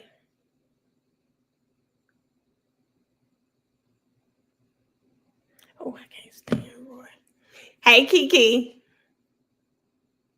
It's real ghetto. He's reaching something is going on. Something. Okay, y'all. I'm looking online now so I can see if I can see a little more. Hold on. I know Kay sent me some stuff, so let me. Okay, Kay just sent me something. I know the truth. Oh, let me see if I can pull this up, because Kay sent something that we can watch real quick. Thank you so much, Kay. I'm gonna do better with checking my inbox, because I see you sent me some other stuff. Okay.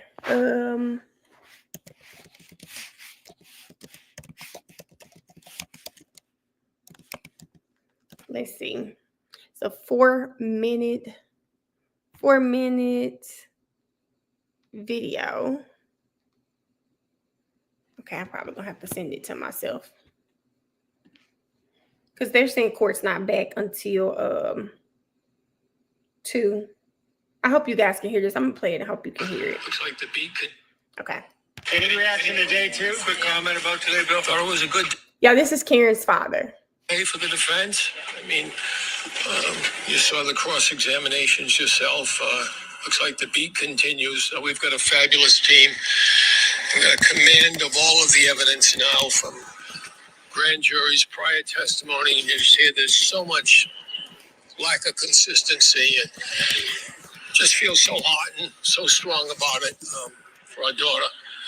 They're such an amazing, talented team, these lawyers. You think you'll be called to the stand? I hope so. Mr. Reed, have you been told when? No, I have not. Does the statement of Gretchen Voss about the broken taillight bother you? Nothing bothers me. I know the truth. I was there. I was in the O'Keefe house that day. I know why we went back. I know what we did when we went there. I know how long we were upstairs. I know it all. And I don't lie. At my age, I answer to another maker. Did you delete any ring videos? I like her daddy. Listen, I want my daughter back. We want our daughter back. So I'm very sensitive to the pain the O'Keefes have suffered. I knew John O'Keefe well.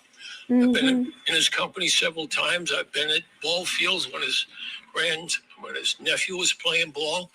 So, you know, I know how much he was doing that guardianship for those kids, and I admired that incredibly. and so did our daughter. So, you know, it's not lost on us that the O'Keefe family has endured tremendous pain. You can't help but see what you saw today and hear it and not be empathized by it. And I'm certainly, all right, sympathetic to that. And I just, you know, give her space. Karen Reed is innocent. She's not responsible. There was no collision. Come on now. None. And it'll be proven. And when you hear the testimony of any of these witnesses from the state, you see how they're buckling. Mr. Reed, when you were upstairs with the O'Keefes, did you delete any ring video? Of course not. How the hell you don't do that? Of course not. He just about does his phone. Seriously. I've done- When you looked at the jury at all, compared to last time to this time, have you noticed anything different? Or like, do you think that they look like they're, you know, more, they're listening closer? What's the difference, I guess, this time? Different faces, different, you know, that's all. But I think they're all purposeful, well-intended. And it's difficult sitting there. It's difficult for me sitting there, you know. Again. So they're doing this, you know, good citizenship duties, and I respect that. So There were a couple of times where you were shaking your head. Baby, his wife left him, y'all. What's going through your head? She done walked off. what's going through my head is that I'm into the fourth year of this, and I would believe that, as part of a rhetorical series of questions, how many DAs would you know that after getting a Fed dump with the text of the leading detective who has been summarily fired, and with the ARCA testimony, would at that point, just a rhetorical question, say, we're not going any further. And then on March 19th, when that lead detective is dishonorably discharged, how many DAs, you're all reporters, would at that point say, we're walking away? And with that, I'm walking away. Aaron, talk to us about the clips being played. It was a great day. I'm happy with and we're tired. You had been come at me. Why don't you want that? Karen out here smiling. I know that's right, Karen. I know that's right.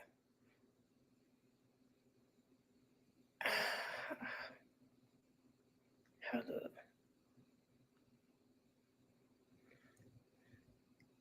Ciao. Okay, hold up, y'all. I was trying to see what else popped off while we're waiting for ARCA, because I know everybody's waiting for ARCA.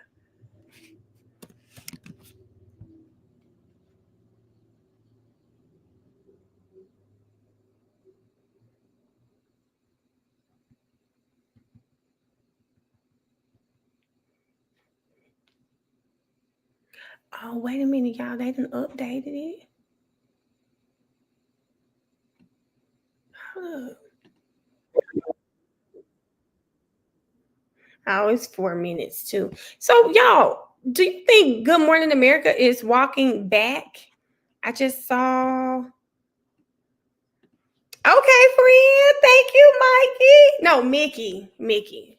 I want to say Mike, it's Mickey. Thank you, Mickey, for becoming a member. Thank you. My question, guys, was, do we think Good Morning America is purposely not uploading that whole interview? I have yet to see it. I have yet to see the entire Carrie Roberts interview online. I'm going to look again, but I haven't seen it yet. I've seen clips. They just uploaded another clip. Everything is 3 minutes, 4 minutes, but they're not. I think they're purposely not putting that whole video. They're probably not allowed. They aired it on TV, Shani. They put it on TV. It's not a long one. Was it not long? The only thing I've seen has been those 4 minutes. But I would imagine it was at least 15 to 30 minutes. I wondered if they are not posting the full thing because she ended up lying on the stand. Being accused of Big M on a cop.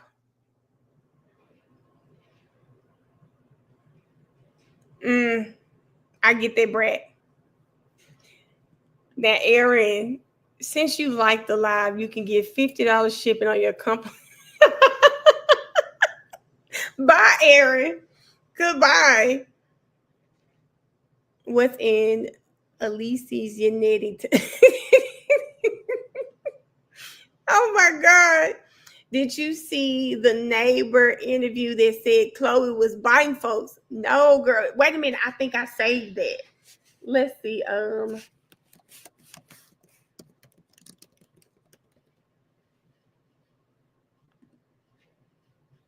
Let me see. I know what you're talking about.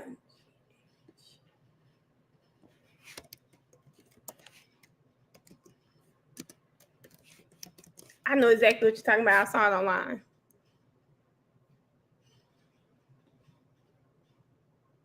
Where's that little man at?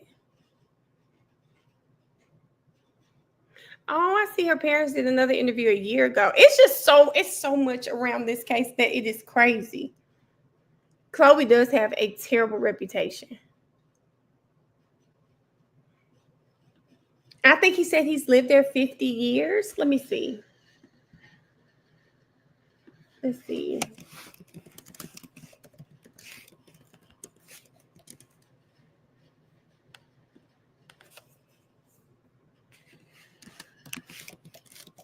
Y'all forget that like YouTube is this whole universe, because I put in Albert Family Neighbor and there was like something like the Sims coming up.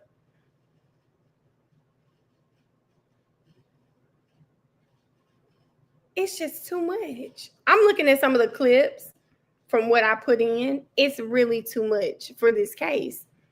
I'm sure there are 1 million hours of content on YouTube, probably more than 1 million, for Karen Reed alone. For Karen Reed alone. The people was outside in her neighborhood. She got her teeth fixed. Wait, y'all. Wait. Jen got her tooth fixed? Because I saw B put online Jen and she had braces on her teeth. And I was like, I wondered if that meant she now has braces. Oh, let me tell T we are doing ARCA.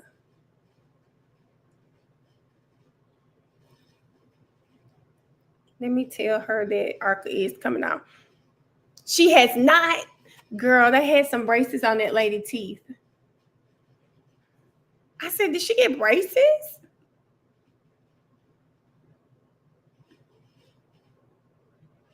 Yeah, Gwen, I'm wondering if they don't want to post it now. They don't want to post it now that it's come out that she lied. Okay, I'm about to check it now, Erica.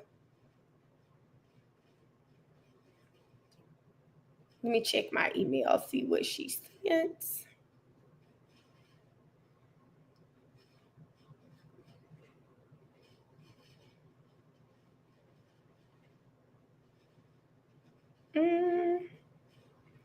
Oh, let me open it from here, y'all. She sent me a video. Let's see. Let's see.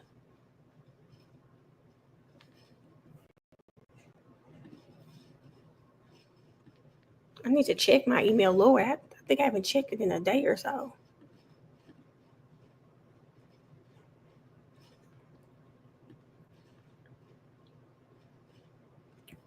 Erica, let me see if this is the full interview or is this a snippet? Yeah, I don't know if this is the whole thing, but we might have the whole thing. Let me see. It doesn't give me a time. Let me let the ad play, y'all. It might have it. We might have it.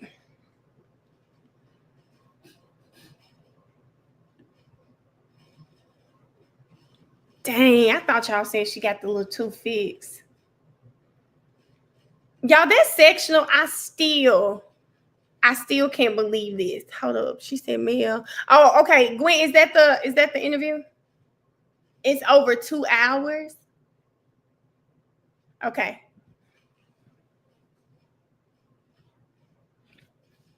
There is a Peter Murphy. Maybe that's the one I'm looking for. So much better when we're working together. Peter Murphy. Maybe that's the one. We don't have 2 hours. I mean, can't watch something that's 2 hours long. Oh, okay. I get who you get. Peter Murphy is not who I was looking for. Okay, Brianna. Y'all on here working. I love it. When I'm telling you, I'm checking emails, Instagram, TikTok.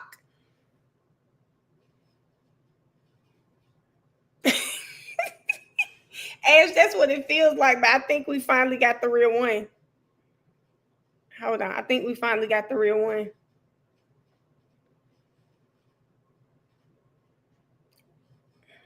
Hold on. Let me.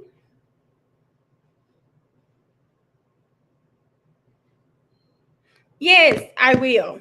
Hold on, y'all. Oh, okay. Listen. So one of our millionaires, Brianna, I just checked my messages. So Brianna is doing a fundraiser for March for Babies. She says she participates to help all moms and families experience the joy of a healthy baby. With nearly 4 million babies born each year, we have a lot of work to do to help them all. So the funds that she's raising is going to go to the March of Dimes to support their research. Give me just a moment. I lost my spot. They support their research, lead programs, and provide education advocacy that truly makes a difference to families in our community and across the country. So I'm going to make sure I post that. I don't see a goal on here, but she is doing donations. Brianna, I'm definitely going to make a donation. And you can also walk with her too. And this is through the Zeta Phi Beta. So you know I absolutely have to make a donation. The Alpha Eta Zeta chapter. I'm going to post it, post the link on my page for anyone who is interested in donating to this for Brianna. Let me make sure. Yeah, I'm over here. Let me open another tab so that I can post this to my story, Brianna. When I figure that out, I'm going to post it on my story. Did you tag me, Brianna? That post that you just put, if you can tag me, why can't I share that in my story?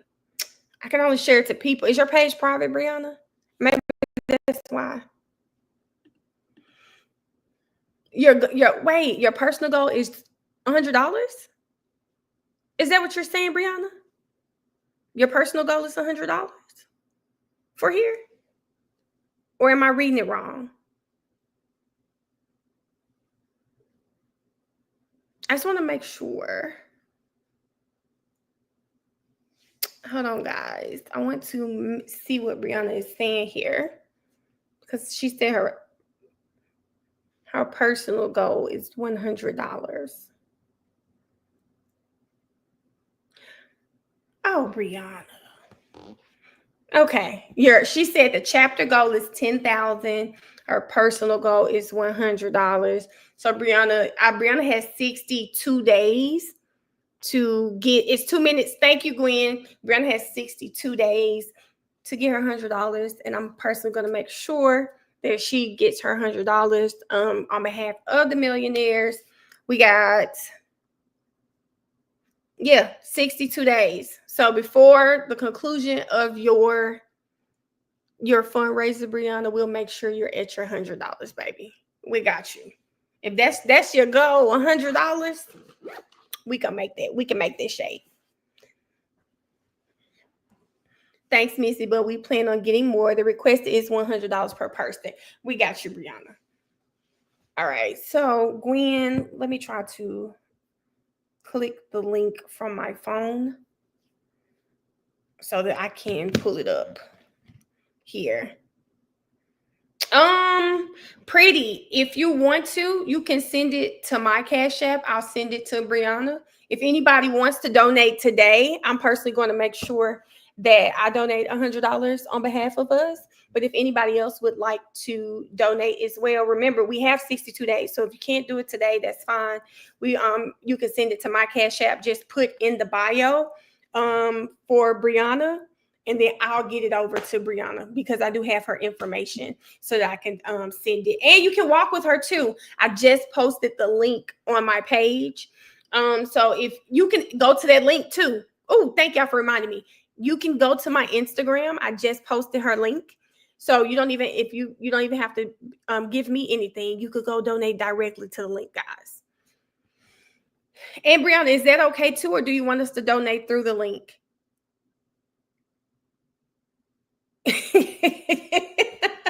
Yeah, so y'all, over the next 62 days, whenever Brianna posts it and she tags me, I'm gonna make sure I'm posting it on my page as well, so that we can help her reach her goal. That $100 is gonna be easy for us to come up with anything extra. I'm not gonna tell people to donate $100 per person. She was saying her chapter, so I said on behalf of the millionaires, before the conclusion of her stuff, I'm going to make sure I send her $100. But if anybody wants to say anything extra, everything counts. If it's $1, whatever, it all counts. The link is in my story, so you could send it to her. But it's in my story, guys. You can just go to my story, sign up. She said the goal just $100. I know we can make that happen. So I appreciate everybody for taking the time out to even consider donating. And again, it's 62 days. So yeah. Brianna, you never know what might happen. Brianna said, since y'all got lotto numbers, let's run it up to 500. You never know what might happen, Brianna. So we'll just make sure when you post it, Brianna, I'll post it as well so that I can help spread the word as much as possible. I can help spread the word there. And thank everybody for taking the time to listen to that. And now, Bree, let me get to what you were sending me. I'm sorry. When I opened my messages, I saw Brianna. Y'all get real scared when random people send me messages. Oh, this is Kiss. Because listen, y'all. I said, who is this? I said, who is this man? It's them wings, y'all. Let's pray Kiss have his wings and don't turn into a chicken eating the wings, okay?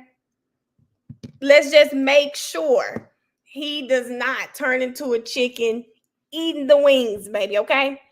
That was Kiss. Okay, now here's Brianna.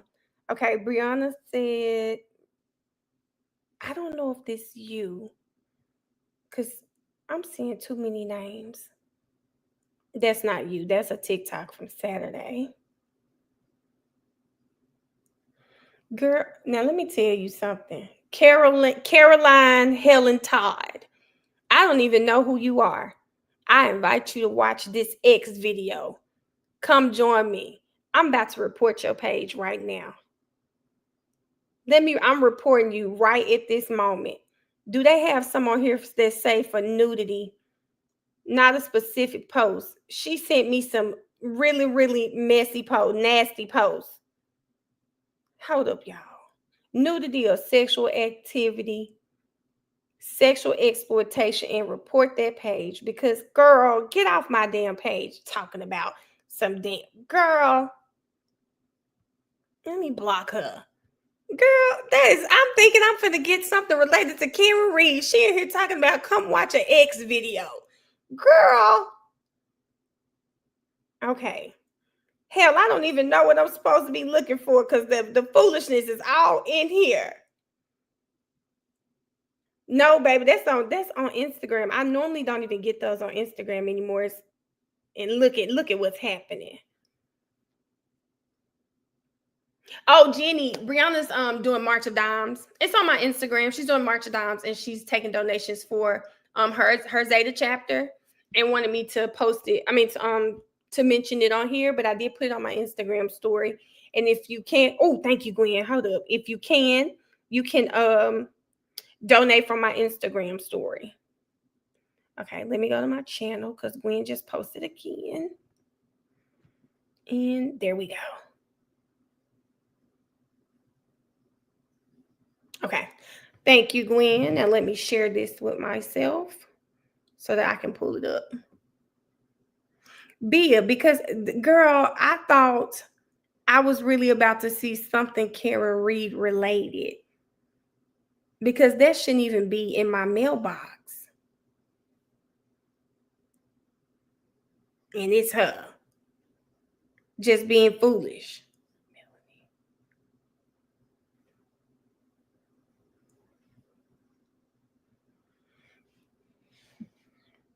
Shay. Oh, Brianna, put the link in the group me. Shay's in the group me, and then Shay can get the link from there. That might be easier. That might be easier, Brianna, if you would put it in the group me. Mika, he had to stop. They're recessed for the day, and then it's allegedly at 2 ARCA's going to come in. Aaron, I don't know how to pin a comment. Okay, let's see. All right, y'all. So thank you, Gwen. Gwen sent us the interview they were talking about with the neighbor. So we're going to put that. We're going to watch that real quick.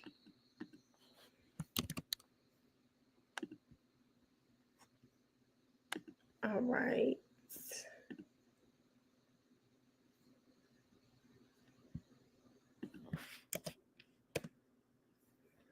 All right, y'all. So this is the interview with the neighbor that they were talking about. If you've been on X, they've been talking about this video. Testimony in the Karen Reed trial is expected to wrap up for the day in about an hour from now. Earlier today, jurors visited the street in Canton where John O'Keefe's body was found. WBZ's Penny Commit has the very latest from Dedham.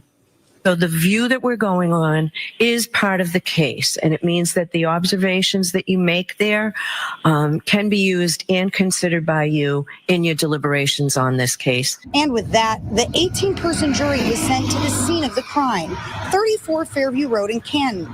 Each side asked the jurors to pay close attention to different details during their visit.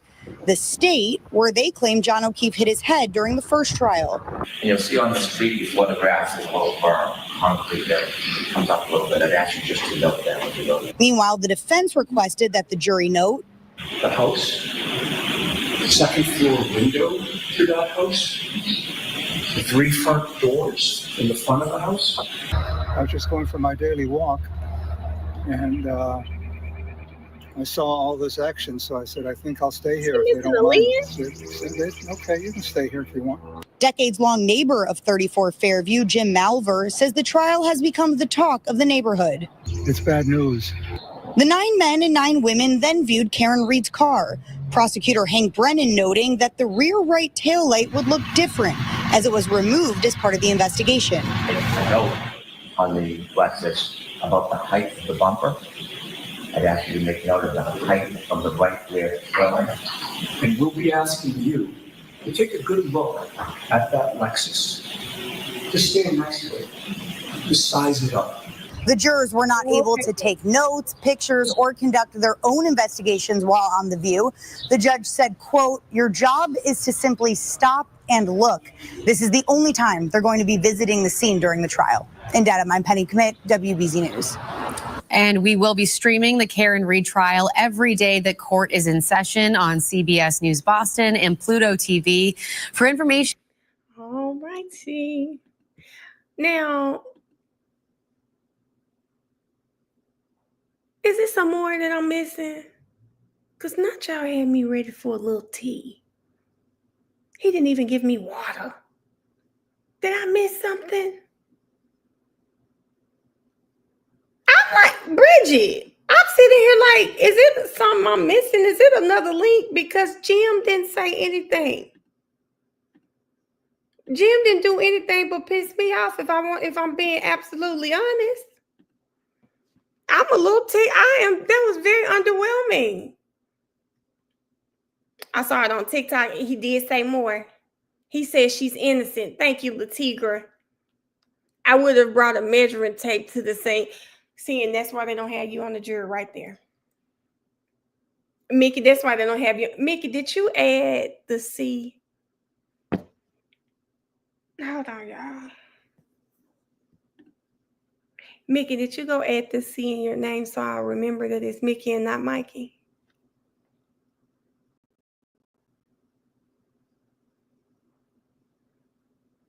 I like somebody who sees a problem and says, I have a solution for that. I've got to let me add the C so that when she sees that C, she can pronounce my name the way it is. I ain't mad at it. I like a person that come with solutions. She said, this keep calling me Mikey. First of all, you ain't been on here in a while because we had this situation happen months ago, and you told me it's Mickey like the mouse, remember? And then you ain't been on here for a while, so I hadn't seen your name, right? So now I'm having to register in my brain again that it's Mickey and not Mikey. But thank you for the C. Thank you for the C, Mickey. Thank you for the C. Okay. I almost told you what he said. Crystal, you can tell me what he said. It's fine at this point. Hopefully it'll be better. That was very underwhelming. Put some respect on Mickey's name. The C helps me. It helps me a lot because y'all see I'm still struggling with Alessi's name, Mr. Alessi. I want to say Alessi so bad, but I'm remembering how you guys broke it down in the chat, starting with the UH. So maybe towards the end of this trial, I'll be used to saying his name correctly. He said Chloe bit some people. He knew, and everybody knows about the Albert's hair. What does everybody know? She said, I know, but I'm so proud of the growth in the channel and you learning to work it. Friend, it's going to get even better. I have some really great things coming up. Now, I'm going to say this. I was watching Shiloh Sanders' stream. And I'm going to tell you guys now, when I see people who have their streaming set up or whatever, I'm always paying attention because I've been ordering things for my new setup. One thing that y'all are going to hate, and I can hear y'all now. Y'all talk about me with those arrows. Baby, it's okay, Gwen. It's okay. Baby, y'all prepare to be sick of me when I get my sound machine. When I get that sound machine, baby, prepare to be sick of me. I am going to wear that sound machine out. I just want to hear the bomb sound. Boom. Like that sound and the bum, bum, bum, bum. Prepare to be sick of Melanie when I get my sound machine, okay? Missy, I will. Baby, when I get that sound machine, I can see y'all in the chat now. Tell my Mel, please, Mel. We don't need a sound for everything. They ever get up and holler out, and now, ladies and gentlemen of the jury, we're gonna go to break. No. It's gonna be hear ye. Bum, bum, bum, bum. Okay? Every super chat bill, it's gonna be a Cash App sound. Cha-ching. But come on now. Y'all gonna be sick of me. You know he love his sound machine. Monique, Liz, every new member bill, it's gonna be it's gonna be a clap or something. Baby, please prepare to be sick of me because when I get that sound machine, not even just the sound machine, I'm going to tell you now, am I going to act brand new with my new setup? Probably. I'm going to have a new chair, okay? I'm going to have my sign behind me that say Millionaire Mail. Oh. Baby, just prepare, okay? Every time you see a TikTok video, I'm be in front of that Millionaire Mail sign. Do you hear what I'm saying? Like it's a billboard on 285 or 85, okay? Like it's a billboard. I'm prepared to be sick of me.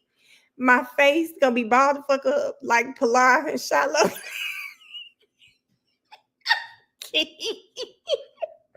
Key, prepare to have that face balled up.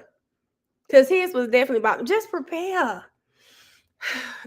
Baby, and the Detroit hoodie is coming back. The only reason it's not out is because I don't know where I put it right now. I don't know where I put it because y'all know I love to wear something in the house so I'm not cold. I don't know where it's at. It's the only reason y'all haven't seen it.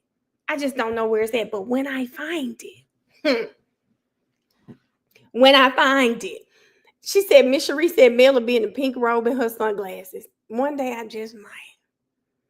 She said, this shit might be in Memphis, Erica, because I haven't seen it.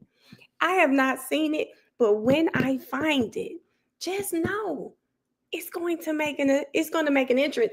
Like, it is so funny. I said maybe one day, maybe when I get all settled, I can put some clothes on. Because I mean, it's so easy. Just grab a t-shirt, some sweats, put a hoodie on. It's just so easy to do that. But I'm gonna get it together. Missy, it's my cousin. It's my cousin. She hates it. Mel, it's damn near summer. You gonna need a Detroit t-shirt. A Detroit t-shirt. But it's cold in the house. It's cold in the house. Plug it back in, needs to be a sound. Aaron, I love that. I wonder if I can record my own sounds and put them on there. Because I got a couple that I need to record and put on there. Erica, after the prayer you sent me the other day, you might need to listen to the Lord. Because you really playing with him. And I don't think he wants you to be playing with him the way you do.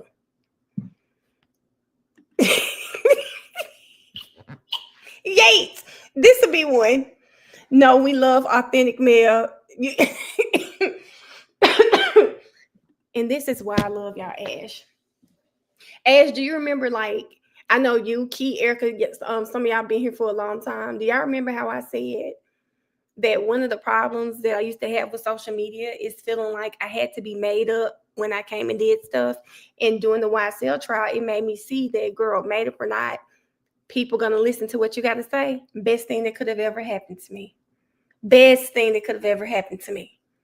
I will record a video in a robe and sunglasses now. I mean, the freedom this community gives me is just, it needs to be studied, okay? Y'all, listen, this community said, come as you are. Come as you are. That's what the community said. And I said, and y'all, when I tell you, found this community at a time where, baby, I could barely get out of bed. Barely get out of bed. But one thing I'm going to always do when I come on this live, I'm going to make sure, I don't know why I put on perfume every day like y'all can smell it. That's just ignorant, okay? But, baby, I love it. This is a come as you are community. And I love that.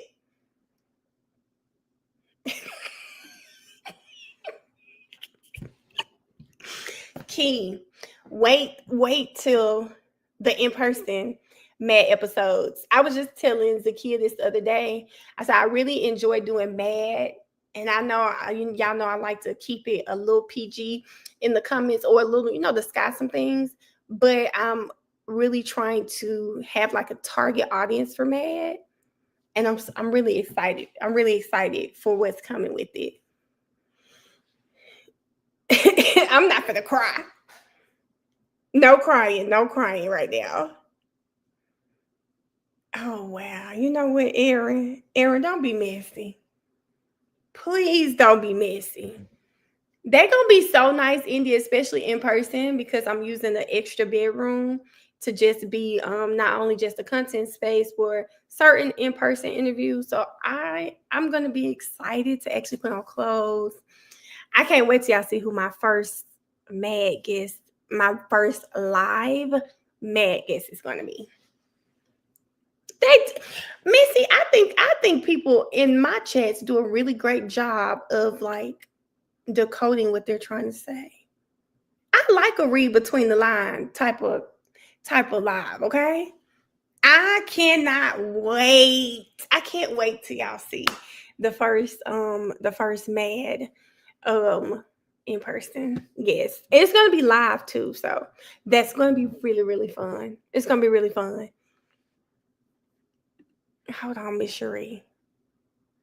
Hold up. PG-13 at best. Yeah. The word says Again, understanding. We definitely have this understanding when it comes to mailing. Yes, ma'am, Miss Cherie. Yes, ma'am. The ways be popping on mad. If it ain't one, I'm logging off. Just kidding. Don't log off. Don't log off. I think you're gonna love. I think you're gonna love. I think you're gonna love the first guest. I hope it's. I don't. It'll probably be in the next like 30 days. For the first episode. And at first I wanted to just do like just record it. Then I'm like, no, this one we got to do it live. Do it live. I don't know. I got to figure out how to get the chat in front of us so that I can see y'all comments as it's live. But it's gonna be really good.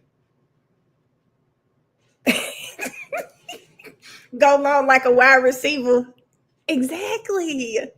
Exactly. Now y'all gonna know if y'all say his name. He go. Don't tell me it's your praying aunt. Now, why the hell will I have him on mad? Brianna. It's gonna be super, super dope. No trains being ran. Miss Sheila, huh? How we get there, Miss Sheila? Oh, yes, Erica. So thank you for saying that. That means I need to put a TV. I need to put a TV in the room. Didn't think about putting a TV in the room, but I'll put a TV in the room. I'll put a TV in the room. I didn't think about that. Live with somebody reading the comments like they Missy. Yes. Key. Cause what is Miss Sheila done went left on us? Wait a minute.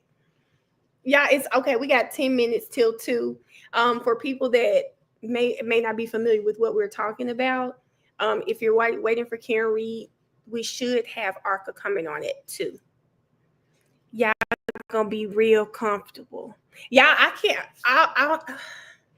I would like to tell who the guest is so we could get questions together, but I'm gonna just wait till the live. We'll just do the in-person questions. Miss Cherie, I gotta see what all I've already ordered, and then I'm gonna tell you. I gotta figure out what all I've already ordered. Don't be asking people to show us what a figure 4 looks like. Aaron, please stop. So Key, what I will do, I'm creating like a separate space just to create my content and do some in-person interviews because it's going to be in my house.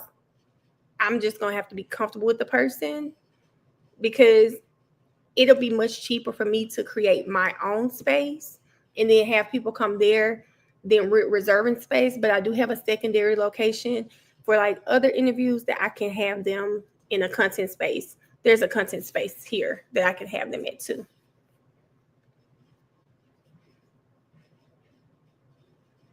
Haley, I'll have it up. Be that other friend either. He's still guilty by association. Key, he's supposed to be coming on too. I told you he gave me his information. I just hadn't had time to reach out to him because we've been doing Karen Reed and everything. But I wanna have him on there. I'm gonna have him on there.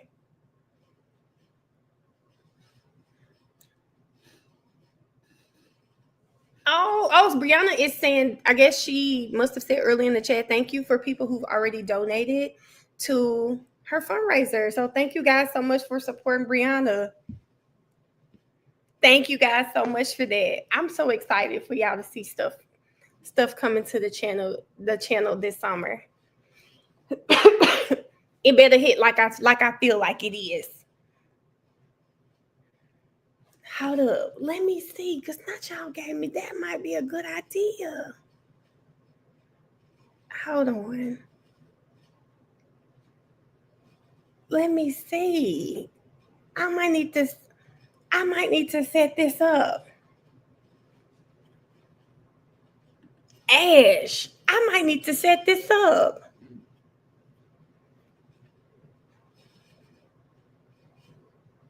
Oh, yep, Miss Cherie. I need to be honest with you.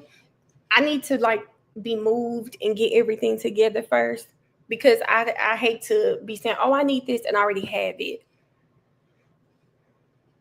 Does the first guest sometimes wear a great shirt? Oh, Kiki, I got to get that guest for you. I've got to get that guest for you, Kiki. I probably can do a 2-for-1, Kiki, now that you mentioned that guest. Oh, I like that, Brianna. Brianna, I'm coming there this summer. Y'all know I love a red lip. I love a red lip. Yes, I need to go ahead. Ash just gave me a really, really great idea. I just need to I got to figure it out. But I like Ash's idea. Now, Ash, I know you did not. A red lip is my fave. Tasha, I love my glasses, but when I tell you, I can't wait. I really want to get the laser eye surgery. And I don't mind wearing my glasses. My glasses are fine. I want the laser eye surgery because I want to buy a weapon. And my fear with the weapon is if somebody comes in my house in the middle of the night, I can't see them to aim right. So I really want to get laser eye surgery. Love my glasses, but we're going to have to part ways at some point. Oh, that would be good, Miss Sheila. I just saw an interview with her and Summer Walker. I don't know how I felt about it. I didn't even watch the whole thing. It was, I don't know, kind of awkward. I don't know.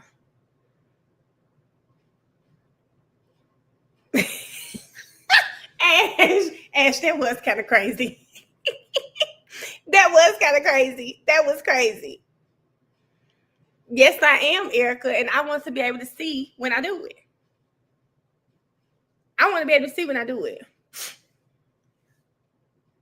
You also scared to go blind, Brianna? I don't know. I think I showed y'all what happened. I haven't worn contacts in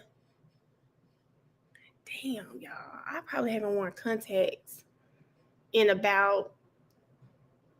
probably about 3 years.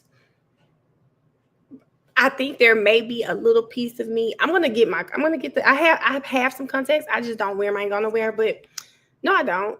I don't have them with me.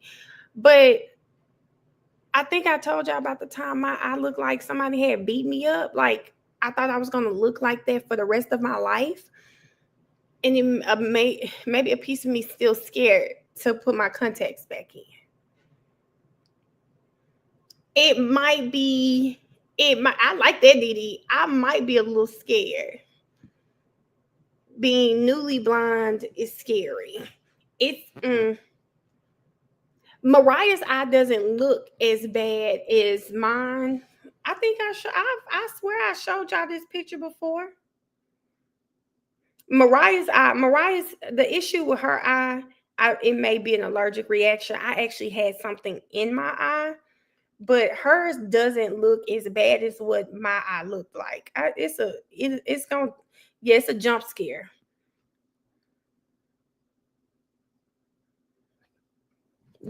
I woke up one morning. Let me take this off. This is what my eye looked like. Like I just woke up one morning, that was my eye. Like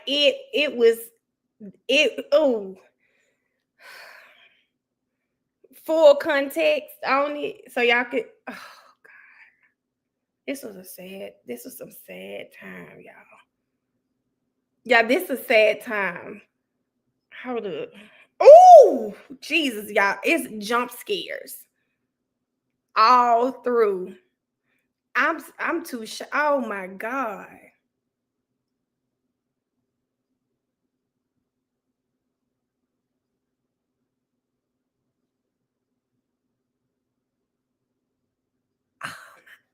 Y'all, this is some scary shit. And this might be, y'all, hold up. Look at this picture. Do y'all see this? This is scary. Do y'all see that? It's some other pictures in here. I'm just too ashamed to share.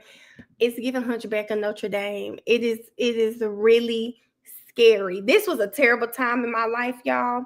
Oh my God.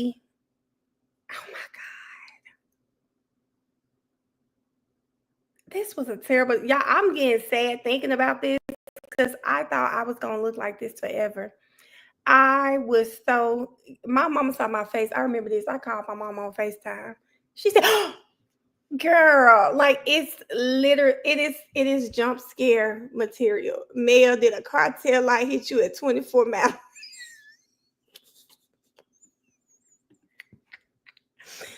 Y'all, it is so, oh my God, y'all, this one's so, y'all, like my eye, this is it. Hold up. This is my eye. It was so bad. And y'all, let me tell y'all, it was getting worse and worse every day. Like, I remember this. It was so bad. Hold up. Okay, I just want to make sure court had started. It was so bad. Y'all, I remember I woke up one day and it was just like my eye was running. I thought it was my allergies. So I just dismissed it, but I could feel my eye, like it was aggravating me. And so then like 2 days walked by, like it got worse every day. It literally, let me see if I can show y'all the first day I woke up. The first day I woke up, this is what it looked like. That's the first day I woke up. By the time it had run its course, it looked like that first picture I showed y'all. What happened? Well, let me tell you what happened. I thought it was pink eye. And I'm like, damn, I'm old. It was during COVID. I'm like, damn, I'm old as hell. I got pink eye. It wasn't pink. And then I went, I did something online. I talked to the doctor. They prescribed me medication for pink eye. We thought that's what it was. And y'all had to look like that for about 2 weeks. I think let me see when it started. For about 2 weeks, I had to look like that. So we thought it was pink eye. I had to go to the ER because then it looked like somebody had hit me in the eye. So it wasn't getting better. So I went to the doctor. Then, you know, when you're asleep, I guess it was, what do you call it? Fluid was going from one eye to the other. So then it started going to my other eye. And what ended up happening, was, and this is why I talked about my contacts. When you're wearing contacts, I'm really bad with going to the club at the time, coming in, taking my contacts out, going to get into bed. I don't sleep in contacts ever. I'm really bad about that. And what probably happened was went into the house, take my contacts out. I didn't wash my hands to either take them out or put them in. That's one thing. Or it was when you have 2 week wear contacts, like I don't wear my contacts every day. I wear my glasses more than I do contacts. But even if your contacts are 2 week wears, it doesn't mean you can wear them 14 times. It means literally once you open them out of the pack, you can only use them for 2 weeks. But because I wasn't wearing them every day, I thought it meant I could wear them 14 times. And that could have been what happened. But I ended up going to the emergency room. The doctor, he was really great. He's here in Lawrenceville. I highly recommend him. Yeah, I guess they're coming back. He told me if my eye didn't get better to call his office. I called his office.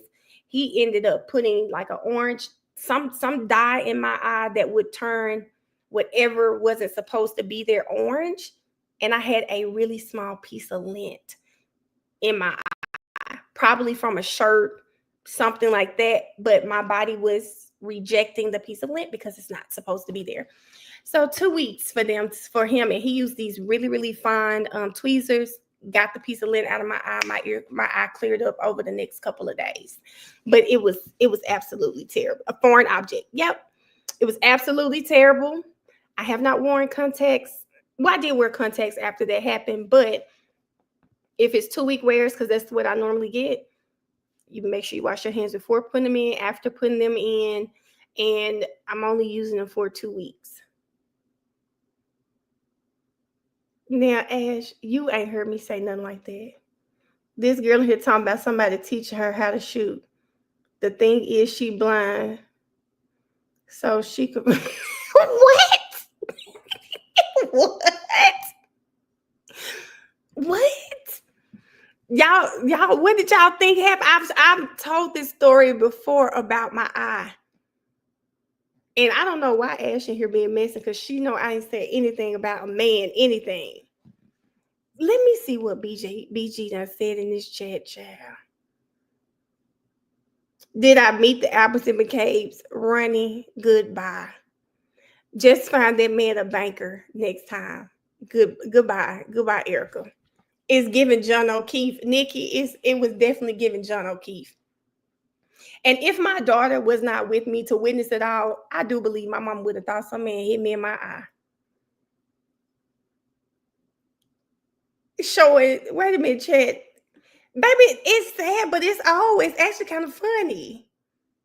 Hold on, let me see what the hell BG talking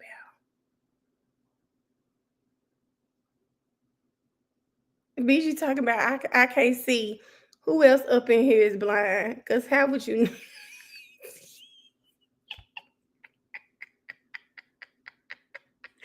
Key, what you thought happened? Tell me what you thought happened, because I'm sure it's something very foolish. Let me put this back up, y'all. Now, y'all told me they coming back at 2, and I don't want to miss it today because I missed it last time.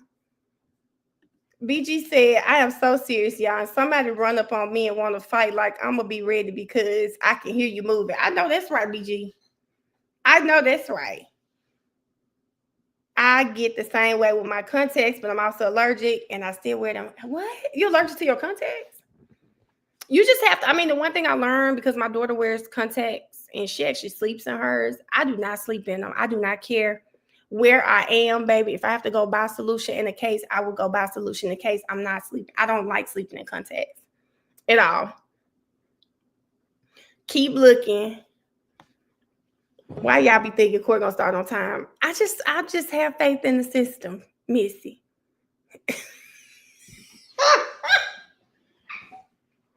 Kia.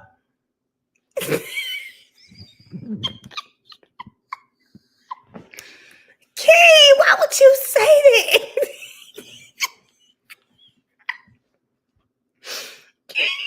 Key, why would, you know what? Foolish. What is wrong with you? You sleep in your contacts? Oh, Eric, I'm just not doing it. Well, mine didn't come from sleeping in my contacts. There was a piece of lint stuck in my eye. That's it. They said BG thinks she Denzel in the Book of Eli. BG needs to sit down. BG gonna have to sit down. Now, Ash, you never got a story. Y'all, they moving. You never got a story like that, Ash. What is wrong with you? No, because they always being messy. Ash, you never got a story like that about my eye. Oh. Now, you know what, Erica? That's what the doctor actually suggested, and I would probably take him up on it, just wearing one day wears. That's what he said. If you don't wear them all the time, instead of doing 2-week wears, just do 1 day wears. I didn't sleep in mine, Shay. I don't believe in sleeping in contacts. Y'all never heard me say anything about a man in that, like, never, ever. Y'all, I don't know where y'all got this story from. Shanny, I don't know where y'all getting this story from. Because a man in my eye is crazy. That is just crazy, crazy. No, no, Ash. I never said anything about a man in my eyes. Ever. About 20 lives ago, no, I never said a man hit me in my eye or caused anything to happen to my eyes. Oh, y'all talking about when I couldn't find my glasses and Miss Sheila said that?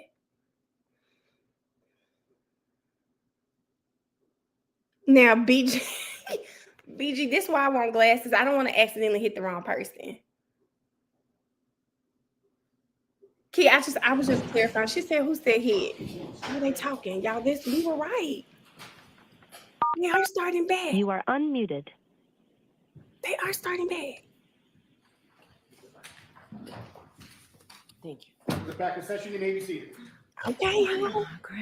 For the record, before the court is Commonwealth versus Karen Reed, 22 CR 117. The parties are present. The jury is not present. All right, thank you. Lexi, they didn't say hit. All I right. said hit. So we know that the Commonwealth has filed a few anyway, or repeated motions trying to get the defense to comply with reciprocal discovery regarding the ARCA witnesses. Previously, about a month or so ago, maybe longer, I found that there was a violation of the defendant's obligations for reciprocal discovery, and I found that it was deliberate. The Commonwealth filed additional motion, a motion to compel reciprocal discovery of the ARCA witnesses or to exclude their testimonies. Exclude them altogether?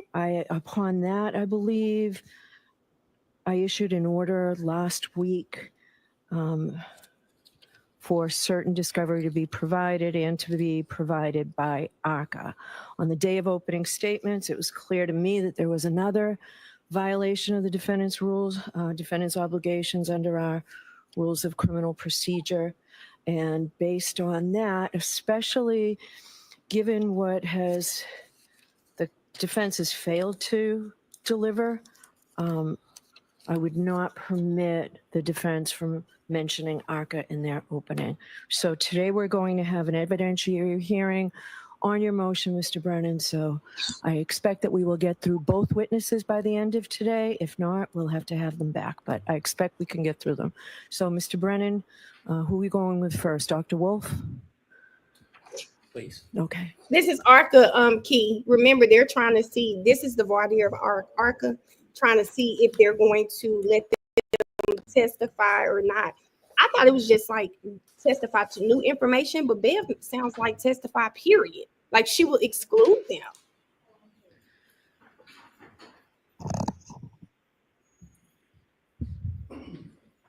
Shay, I want to, but I've heard people say that too. Solemnly swear that the testimony you shall give to the court in the matter now in hearing shall be the truth, the whole truth, and nothing but the truth, so help you God. This is gonna be yes. Thank you.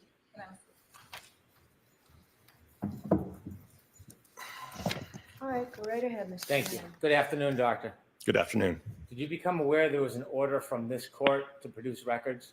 Yes. Did you receive a copy of that order?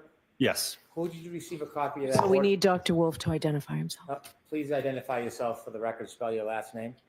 Daniel Wolf, last name spelled W-O-L-F-E. Who did you receive that order from? I believe it was in an email forwarded from Miss Little. Did you read it? Yes. Did you understand that there was a request for certain communications? Yes. Did you understand that you were supposed to turn those records over to the Superior Court? Yes. Did you turn records over to the Superior Court? I provided a copy of that production notice to Miss Little. Did you provide the records to the Superior Court? I didn't directly email that to the court, no. Did you indirectly email it to the court? It was my understanding that it would be passed along to the court. So you did not, pursuant to the order, provide the records to the Superior Court, did you? Look at Hank. Not directly to the court, no. When you read the order, you understood what the order was requiring you to provide, correct? Correct. It was requiring you to provide all text messages.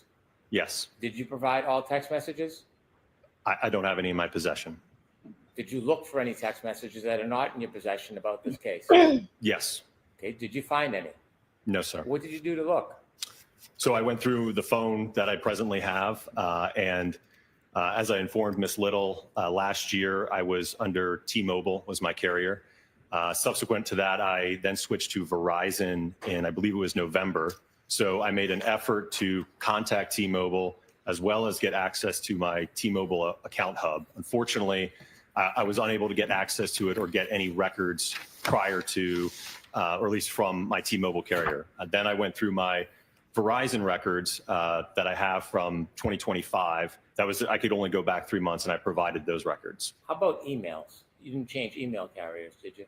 No, sir. Did you provide all your emails from when you first were contacted by the defense? Yes, sir. And you provided every one of those emails to who? It would have been in the file that I put together for the production. How many emails did you find between you and the defense? I'd have to look at the order, but it was probably 6 to. Are you talking about present day or just from last year? Anytime. It was probably around a dozen or so. Who did you correspond with by email on the defense? Again, can you specify a time frame? At any time, who did you correspond with by email on the defense? It would have been Mr. Jackson. Miss Little might have been on one of those emails. There might have been a couple other members. I don't remember off the top of my head. Well, how about Miss Reed? I don't believe she was on any of those emails. You've never emailed or been on a correspondence with her by email? No, sir. And how about Mr. Yannetti? He may have been on the one of the emails. I don't know as I sit here today. You communicated by phone with the defense, didn't you? Yes. And that began as far back as March 2024? After our report was issued, yes, in March. Back in March of 2024, you spoke on the phone to Mr. Jackson? Yes, sir. A number of times? Yes, sir. And as you spoke, you began to become familiar with him and his role in this case, didn't you? We corresponded about, again, our expected testimony here at trial, yes. I'll ask it again. Did you become familiar with him and his role in this case when you spoke to him? I understood him to be the defense attorney on the case, yes. Did you speak to Miss Little by phone? I don't believe so, no. Did you speak to anybody? Hold on 1 second, please. Hank looking for something. I don't know if he's gonna find it because Arca. I don't know if Mr. Arca man's gonna go for it. Did you speak? Pardon me. Did you speak to anybody other than Mr. Jackson about this case before the first trial? I don't believe so, no. Did you speak to anybody since then on Yes. the defense team? Who? I believe Miss Little and Mr. Alessi. Okay, and how about Miss Reed? No, sir. Did you ever have any conversations that weren't on a regular telephone? You ever Zoom? Yes, we have had, I believe it was a Zoom or a Teams meeting. We've had a couple. When was that?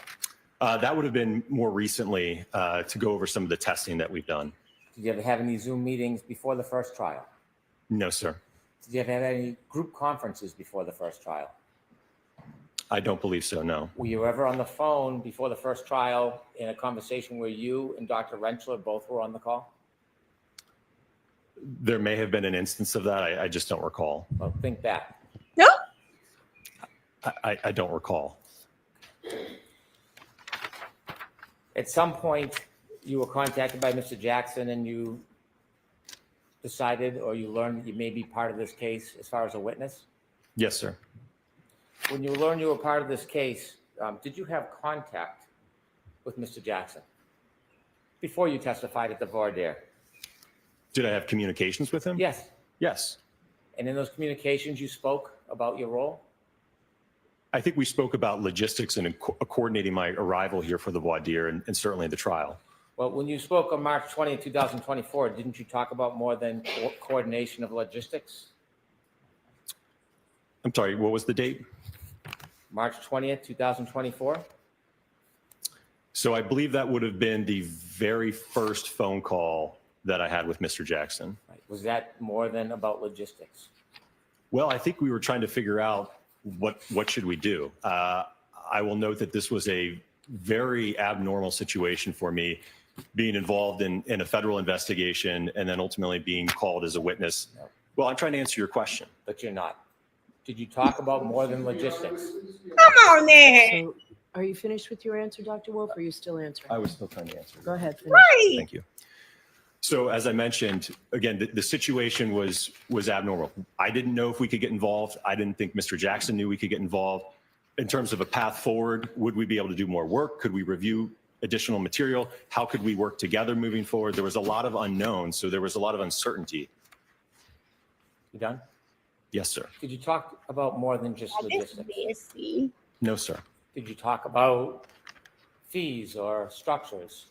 I described to him our typical procedure when we intake a criminal defense case, right? There's typically a contract and retainer associated with that. So I described our normal procedure that takes place, yes. So you talked about fees and scheduling and costs, what you charge.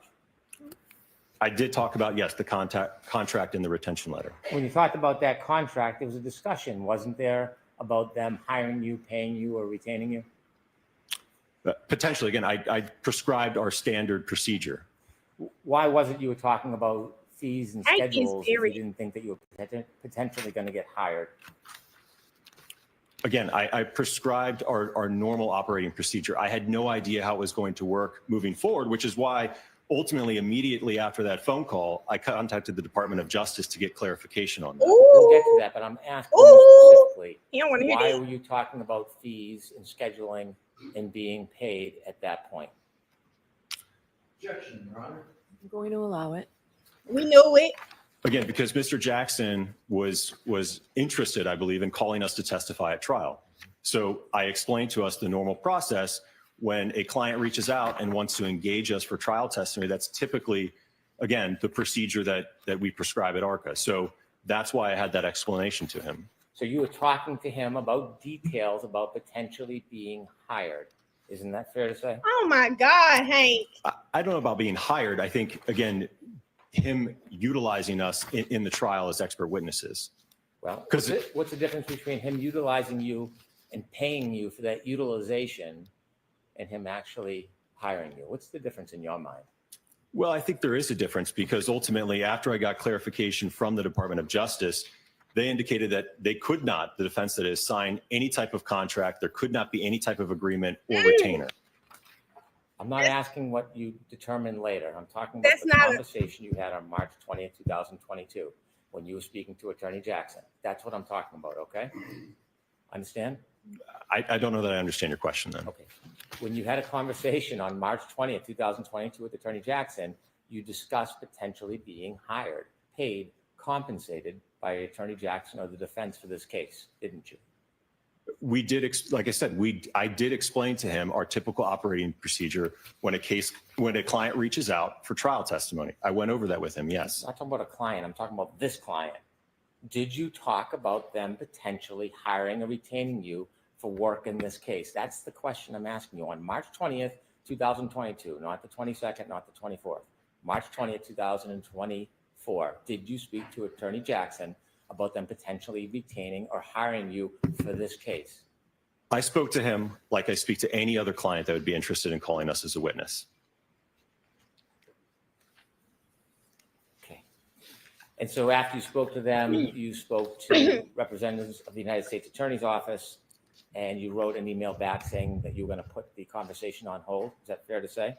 Correct, until I got clarification from them. And at some point it was on hold, right? At some point it resumed. I ain't getting on Yes. my nerves. When was that? That would have been towards, I believe, the end of April.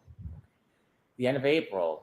How was this relationship resumed? What was the contact, the conversation between you and anybody on the defense that resumed that relationship?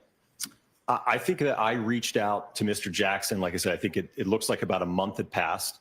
And I had let him know that I had spoken to the DOJ and got clarification on moving forward. So in April of 2024, you reached out to the defense and said that you had permission or a green light to move forward in the relationship with the defense. He in this keeps case. saying relationship. I had Hank. clarification from the Department of Justice, yes. And that clarification allowed you then to work with the defense on this case. No. Not work with, we could be called on the defense's behalf to testify. And for that matter, the Commonwealth could have also contacted us and utilized us at trial as well, if they should please. So when did you become an advocate for the defense? Interesting. Do you feel like you're an advocate for the defense? No, sir. You sure about that? Sir, I'm on the science and the analysis that I've done. That's the side that I'm on. You sure are. Because after that 424 call, letting them know that the United States Attorney's Office gave permission for you to be called as a witness, you called them again that day, didn't you? Or they called you on the main line? We may have exchanged a couple calls that day, yes. Well, you did exchange a couple calls that day because we have at least some records. And when you called later that day after telling them that you had permission they could use you as witnesses, what did you talk about? Do you have the records that I could take a look at just so I could see what you're referring Do you to? remember having calls after Why you he won't give him the called Attorney record? Jackson and said you had the green light from the U.S. Attorney's Office? Do you remember having further calls that day? I think we had a couple brief conversations, yes. Okay. When you think about it, do you remember them? Where or you are just the saying you think, records? but you don't know? I don't remember. I remember that there was one conversation, I believe in early May, that I had with Mr. Jackson, in which we engaged in a conversation where I gave him more information about my background, who ARCA was as a whole. I think we even got to talk a little bit about my family, my 4 kids and things of that nature, but it was a call about background and qualifications. We're still back in think he April. being You're moving snarky. ahead to May when you first started billing. I don't think he's being snarky. I think he's being attacked when, as he said, the state could have called him as well, and they did. And now they're trying to act like he's colluding with the defense. I don't think he's being snarky. I think he's offended. I want to talk about back in April. Do you remember having conversations on April 24th with Mr. Jackson? Do you remember that? I'm going to allow that. And Bev allowing. I remember that there were conversations, yes, specifically what they were to. I remember, I think they were brief, but I don't remember the specifics of them, no. Well, in the brief conversation, what do you briefly remember about that brief conversation, Doctor?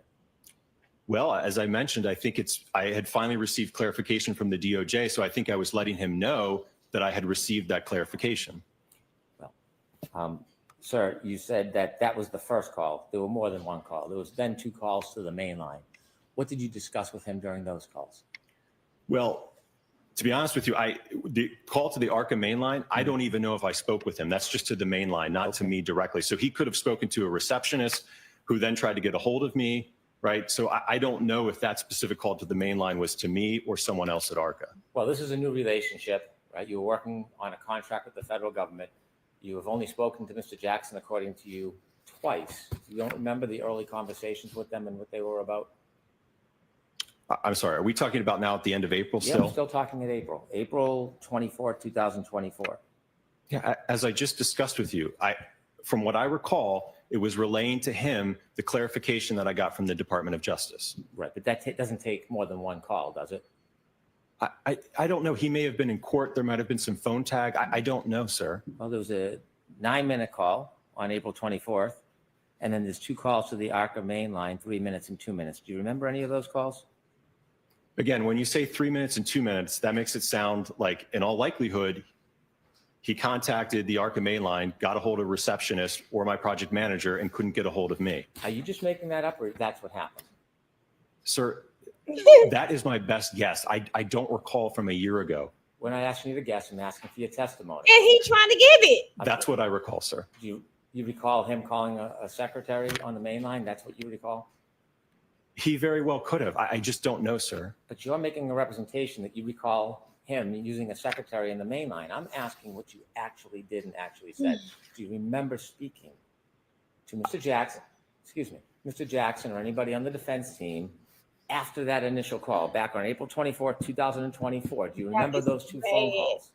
Objection, Your Honor. So let's get an answer. I don't remember those phone calls specifically, no, sir. Next Okay. question. Do you remember the phone call on April Bam, 30th, looking real straight, 2024? Do you remember that one? I don't remember that call, sir. Do you remember the call on May 1st, 2024? I don't have the records in front of me, but was Okay. that a longer call by any chance? It was 40 minutes long. Okay. Yep.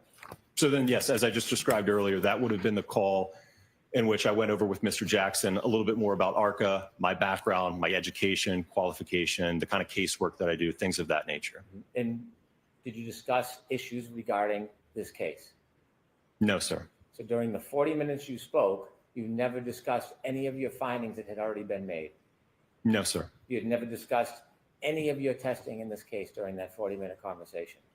No, sir. And it was all laid out in the report that was issued in I February. understand the report. I'm asking you, did you have any conversations about it with the defense?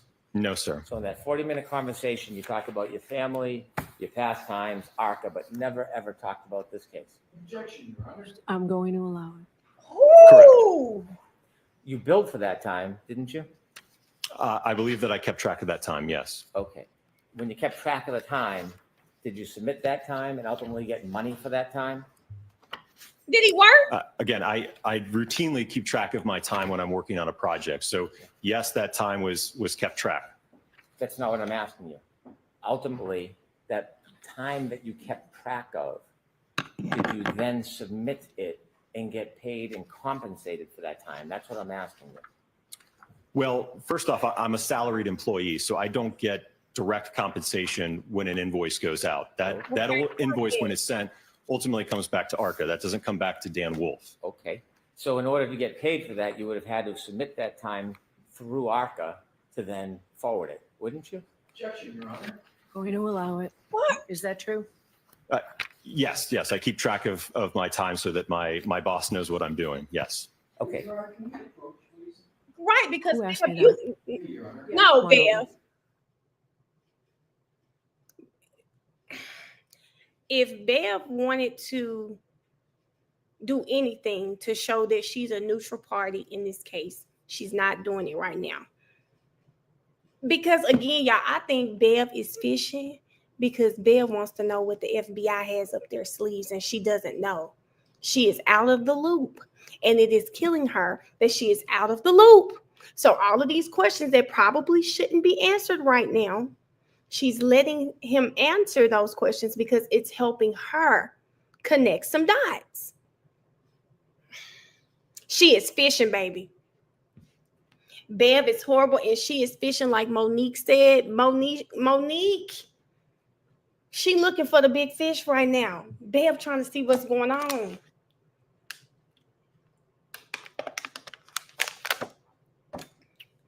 You think Bev knows the question before him? Hey, Kat. Kat, I don't know what Bev is doing right now, but it's really nasty. And I know those attorneys eating her up right now because this right here,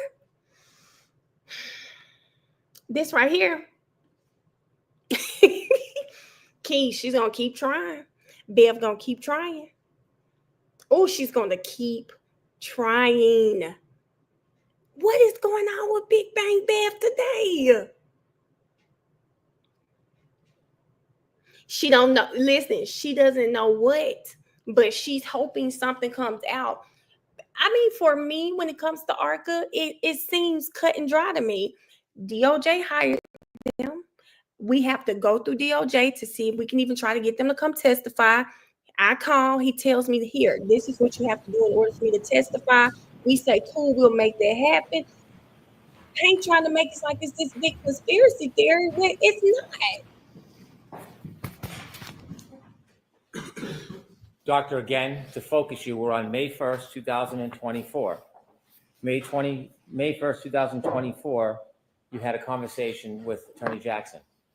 Correct. And at some point, did you submit the time you spent and forwarded it so that that could be billed?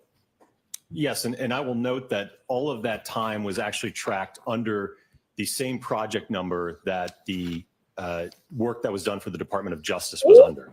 So at the time you had that conversation, you were keeping track of hours, correct? Something I routinely do, yes.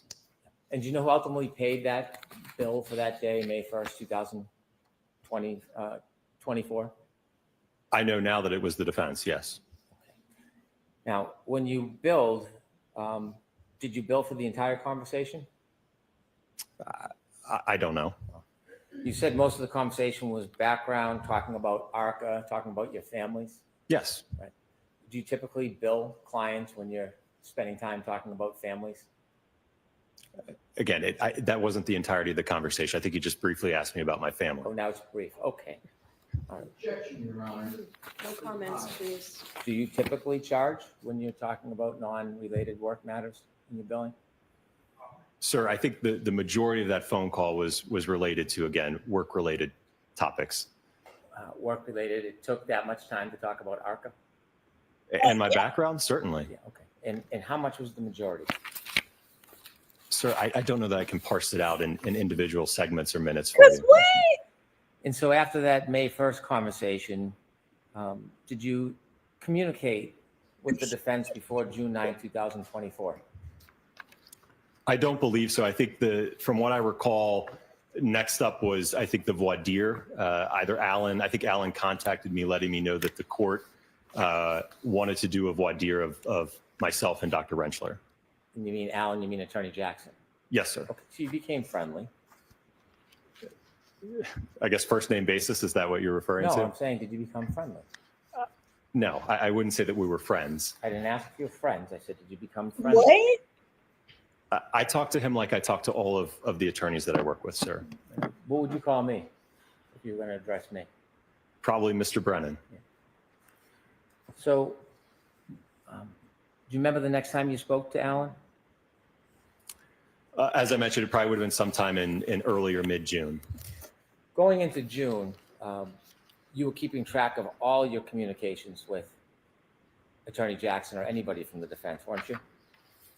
I don't know if you mean, what do you mean by keeping track? Well, do you have a folder where you make notes when you have communications with an attorney and discuss issues? No, sir. You don't make notes? Not for brief phone calls, no. For your billing, do you save phone records or text messages so you have some collateral evidence about the billing? No, not when it's things about, again, logistics and traveling and scheduling. No, sir. By the way, when you put together your phone records My and precious- text messages that you sent to the court in response to the court order, did you have actual records? What do you mean in terms of actual records? Well, I see like a summary chart that was developed. Who developed that summary chart? So that was, again, as I mentioned earlier, I was unfortunately unable to pull anything from T-Mobile. I just could not get access. Then what I did is I logged into my personal Verizon phone records, and I was able to go back for 3 months. I couldn't get back to December, and then I downloaded the spreadsheets, and I extracted those rows and provided that. Did you provide the actual records or just the spreadsheet? Well, I provided the spreadsheet, which was pulled from the records. I would have had to redact a lot of phone numbers if I was to put in the full extraction, if you will. What's So you going didn't on provide the here? full extraction. I provided the full extraction as it relates to all of the contact between myself and Mr. Jackson and Miss Little. Did you ever delete texts? From last year? Yes. Yes. After you had text messages with the defense, did you delete those texts? Yeah, after the trial concluded, I mean, that's something I routinely do. I'm not going to keep texts from Mr. Jackson, especially now that we're past a year. I would have no reason to keep those, sir. I'm Right. not asking for the excuse. I'm asking if you did it. Did you delete texts? Again, it's something that I typically do. I communicate with attorneys all the time, whether it's for trial or inspections. I don't have a habit of keeping a text chain about scheduling or meeting or, hey, can we meet at this time or show up here? I just don't have a habit of keeping that type of text. So He's you- not my friend, sir. So you didn't delete texts? I think I just told you that, yes, I did delete the text. Oh, you didn't tell me, but you just did now. Thank you. Objection, Your Honor. No Okay. comments, Mr. Brennan. How many texts did you delete in communications with the defense? I don't know the number, sir. You don't know the numbers? I don't have the text. So you're asking me over a year ago almost about text messages. I don't recall how many there were. All right. Was it 10, 100, 1,000? How many were there? Of ones that I sent? No, not just what you sent. Either way, back and forth. Probably, I don't know, maybe around 100 or so.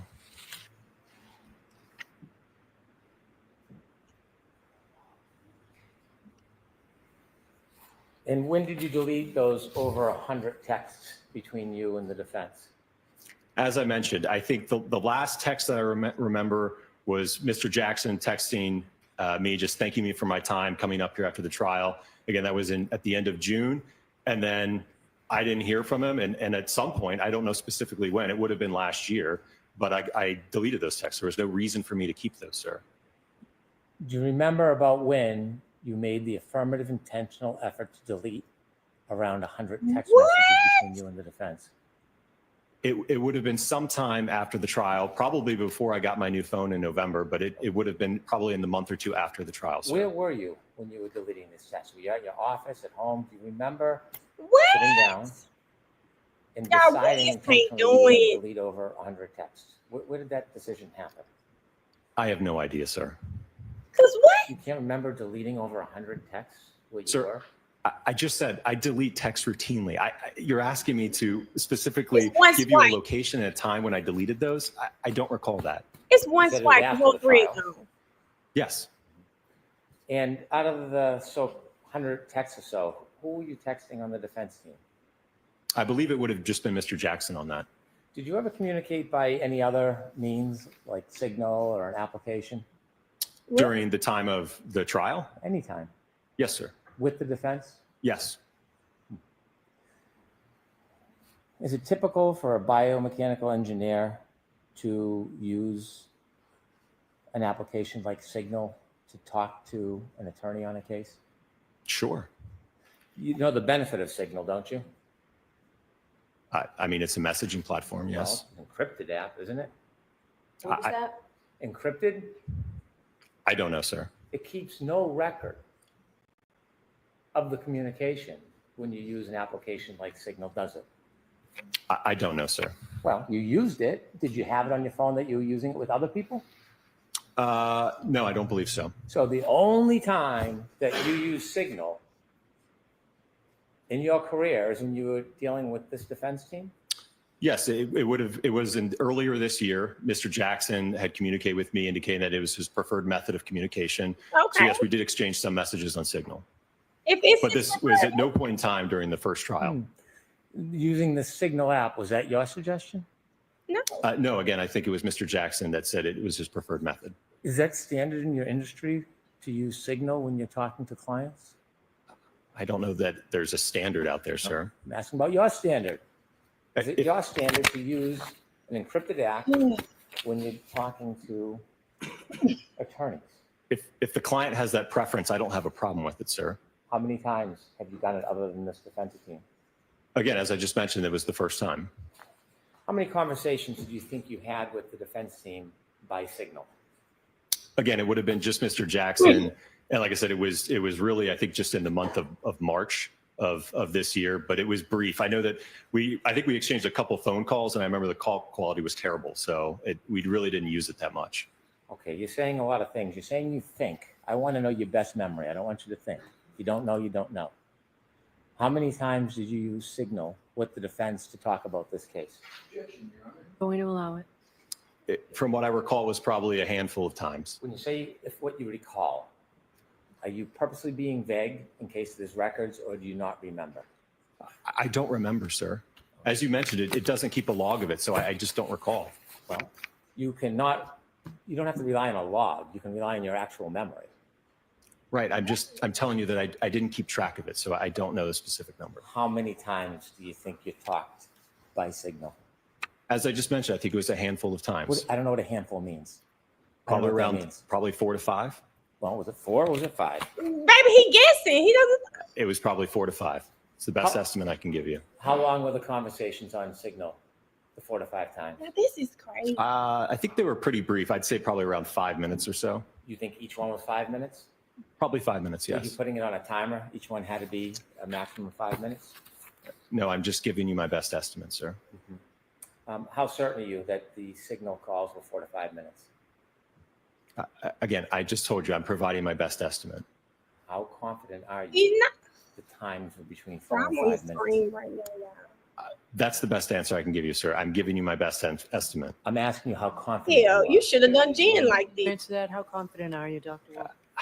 I can't answer that anymore. Okay. When Next you were question. required by court order to provide all of the records to Your Honor, you knew that one of the important things you need to respond to were communications between you and the defense for Her Honor to consider, right? Yes, And Signal is a communication, isn't it? certainly. You looked at all your records and knew it listed the text messages and the phone calls. You knew that, right? Yes, You knew that was going to be a representation that you were making to the court about your communications with the defense. You understood that, didn't you? yes, sir. And you wouldn't want to mislead the court, would you? No, which is why I told you. I asked. You didn't put anywhere in your response to the court order that there were communications beyond text messages and phone calls. You never, ever alerted the court or anybody to that, did you? Again, because I have no record of it. I have no way of being able to tell when those took place or how many there were. The question I asked you is when you responded to the court order to provide all communications, and you responded by offering text messages and you responded by listing phone calls, you knew that your Signal calls were communications, didn't you? I provide everything that I had in my possession, sir. That's not what I'm asking you. You knew the Signal calls were communications, didn't you? Yes. Okay. And you never informed in your response that there were phone calls through Signal as part of your communications, did you? Again, because I didn't have any record like I do with the Verizon entries as well as the emails. I could not, there's nothing I had in my possession, sir. You've read this court order, haven't you? Yes. Did you understand when the court was looking for all communications, it meant all communications? And I've provided everything that I have in my possession, sir. During those 4 to 5 signal communications, did any of these occur before the end of the last trial? I'm sorry, can you repeat that? Did any of these signal communications happen before the end of the last trial? Please. No, like I said, they were all this year. You sure about that? Yes. Now, at some point, did the defense send you a retainer agreement? For this year? Nope. Prior to the end of the last trial, did you ever get a retainer agreement? No, there was no contract and retainer for the Not first that there wasn't a contract. Did you ever receive a retainer agreement? No. No, I don't believe so. When you I came don't know how out to the last voir dire and the last trial, did you have an agreement with any entity that was going to pay for your costs? No, sir. So you had no agreement that you were going to be refunded or compensated for your costs? No. Did you have any agreement that you were going to be compensated for your time? No. So when you were asked to come out and testify in this case, tell me, did you think that the defense was going to compensate you for the costs of you coming out here? I had no idea who was ultimately going to pay the invoice, if an invoice was even sent. Did you think that you were coming out here to testify for free? Again, I don't know who was going to pay the bill. I'm not. That's not what I'm asking you. I want to know, after having these conversations with the defense, and they asked you to come out here, did you expect to be compensated for your time? Again, I'm a salaried employee, so it doesn't matter to me. I'm sure my boss would like us to get paid, but no, I did not know ultimately who would pay an invoice if an invoice was sent after the trial. Well, you were keeping track of your billing, weren't you? I was keeping track of my time, yes. And you kept track of your costs, didn't you? The company does that, yes. Did you? Again, I enter my time so that the company can keep track of my time, yes. When you came out here and made travel arrangements, did you have any conversations with anybody from the defense? About the travel arrangements? Yes. Yes. And as far as the travel arrangements, who on the defense was trying to help you with travel arrangements? I believe it was Mr. Jackson. Was there other people, associates, colleagues that were helping you as well? None that I had direct communication with. I don't know if he communicated with others after that. Was there a person named Kat? You ever hear that name before? I believe that, yeah, she may have escorted me into the courtroom, I think. Well, you don't believe, because that's a pretty particular name. So when you use words like you believe, you know. So did you meet a person by the name of Kat? I'll allow it. I think when I arrived here, yes. Well, without the qualification, the simple question is, you've met Kat, haven't you? I think I met her. It was either at the voir dire day or the trial day, yes. Now, does Kat work for the defense? I have no idea who she is. Well, how did you know who she was? How was the introduction? How did that go down? Yeah. I just mentioned, I think she escorted me here to the courtroom. Escorted you from where? I think I drove here and I arrived, I believe, in the church parking lot across the street. And I think she walked me over. And then ultimately when I was done, I think she walked me back to the lot. Do you have conversations with anybody for the defense about how you get Hey, here let me and find out why your it is in story. particular you would park at the church parking lot? Because I had no idea where to go. But who told you where to go? Like I mentioned, I communicated with Mr. Jackson, who provided that information to me. And did you have any significance about the church parking lot? Did that mean anything to you? No, he had just indicated, I think, that they had reserved it and it was a spot that I could park my vehicle. Okay. And when you got there, did you meet with anybody from the defense? I can't recall if they were standing out there and we walked in together. I don't recall. Well, I'm asking if you've met them, not whether you walked in together. I'll ask it again. When you arrived after these plans were made, did you meet with the defense before you came into court? On the voir dire day, I don't believe, I can't recall if the defense was out there. I think on the day of trial, I think I met Mr. Jackson and maybe a couple of other members of the defense team. Well, when you say you think, this was a pretty remarkable event coming to this trial, wasn't it? Not for him. Pretty remarkable event, this trial, wasn't it? Now everything. It's unique, yes. Yeah, it's unique. And so when you came here, having had all these conversations with Attorney Jackson, you don't remember if you met him before you came in for voir dire or came in for trial? You don't remember if you met him? Well, like I said, I think for the voir dire, I think he was already, I believe, in the courthouse. So I think the first time I actually shook his hand and met him was the day of the trial, if I'm not mistaken. Okay. And tell me, is that near the church parking lot that you met with them? I'm sorry, what was your question? Was it near the church parking lot where you met with them? Yes. Okay. You shook his hand. This is meeting face to face, Yes. right? Yes? Yes. Did you have a conversation about the case? I don't believe so, no. When you say you don't believe so, do you think you had a conversation about the case? At that point in time, no. I was getting ready to take the stand, so I don't think we had a conversation about it. You were speaking to This is crazy. the defense or Attorney Jackson on June 10th, 2024. That was before your voir dire testimony, correct? I believe so, yes. And do you remember what those conversations were about? I presume it was about the logistics of when we were needed. And then I know that ultimately I served as kind of the primary point of contact where I think Alan would reach out to me. He would give me some information about the scheduling and kind of when we would be needed. Then I would check in with Dr. Rentschler, and then I would get back to Mr. Jackson. So there was kind of that channel of communication to try to figure out when we were to arrive and where we're supposed to go. You're not saying that all your conversations with Alan were just logistics, were you? I believe for the most part, yes. So it took hundreds of texts, 100 texts for logistics?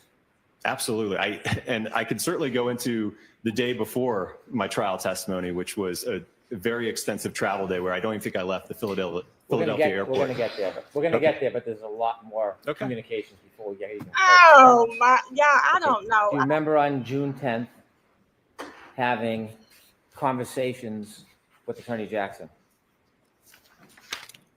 I do remember that there was conversations, Okay. yes. Now, June 10th is 8 days before your testimony. Did you ever talk about an outline of your testimony or what your testimony would be? No, sir. You ultimately have more conversations on June 16th. Do you remember those conversations on June 16th? Not specifically, no. You don't remember them specifically? Do you remember whether or not you talked about the case with Attorney Jackson on June 16th? We did not talk about the case, no. Did you ever email with Attorney Jackson around that time? In June 10th? Before your voir dire? I don't believe so, no. So everything from your mind was just logistics at that point? Yes, sir. Okay. And then you came in for June 17th? I believe the voir dire was the 18th. Okay. Do you remember having phone calls on the 18th with Attorney Jackson? The day of the voir dire? Yes. I could have to let him know that I arrived. Well, so you check in with a client, tell them you're on their way, even though you're not going to meet them? Yeah. To let them know that I'm coming to court? Okay. And so when you testified in the voir dire, Very much. then did you have further conversations with Attorney Jackson? After the voir dire? Yeah. Yes. And did you talk about the case? No, sir. You had to testify, or you came and you testified on the 24th? That sounds right. You had a number of phone calls before the 24th. You had a series of phone calls on the 17th, 2 on the 18th, 2 on the 19th. Do you know what any of those were about? I think it was about the logistics of arriving here because I know that I was going to, as opposed to driving, I know I was going to fly in this time. Okay, how about the 21st and 23rd? There's a call on the 21st and 2 on the 23rd. Did you talk about the case? No. And so when you came into trial to testify, you were just relying on the opinions you had already provided in the past? That were written in the February 12th report of 2024? Yeah. Yes. And you had not talked about the case with Attorney Jackson or any member of this team? No, it was all in the report, and that's ultimately what I testified exactly to at the time of trial in the voir dire, sir. And you did not talk to Attorney Jackson or anybody else about the case? No, sir. May I approach? Yes.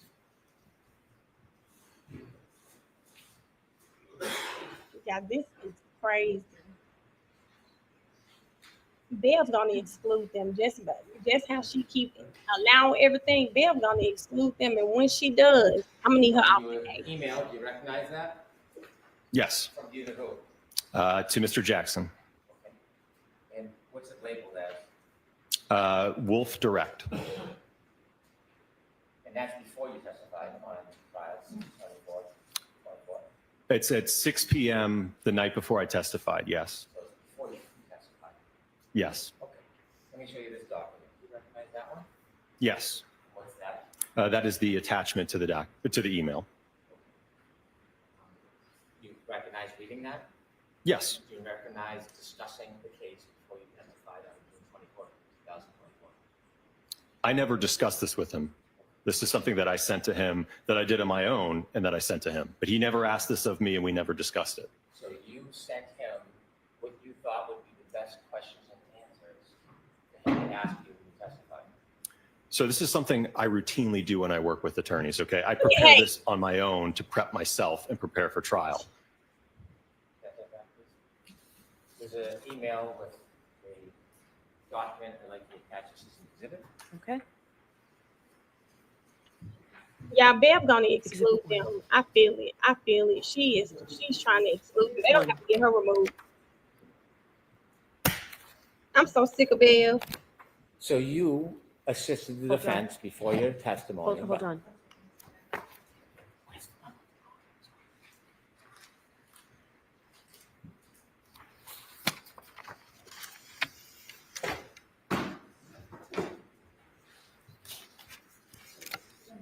Thank you. So you assisted the defense in anticipation of your testimony by sharing with them the questions and answers you thought would be most helpful.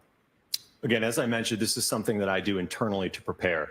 I sent that to him the evening before I testified at 6 p.m. I presume that he already had his direct examination done at that point. So I sent that to him, yes. That's a lot of answers other than the one for my question. The one for my question Hold the comments, please. my question was, you had communications offering information to the defense before you testified in a way that you thought would help the testimony, didn't you? Well, first off, I have no idea if he even read it or utilized anything from it. But that's not really answering the question I just asked, is it? Can you repeat the question? Of course I can. So when you sent a direct examination to Attorney Jackson before your testimony, you communicated with Attorney Jackson, providing information that you thought would best help your testimony in court. Well, I think ultimately it's to help the jury understand my report and my analysis. Do you think it's helpful not answering the question and just diverting every time I ask you something? Do you think that's helpful? Do you want to answer my question, or do you want me to move on? I think I answered your question. I don't think you did, so I'll ask it one more time. Right, no comments, please. Do you think that providing a direct examination to the defense before you testified is in any way assisting preparing for your testimony? Again, I don't know if he even utilized it, sir. And certainly if the Commonwealth had reached out, they could have gotten a copy of that as well. It would have been the same exact outline whether I testified on behalf of the defense or behalf of the Commonwealth. You don't want to answer my question? I just did. Did you ever make any comments or discuss the outline that you provided to the defense to help better the testimony for the defense? I did put comments, yes. When I just showed you that document and you said you just sent it because this is a standard thing, why didn't you just tell us that you made comments that would assist the defense? Why didn't you share that when I just asked the question? I don't understand your You question. don't understand my question. I asked you about the outline, the direct examination you provided to the defense, and you gave me a response that this is something typical, but it's just an outline. You wouldn't answer whether it would help the defense or not, but the reality is you were assisting the defense, isn't it? I'm going to allow that. You were making Oh, suggestions Nettie to getting help the pissed. defense, weren't you? Sir, it wasn't to help the defense. It wasn't to help anyone but the jury understand things. As I just mentioned, that outline, if it was asked if I had sent one to the Commonwealth, you would have gotten the exact same copy. You didn't send one to the Commonwealth. You didn't ask The for it. Commonwealth never reached out to us, sir. So what you said in this is there was a question about, so not being able to inspect the vehicle is something that is not uncommon in your line of work, and you wrote back, absolutely not, correct? Correct. And you made a comment to assist the jury, according to you, only to assist the jury. Not sure if you want to put this somewhere in the direct examination. I have a feeling they are going to argue I didn't personally inspect the vehicles. Yeah. I had enough information from the material I reviewed, so it wasn't necessary. Need to show jury it doesn't matter in this case. Okay. Were those your comments to the defense before your testimony? Absolutely. And it would have been the same argument probably from the defense if you had called me a witness about not being able to inspect the vehicle. I wanted the jury to have an understand that for the analysis I undertook, it did not matter that I did not physically inspect the vehicle, sir. So when you're telling us here under oath before this court that you did nothing to assist the defense, you do not think that you making these suggestions on how to better the testimony for the defense, you don't think that's helping the defense? No. Okay. You said, not sure if you want to put this somewhere in the direct examination. So you're making suggestions to the defense about what you think could be helpful in the direct examination, correct? So there were never any conversations between me and Mr. Jackson about what questions to ask, what not to ask. Again, I prepared that internally on my behalf and sent that to him. Whether he utilized it or not, I have no idea. Not my question. Not my question. Woo! What I'm asking you is when you wrote to the defense and said, not sure if you want to put this somewhere in the direct examination. Yes, slow down. Sorry. When you wrote and offered, unsolicited according to you, to the defense, not sure if you want to put this somewhere in the direct examination, weren't you trying to help, sir? I don't believe so, no, sir. And then when you wrote, I have a feeling they are going to argue I didn't personally inspect the vehicles. Who's they? Well, it would have been the prosecution in this case. But you're not taking sides. You're totally objective, right? Sir, that is a question that's routinely raised when I testify about whether or not we inspected the vehicle. So I know it would be a potential issue that would be raised by either side. So you were alerting the defense that you thought that this may become an issue, weren't you? It was more or less to make sure the jury had an understanding that because I didn't physically inspect the vehicle, it did not matter for my analysis, sir. I wanted to make sure the jury understood that. Don't hide behind the jury. I'm talking about your communications with the defense. I'm asking you specifically about your conversations with the defense. That's two questions. Ask one question. You wrote, I have a feeling they are going to argue I didn't personally inspect the vehicles. That's what you wrote, correct? Objection, Your Honor. Man, y'all, who the hell ain't yelling that?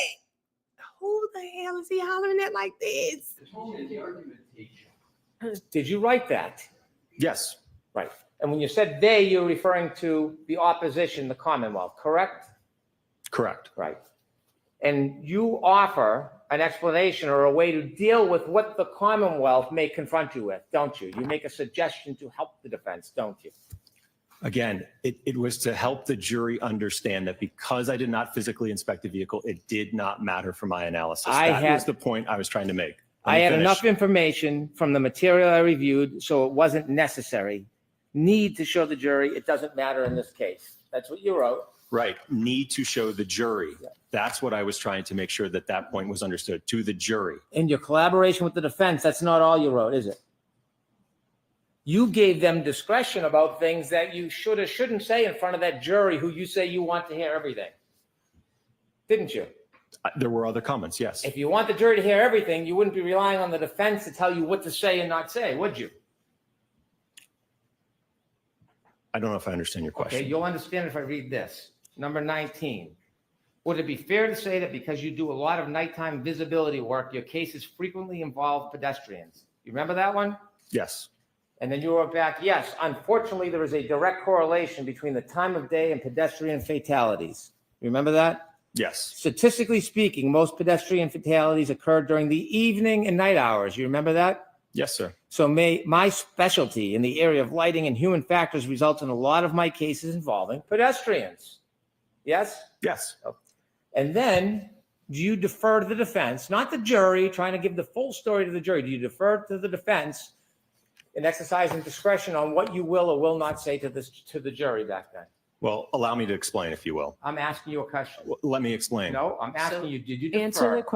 Answer the question first. Did you defer to the defense on what information they wanted you to put in front of that last jury or not? I didn't defer to them. The reason for that comment is a few reasons, sir.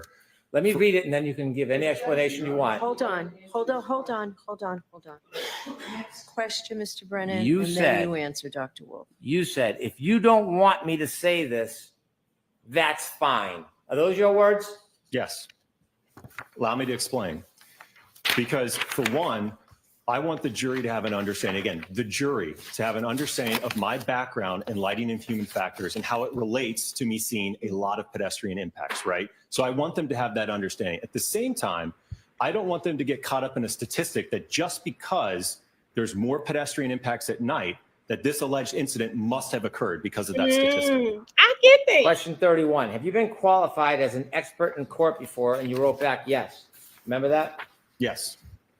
And then you made another comment. Do you remember that? Yes. I realized in my testimony, I said about 20 times when you asked how many times I've been qualified. You were referring to your voir dire testimony, correct? Correct.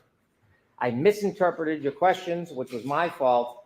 But in looking at my D&T lists, it's 11 trials and 7 depositions, 18 testimonies total, correct? Correct. Not sure if you want me to clear this up or just leave it. Wouldn't you want to clear up a misstatement when you realize you made a mistake? Wouldn't you want to 20 and inform the court, 18. I stated qualifications I didn't have. It was unintentional. No. Mistake. Well, that's exactly why I put the comment in there, What sir. is he You put the comment. You didn't put the comment to the Commonwealth, did you? Again, you all never contacted us, sir. Did you comment to the court who you made the representations in front of? Did you let the court know that you made a representation that was inaccurate? Again, that's why I put the comment in there to. Did you inform the I know court it. I'm gonna know it. about your misrepresentation? No, I did not No. inform the court. You relied on the defense and gave them the discretion whether they were going to clarify the record or not. They have not Correct. been to me in But I provided the clarification, yes. time. Mr. Brennan, could you move along, please?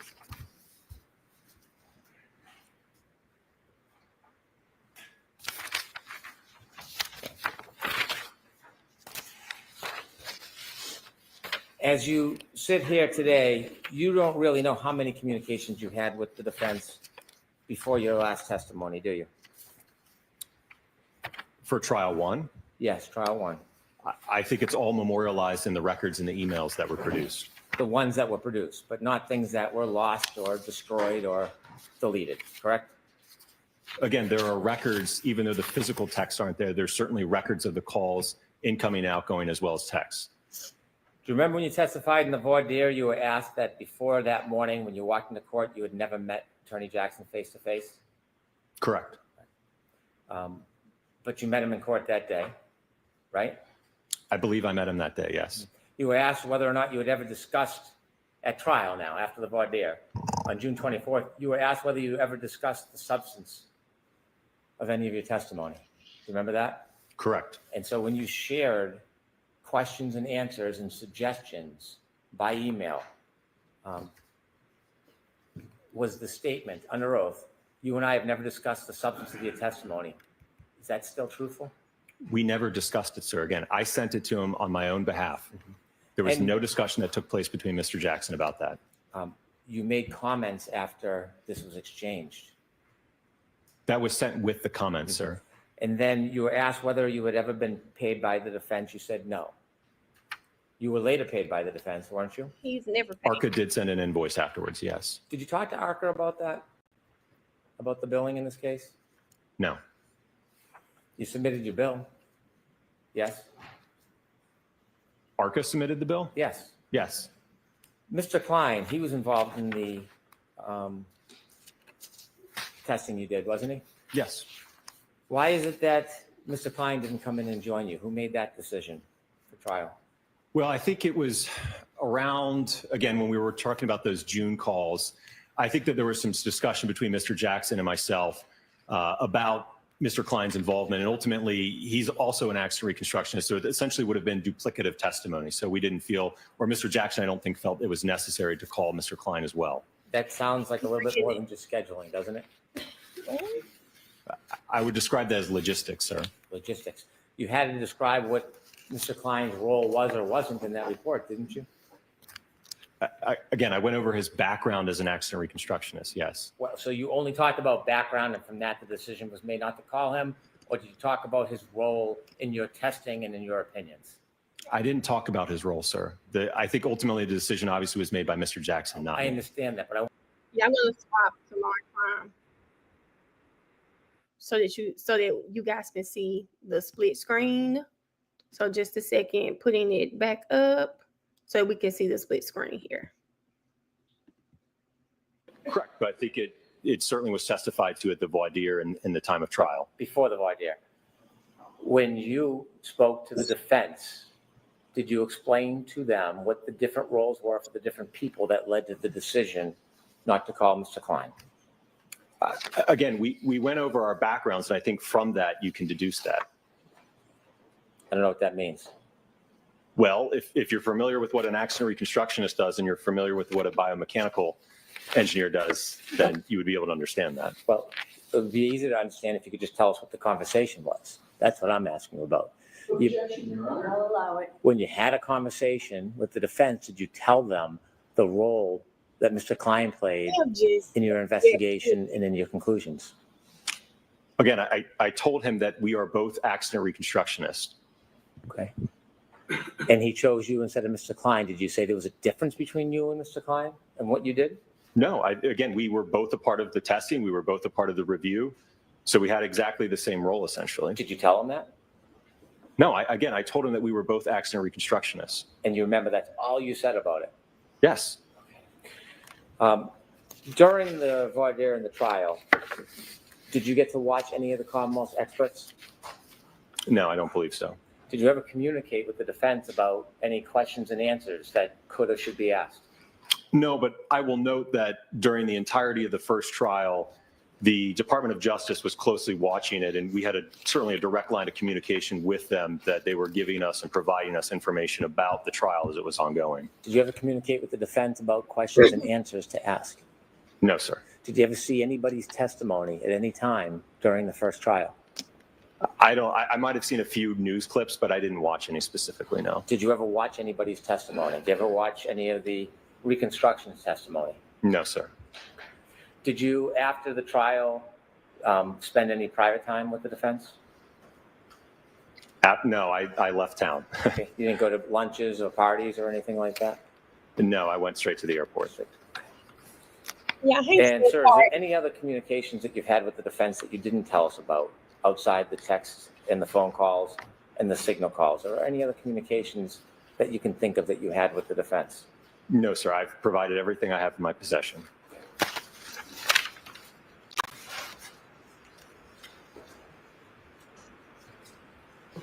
I have no further questions. All right. Mr. Lessie, do you have anything? I sure do, Your Honor. Thank you. Are we going to get to Dr. Rentschler today or not? Well, you know how much time Mr. Brennan's. I'm just asking you. I hope so, Your Honor. Okay. May I approach the witness? Yes.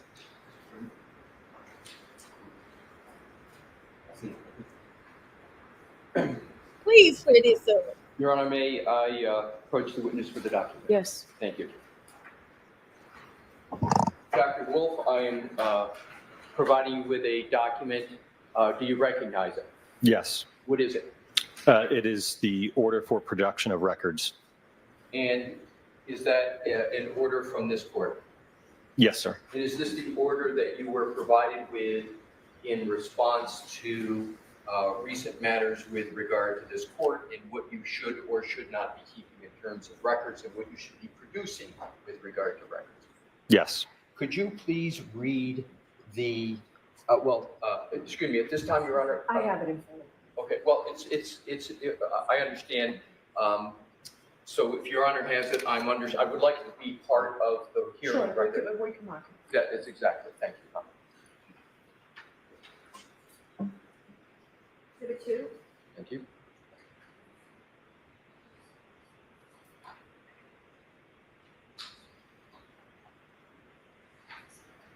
I offered it into evidence, Your Honor. Okay. May I allow the witness to have that, please? Yes. Thank you. Take that again. I've had it. Bev is really just, ugh.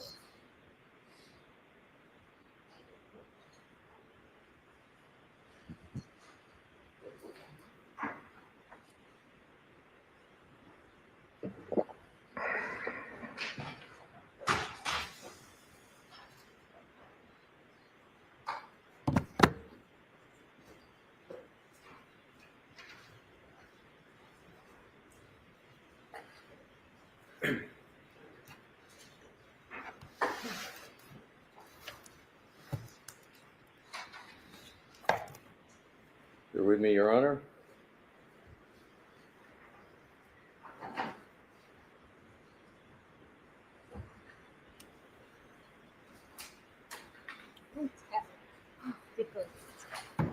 Dr. Wolf, I realize that the court has a copy of this, but I'd like you to please read the first sentence in the indentation at the top after following. Okay. All records within ARCA's or its owners, partners, employees, or representatives' possession, custody, or control in whatever format kept that reflect or in any way relate to work performed or contemplated and related in any way to billing, payment, compensation, and or reimbursement of any kind in connection with Commonwealth versus Karen Reed. Did you, and to the best of your knowledge, everyone associated with ARCA comply completely with this order with regard to the records that are requested in it? Yes, everything I had in my possession and that ARCA had in our possession, we produced.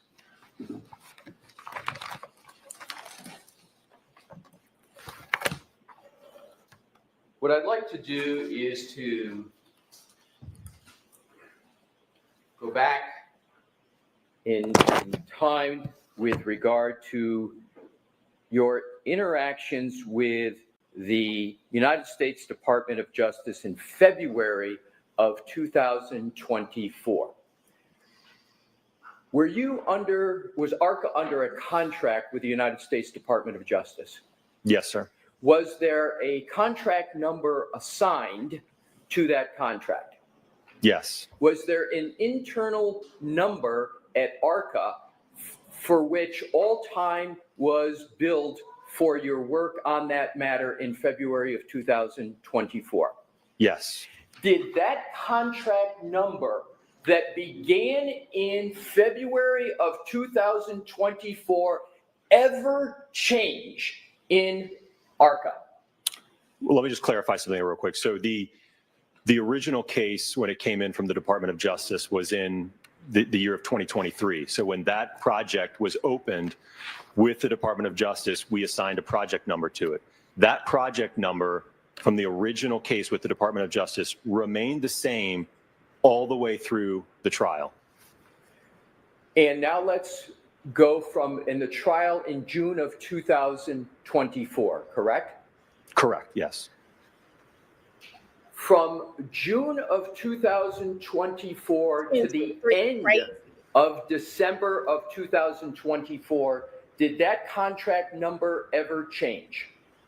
No. To your knowledge, when you were entering time under that contract number for your work, did you understand that that time was going to be billed to that contract number with the U.S. government? That was my assumption, yes. Did you have, from any time in 2024, any understanding that any of your time that you were entering was to be billed to the defense team in this case? No, sir. Let's now go to your first interactions with the defense. As I understand it, well, why don't you tell me what was the first date of your understanding of interactions with the defense? I believe it was sometime in mid to end of March of 2024.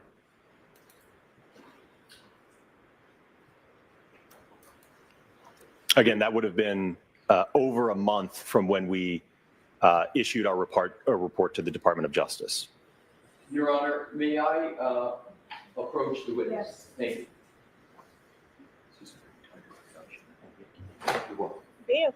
Your Honor, what I have is the entire production that ARCA made. I think it would ease in terms of the. Sure, he can have it. Thank you. Use that pursuant to the subject of the Honor's permission to answer any of my questions if you need to. Okay.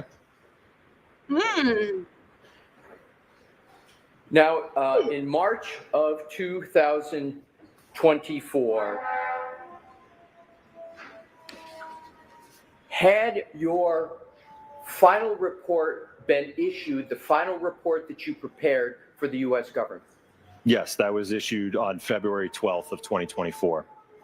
From February 12th of 2024 until you sit here today, has there been any change whatsoever to that report? No. Have the conclusions in that report stayed the same since it was finalized for the U.S. Department of Justice in February of 2024? Yes, and that was testified to at the voir dire and certainly at the time of trial. Did the defense at any time have any discussions with you about the substance of that report to the United States Department of Justice? No, we had no idea who the defense was or the Commonwealth for that matter. And when you took the stand in the voir dire testimony in the first trial, before you took the stand, did you have any discussions with any member of the defense about the substance of that report? No, sir. Did you have any discussions with any member of the defense before the voir dire testimony other than discussions about background and qualifications? Other than, again, some logistics about how to get up here, where to go, things of that nature. But beyond that, no. Other than logistics, how to get up here, when you were coming, background qualifications, did you have any discussions with any member of the defense of any kind with regard to the report to the U.S. Department of Justice? No, sir. Did the defense ever try to get you to improve or change any aspect of the report you had issued to the Department of Justice? No. At the time that ARCA was working for the United States Department of Justice, do you know whether ARCA could have been retained by any other party for any aspect related to the February 2024 report? I'm not sure I understand your question. In 2024, did the federal government prevent ARCA from entering into any contract with any other party with regard to your report of February of 2024?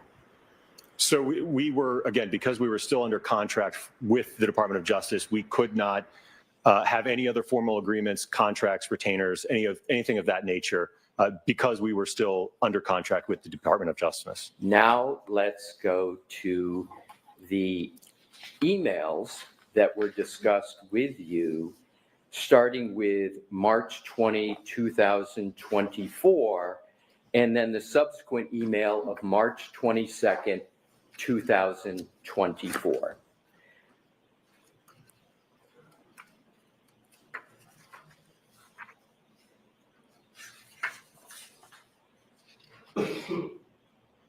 Okay. Are you there, sir? Yes, I think so.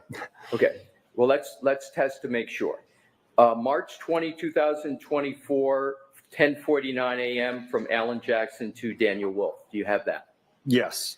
And that email states in substance, thank you so much for taking the time to get on with the phone this morning. Pursuant to our conversation, please feel free to forward an engagement letter to this email address.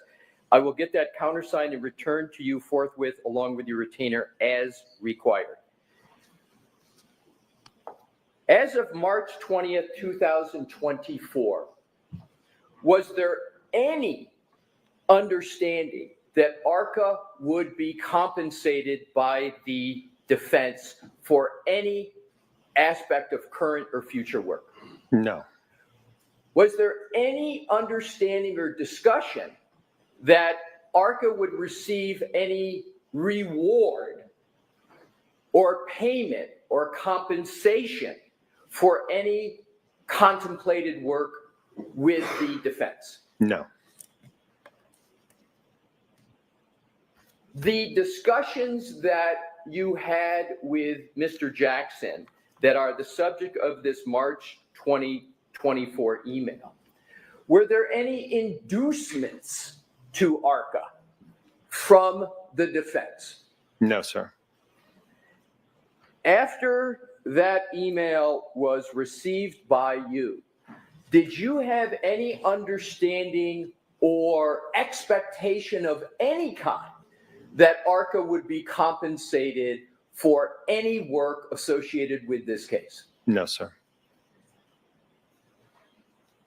What was briefly the essence of that conversation that's discussed in the March 2024 email? Well, if it correlates to when I'm looking back at this phone record log, there was an incoming call to the ARCA main line on March 20th, 2024 at 7 a.m. And that's Pacific Standard Time. So that would have been at 10 a.m. Eastern Time. So that call lasted for 39 minutes. And as I mentioned earlier with Mr. Brennan, I think that was a conversation about Alan trying to get in touch with me, letting us know that, hey, we've received your all's report as part of this federal investigation.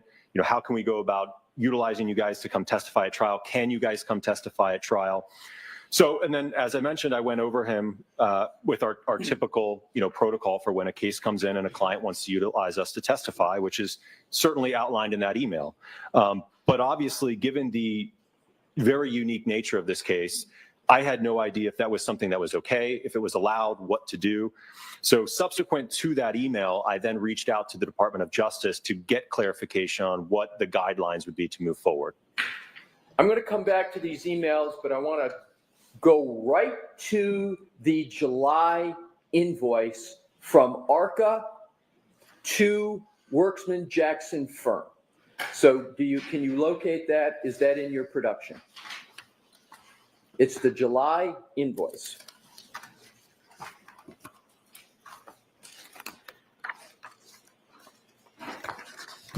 Yes.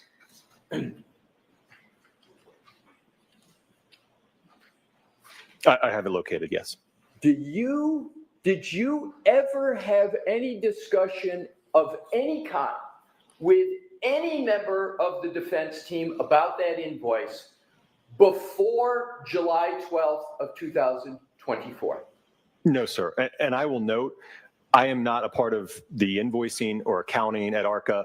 When a bill goes out, how much it goes out for, who it goes to, I'm not a part of that at all. For each and every entry on that invoice, did you have any understanding that the defense team, as you're making each of those entries, any understanding that the defense team was going to be paying for any of that work?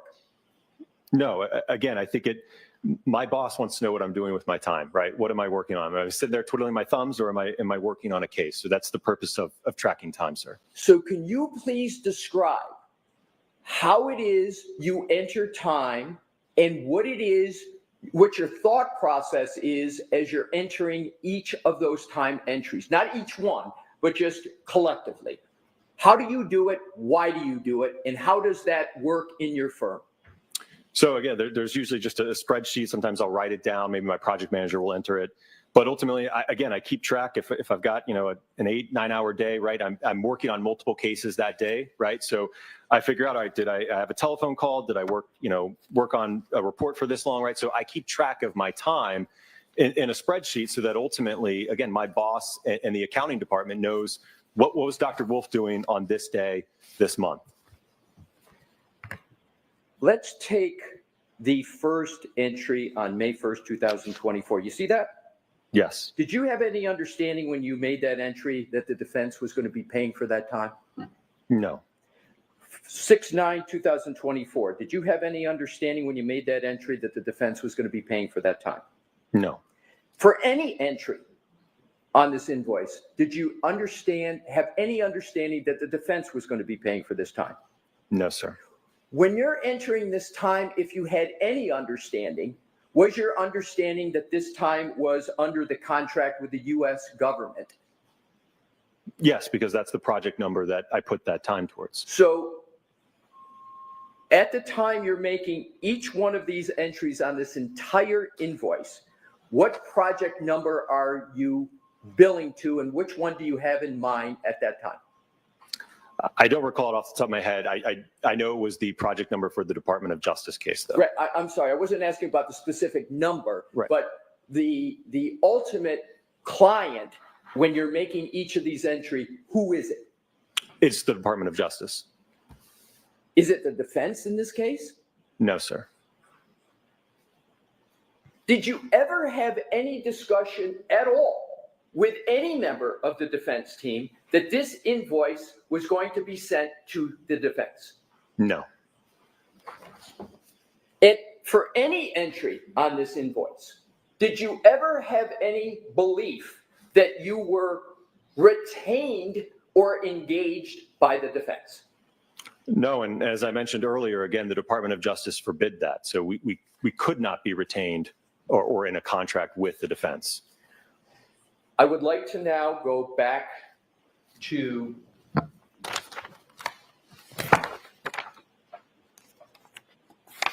the emails we were talking about. Specifically, we left off with the March 20, 2024. I want to now go to the March 22nd, 2024 email. I'm just going to shorthand that, refer to it as the pause email. What had happened between March 20th, 2024 and March 22nd, 2024? Do you have the tab for that, the email that you're looking at? Sorry. Tab 1, please. Tab, okay. The defense loves some tab. Right. So the first email that we were talking about on March 20th, 2024, from Mr. Jackson to myself, it looks like the next email was from me to Mr. Jackson 2 days later, March 22nd, 2024 at 6 a.m. I sent an email saying, "Hi, Alan. Subsequent to our conversation on Wednesday, the U.S. District Attorney's Office has asked that we pause on any further conversation until we receive additional information from their office regarding our involvement moving forward. I will provide you an update when I have it." So what it sounds like, and from what I recall, is that between March 20th, 2024 and March 22nd, 2024, I had reached out to the U.S. Department of Justice and the U.S. Attorney's Office to get clarification on, again, moving forward with potentially testifying in the case. And what did the United States Department of Justice tell you? They said to wait basically until they internally figured it out.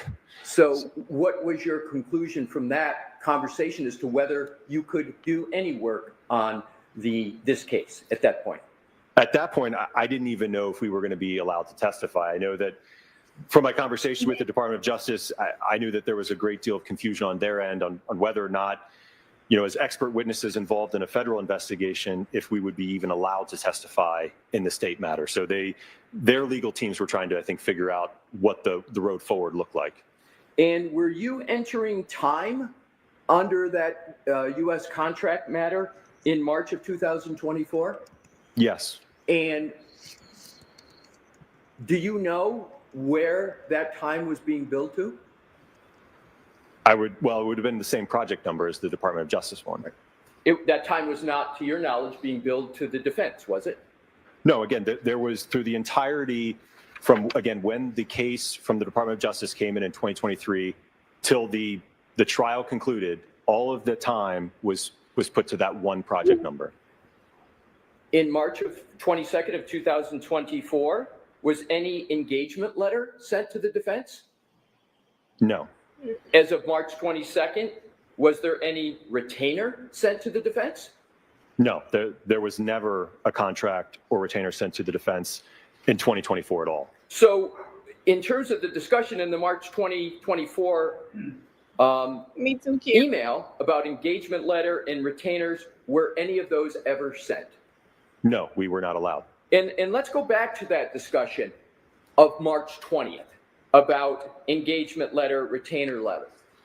Was that discussion where you were talking specifically about what you were going to do with the defense in terms of that relationship, or Was it a general specific type discussion of the policies and billing procedures of ARCA?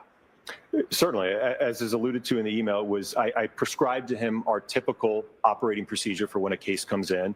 But again, I remember part of that call, there was a great deal of confusion about what do we even do from here. So as of March 22nd, 2024, can you just briefly describe whether there was any further activity at all by ARCA with regard to the defense? No, I don't believe so. I don't think that there was no communication, I don't think, until about a month later in April, after I had received that clarification. Now let's go to April. Let's go to the voir dire hearing of April. When you sat on the stand under oath for the voir dire hearing, had there been any substantive conversations about the topics in the February report to the Department of Justice? No, sir. None at all? None. What briefly were the substance of the conversations you had with the defense team as of the moment you sat for the voir dire hearing in April of 2024? Again, they were all scheduling, logistics. And when I look at these records here, I see a phone call for 3 minutes, 5 minutes, 6 minutes, 6 minutes. There's a few that are for 1 minute, which I think, again, we were maybe just playing phone tag. But again, these calls are very short in nature. So again, it was just trying to figure out, obviously I know that this was a large trial, a lengthy trial, a lot of witnesses, things are fluid. So I know that Alan ultimately, I think, would reach out to me. And then, like I said, he would give me an idea. Hey, can you come this day, right? And then I would relay that to Dr. Rensler and say, yeah, that works for me. So that I would get back to Alan. So that's what those conversations were. Again, coordinating our testimony to appear for the voir dire. It might appear to some that there were a number of conversations before in communications with the defense before you sat for the voir dire hearing. Were those conversations about logistics, background and qualifications, or did those conversations entail other topics? No, it's what we've covered. Again, that March 20th, 2024 phone call, the very first one of 39 minutes, again, was us trying to figure out what the heck to do. The May 1st phone call, which was 40 minutes, again, was me going over my background, the work that I do, my qualifications, education.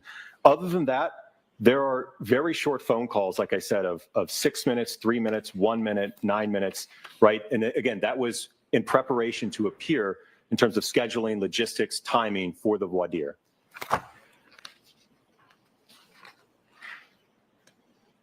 At the voir dire hearing, do you recall the Commonwealth asking you any questions at all about whether you were being compensated by the defense?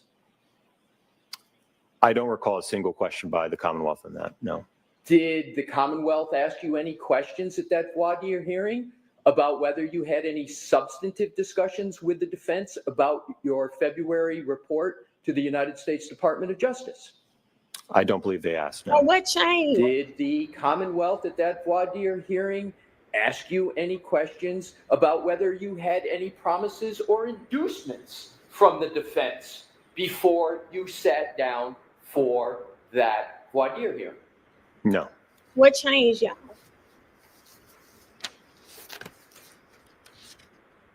Now let's go to the next tab. With regard to the outlines that you were asked on direct examination by Attorney Brennan.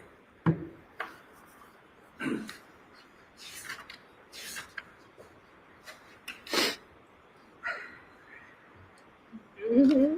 You've described this situation, well, you described how it is you viewed this situation. Have you ever been in this situation before where you're under contract with the federal government? There's rules of the road, so to speak, as what you can do, what you can't do, and then you've got a private defense team. Have you ever been in that situation before? No, I think it's truly one of a kind, and I don't know that that'll ever happen again. And have you ever been in a situation like that since? No, sir. Did that cause you to have more or less communications with Mr. Jackson to figure out what it is you were going to do or not do? Sure, yes. In terms of your outlines that you sent to Mr. Jackson, did he ever broach in any way at all any idea of you sending him an outline? He never asked, no. Was there even any discussions that you might send an outline? No, as I mentioned, it's something that for me is customary as I'm preparing internally for trial, right? I'm not going to come to trial, not review anything, not look over my notes, right? It's something that I do internally so that I can have an understanding how do I want to try to answer questions that might be posed to me such that I can have the jury understand how did I arrive at my opinions. Was it important to you before you sent that email with those outlines, was it important to you that the jury got a fair and accurate presentation of the work you had performed in association with your February report? Yes, I think that that's my job. Was there any other motivation that you had in sending that outline and that email to Mr. Jackson other than making sure testimony was elicited that would make your perspective clear to the jury? No, that was the only reason. Were you trying to in any way favor the defense, give the defense any favor with regard to that trial? Absolutely not. What was your goal, both with sending the outline and the testimony at trial? What was your goal? Again, as I mentioned, I think it's to help the jury understand the report, the analysis, what I did, what I reviewed. Did the defense ever ask you to communicate to the jury about any aspect of your report in any way? No, sir. And did you, in fact, communicate to the jury what it is you intended to effectuate the goal that you just explicated? I think so, yes. And with regard to the comments that were in those outlines, what was your intention in putting in those comments? Again, is to provide the jury, again, like for example, with the nighttime pedestrian statistic, right? It was to have them have an understanding that I wanted them to have an understanding that I do a lot of nighttime invisibility work, right? So therefore, I see a lot of pedestrian impacts. But again, I don't want them to take that statistic and say, well, we have this alleged incident, there was bad weather conditions, it was nighttime, therefore, we should give that more weight. And is that desire of yours, in your mind, to help the defense more than to help the Commonwealth? No, it's impartial. And I will note, I give numerous presentations, and I think slide 2 or 3 on presentations I give, it's going over that very same statistic. I would never shy or hide away from that statistic. And I believe I testified to that very statistic or that comment at the voir dire and in my trial testimony. In terms of after you sent the emails with quals and issues pertaining to direct testimony, did you ever have any communication of any kind whatsoever with the defense team? No, he didn't. Mr. Jackson didn't even respond. And I think when I sent the direct outline, it was Sunday evening before I hopped on a plane. And I think by the time I got into Boston, it was like 1 a.m. So I didn't even have a chance.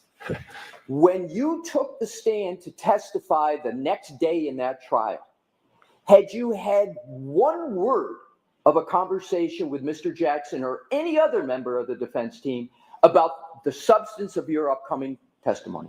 No, sir.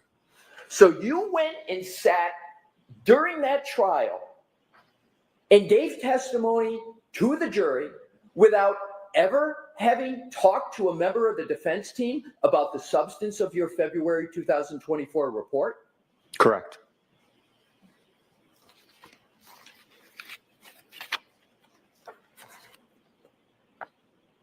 Do you recall any member of the Commonwealth asking any questions at all during your trial testimony about whether you had been compensated by the defense? No.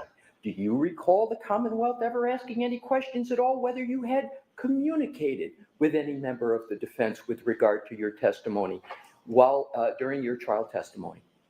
I don't think that was asked. No. Do you recall any questions from the Commonwealth about whether back in March or any other time you had been promised or induced by the defense? Do you remember any of those questions? No.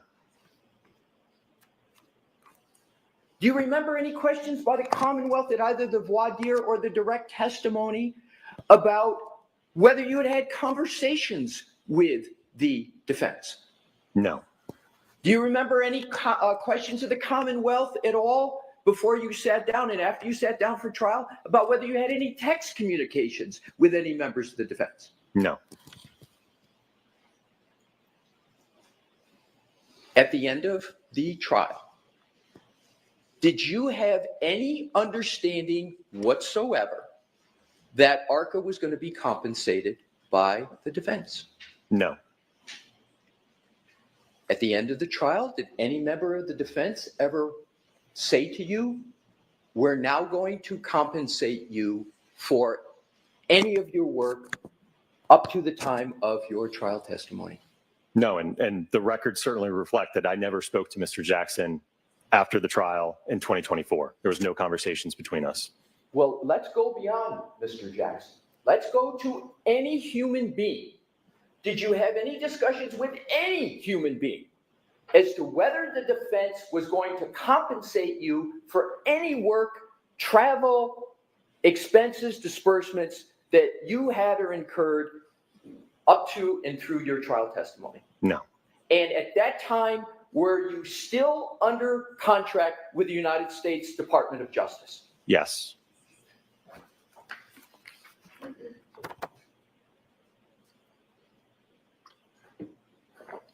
Now let's proceed to December of 2024.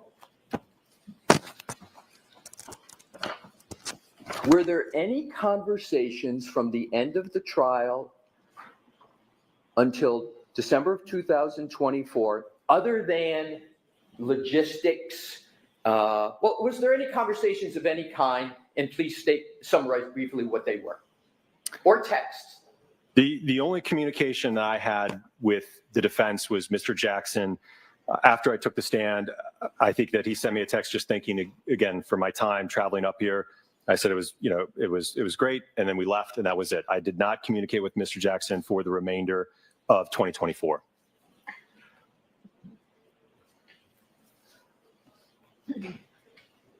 Now let's go to recent communications. In 2025, did you have any communications with any member of the defense with regard to the potential? Well, let me go backwards. Let me go to the invoice. Let me go to the July invoice. Okay. How did you learn that that invoice was paid? If you learned at all, how did you learn that that invoice was paid? I didn't learn. I didn't know that it was paid. I didn't even know it was sent. Like, that's not his job. Why would he be in the finance department business? Come on, man. Now let's go to this year. Did the defense approach ARCA to see if they might be able to testify in this trial that's currently pending? Well, I think that the first communication of 2025 that happened between myself and Mr. Jackson was in February 13th of 2025. There was 2 calls, 25 minutes and 5 minutes, but it looks like just because there was a disconnect. So it was about a 30-minute call with him in February of this year. And what was the substance of that call? Well, I think back to that time frame, I became aware that I think that there was a motion or two regarding ARCA and potentially excluding our testimony for the upcoming trial. I also know that around that time, unfortunately, I ended up getting a significant amount of harassment through emails, and unfortunately even spread into my personal life where my wife was affected. They were posting pictures of my 4 kids all over the internet. So it was somewhat of a difficult time on my end. And I think what prompted me to reach out to Mr. Jackson was to figure out what's going on. Why is my family all over the internet? Why are they talking about me? Why am I getting all these hate emails? So it was, I think, a conversation to figure out, hey, there's been several months that have passed. It looks like there's some motions pending against us. I'm getting a bunch of harassment. What's going on? Do you have an understanding of why you were getting hate mails, hate emails, hate communications, your wife, your children? What did you conclude was the reason why you were receiving that? I honestly don't know. I presume it was about comments made to me in court or that were represented about ARCA or myself. So just so I'm clear on that, it was, you believe, regarding comments about ARCA and whether and what? So basically, he's saying not everybody called them crash daddies. Some people out here calling them crash dummies. Y'all, they out here harassing the ARCA men. Can you be a little more specific what your understanding was? Well, I know that I received several emails that, insinuated that I perjured myself on the stand. Like I said, and a lot of hateful comments just about me and the work that I do. So I received several emails with respect to that. Sir, do you believe you have ever made an untruthful statement at all with regard to this matter? No, sir. Have you done your best to try to provide accurate and truthful information in this matter? Yes. Now to the last part, which is, did the defense contact you with regard to potential further work? I want to separate out now and move on from the work that you did with regard to the U.S. Department of Justice, your February 2024 report. We went all the way through the trial in that matter. We went to the end of 2024. Now I want to come to 2025 in a different subject matter, which is communications with the defense about doing further work for this trial. Yes. What was the nature of the communication? And so we can move through this rather quickly, but importantly, I want to get it complete and accurate. Just describe what the communications were on a timeline basis, subject matter, and with regard to your understanding of why you were contacted. So subsequent to that February 13th call, as I mentioned, Mr. Jackson had indicated that he preferred to utilize Signal to communicate. So we exchanged a few messages and phone calls on that. Like I said, they were rather short. I'm going to interrupt you for a bit. Was there any discussion about the reason for Signal because the prosecution had been subpoenaing the phones of Mrs. and Dr. Reed, subpoenaing and seizing the phone of Miss Reed, that phones of defense attorneys had been requested to be looked at? Was there any understanding in your mind that there was a need to go to Signal to protect the defense and the integrity of the defense?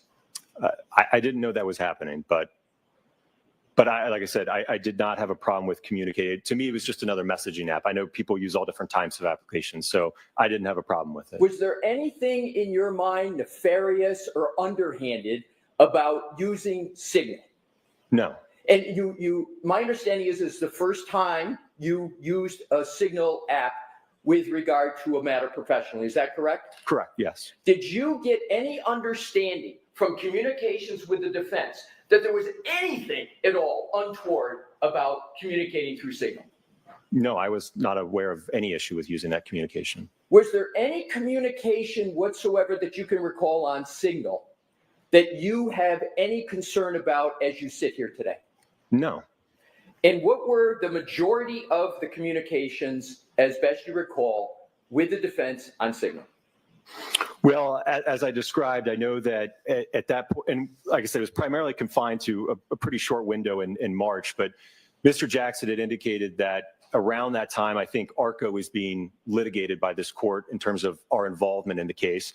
I know that They had started to, I think, receive discovery as it relates to the Commonwealth's accident reconstructionist and biomechanist. So they were, I think, interested in utilizing Now he trying to be nice to Trooper Paul. us potentially in the second trial. So I think that they had submitted a letter to the U.S. Attorney's Office to try to be able to work with us. I said that on my end, I could reach out to them because I hadn't heard from them in months. So I think it was around mid-March, I had reached out to the U.S. Attorney's Office to try to get my own clarification on whether or not we could move forward. All right, so I want to stop you there. I apologize for interrupting you, sir. But what was the date that you reached out to the U.S. Department of Justice to see if you could participate in the second trial? Probably around mid-March, maybe March 18th, March 15th. Did you have an understanding at that time that the Commonwealth had retained an entirely new firm and expert in the area of accident reconstruction? I think Mr. Jackson had indicated that there had been some material disclosed, but I think it was just a simple report or something of that nature at that point in time. Was it a report, just like a page and a quarter or so of findings and conclusions and then a slide presentation? Is that what it was? Yes, that sounds right. Was any of that information at all helpful or meaningful to you in your ability to respond to that and to determine what was done and what ARCA might want to do in response? Well, certainly not the report. The report was very, very brief. The PowerPoint, somewhat hard to follow, but again, it really didn't provide a complete picture. And in terms of scans, electronic data, et cetera, do you recall when you finally got that information? Well, I think that would have been after the defense officially retained us on March 26th. I think that's when we received that information. So in terms of the information that you received, those scans, et cetera, did that allow you to proceed with any meaningful work? Well, it gave us, again, a better insight into the foundation or the basis for the analysis, yes. Could you have proceeded with a contract with anybody, not just the defense, but anybody, with the level of information you had before you got the scans and the data? I think it would be very difficult to do so. Could you have even created a scope of work based upon that report and that PowerPoint presentation? Most likely not, just because some of the areas that Dr. Rentschler and myself are particularly interested in are extremely vague in that report and PowerPoint. Once you got the level of information that you have now, what is the ordinary time it would take in the regular course of ARCA's business to evaluate that information and prepare your own report, analysis, and findings? In the ordinary course, how much time would it take ARCA to do that? Well, certainly for the nature of this case, as I mentioned, we were officially retained by the defense on March 26, 2025. As I mentioned, I myself just got word from the Department of Justice just a day or two, I think, prior to that we could move forward. So immediately, once Mr. Jackson, I indicated to him on the 26th that we did have authorization to move forward. He immediately asked that I send over, again, our typical procedure with the contract and retainer. And I think that same day, at the 26th or the 27th, his office sent over, I believe, links to notices of discovery, I believe 1 through 62, which I think encompassed about 800 gigabytes worth of information and data. How much in relative terms, 800 gigabytes? Is that a little data, medium amount of data, or a lot of data? Voluminous, a lot of data. So we immediately started to review that. And again, I feel like maybe I speak for most experts. One thing we always want is more time, right? So in a case like this, I mean, ideally we would be talking months to be able to sift through all of that information, be able to do analysis, be able to do testing, be able to write a report, right? So I think certainly we are on the order of months, not weeks. What did you do, however, if anything, to try to expedite the work and get it done as quickly as you could once you got the level of information you had from Aperture? Certainly. So I certainly understood that the trial was imminent. So I worked as quickly as I could, along with Dr. Rentschler, to review that material, and certainly in parallel try to determine, okay, what testing do we need to do to effectively evaluate and potentially come up with opinions for this case. Did you put other work aside at ARCA to work on this matter? Absolutely, work and personal things. And personal things, what did you put aside? Just one example. So the other week, my wife and I, we celebrated our 10-year anniversary. So, So it affected his personal life, I understand. Okay, I'll move on, Your Honor. With regard to the work, you performed it on an expedited basis, as you said. You shortened the time period down as much as your firm possibly could. Is that correct? Correct. You said you would like to have had more time, correct? Correct, but I understood Your Honor's order, and I wanted to beat that deadline. So I worked as quickly as I could over the last week to ensure that, again, we could respect that deadline, and we completed our testing. And with regard to the testing now that you've worked on, that you just described, does that testing relate to any previous work, or is it all in response to the new expert for the Commonwealth, Aperture, and the new information from Aperture that came in iterations through the month of February? It would be in response to Dr. Welcher's work. Certainly, much of what was alluded to in his report and PowerPoint was not discussed in the first trial. Could you have done any of the work you've been working on the past month or so? Could you have done any of that work without receiving the Aperture report and slides and scans? No, I don't even know what we would be responding to then. So you needed the Aperture information before you could even start working, correct? Correct. Do you have in mind, or does ARCA have in mind, any further testing that you need to do, or have you completed what ARCA needs to do with regard to fairly and properly responding to the new work of Aperture? I think we're satisfied that we've completed that testing, yes. And what, if any, more work do you contemplate that needs to be done from, as you sit here today, going forward? Well, as I mentioned, all the testing is done, so I think the analysis and the report to follow, yes. To use expert engineering type terms, is it QA/QCing the report? Is it putting all the information together in a compilation so everybody can understand what you've done and make clear your findings and conclusions? Is that what's left to do? Yes, and I will note, obviously, as the court is aware, we've produced all of that raw test data, photographs, video. So it's all there. The basis and the foundation for what the report will lay out has all been provided to the court. You got ahead of me, and thankfully, so that my next question, which is, there's nothing that you have that you've done that hasn't already been produced to pursuant to the court's order. Is that correct? No, I think that we've responded to the court's order, yes.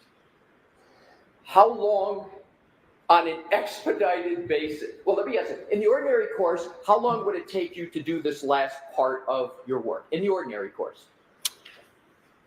Probably, again, it can vary.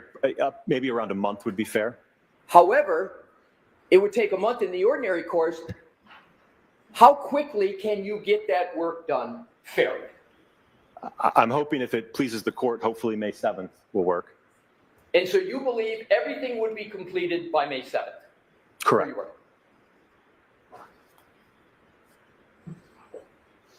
That's all I have at this point, Your Honor. Right. Oh God, thank him back. Alessi is always screaming. I don't think he can help it though. He doesn't move his arm by. Hank, on the other hand, is screaming because he's. Doctor, you're suggesting that it's going to take until May 7th for you to complete your reports in this case? And the analysis, yes. Do you know when this trial started? I think like a week or so ago. You provided raw data last Friday, Yes. but you would agree you still have not provided any reports. Correct. You said if you were notified or received information, you could have your testing and opinions done within a month, correct? Potentially. Again, it would also depend on when we got authorization from the Department of Justice, which, as I mentioned, was at the very end of March. I understand that. We're going to talk about that separately. I'm talking specifically about how long it would take if you received the information. You said that you could have the testing and reports done in 1 month, correct? I don't know. I said the testing, the reports, and everything. Would it take longer than a month? Ideally, I think it depends on what kind of a report that we're talking about. I think if it's something along the lines that Dr. Welcher produced, I think it could be pretty quick.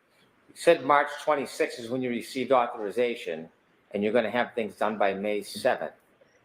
So that's a month and a week? Sounds about right. Okay. Do you know when the Commonwealth in this case turned over Dr. Welcher's information to the defense? Do you know? I don't know, no. Did you know that it was turned over in a report on January 30th? Just the report? Yes. I didn't know that. And No. the file in its entirety was turned over by February 5th? Did you know that? Objection, Your Honor. Do you know that? I don't, Your Honor. And if you had a month from February 5th Oh my God. to complete your testing and report, you could have been done by March 5th or even the second week of March, couldn't you? Presuming we had authorization, the defense had authorization from the Department of Justice as well as ARCA, yes. Putting aside the authorization, I'm going to ask you about that. But just the time you need to test, if you knew or received the information by February 5th, you could have been done by March 5th or mid-March, couldn't Well, you? he had to get authorization. Potentially, yes. Well, you're going to get it done that quickly now. So wouldn't that be an accurate guide to when you could have done it then? It's certainly not ideal, but we certainly are working as quickly as we can. I know it's not ideal, but isn't it the same time frame? Whatever it's going to take you from March 26th, you could have done from February 5th. True?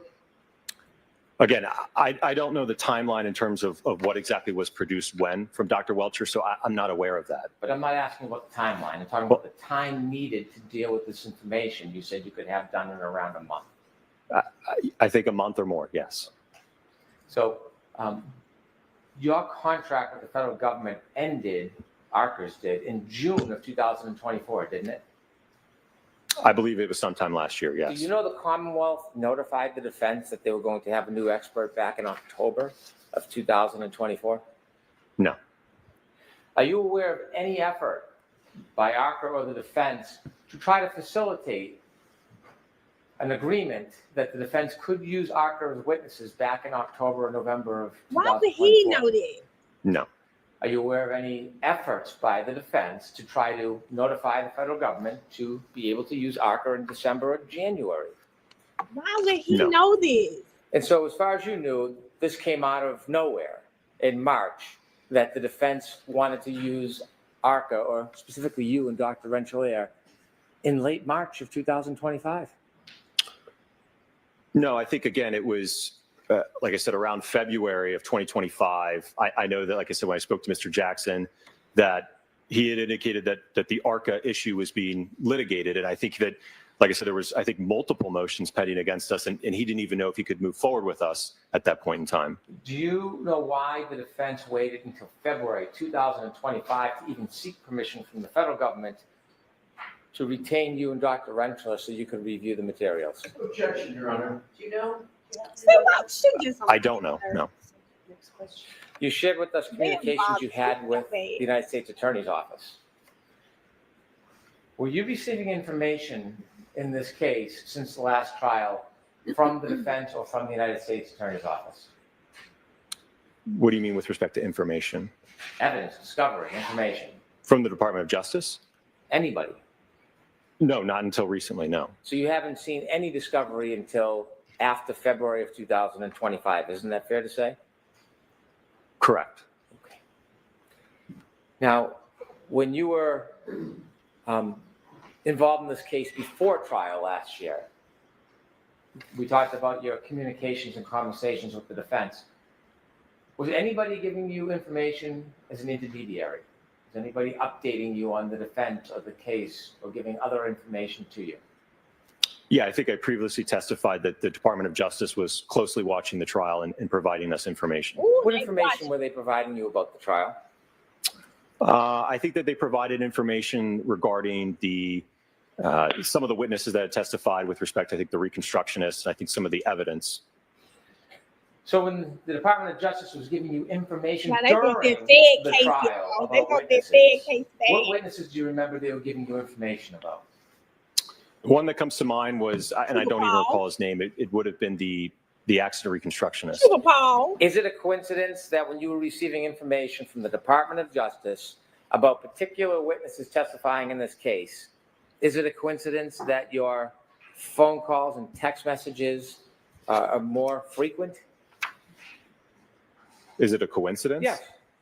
I presume so.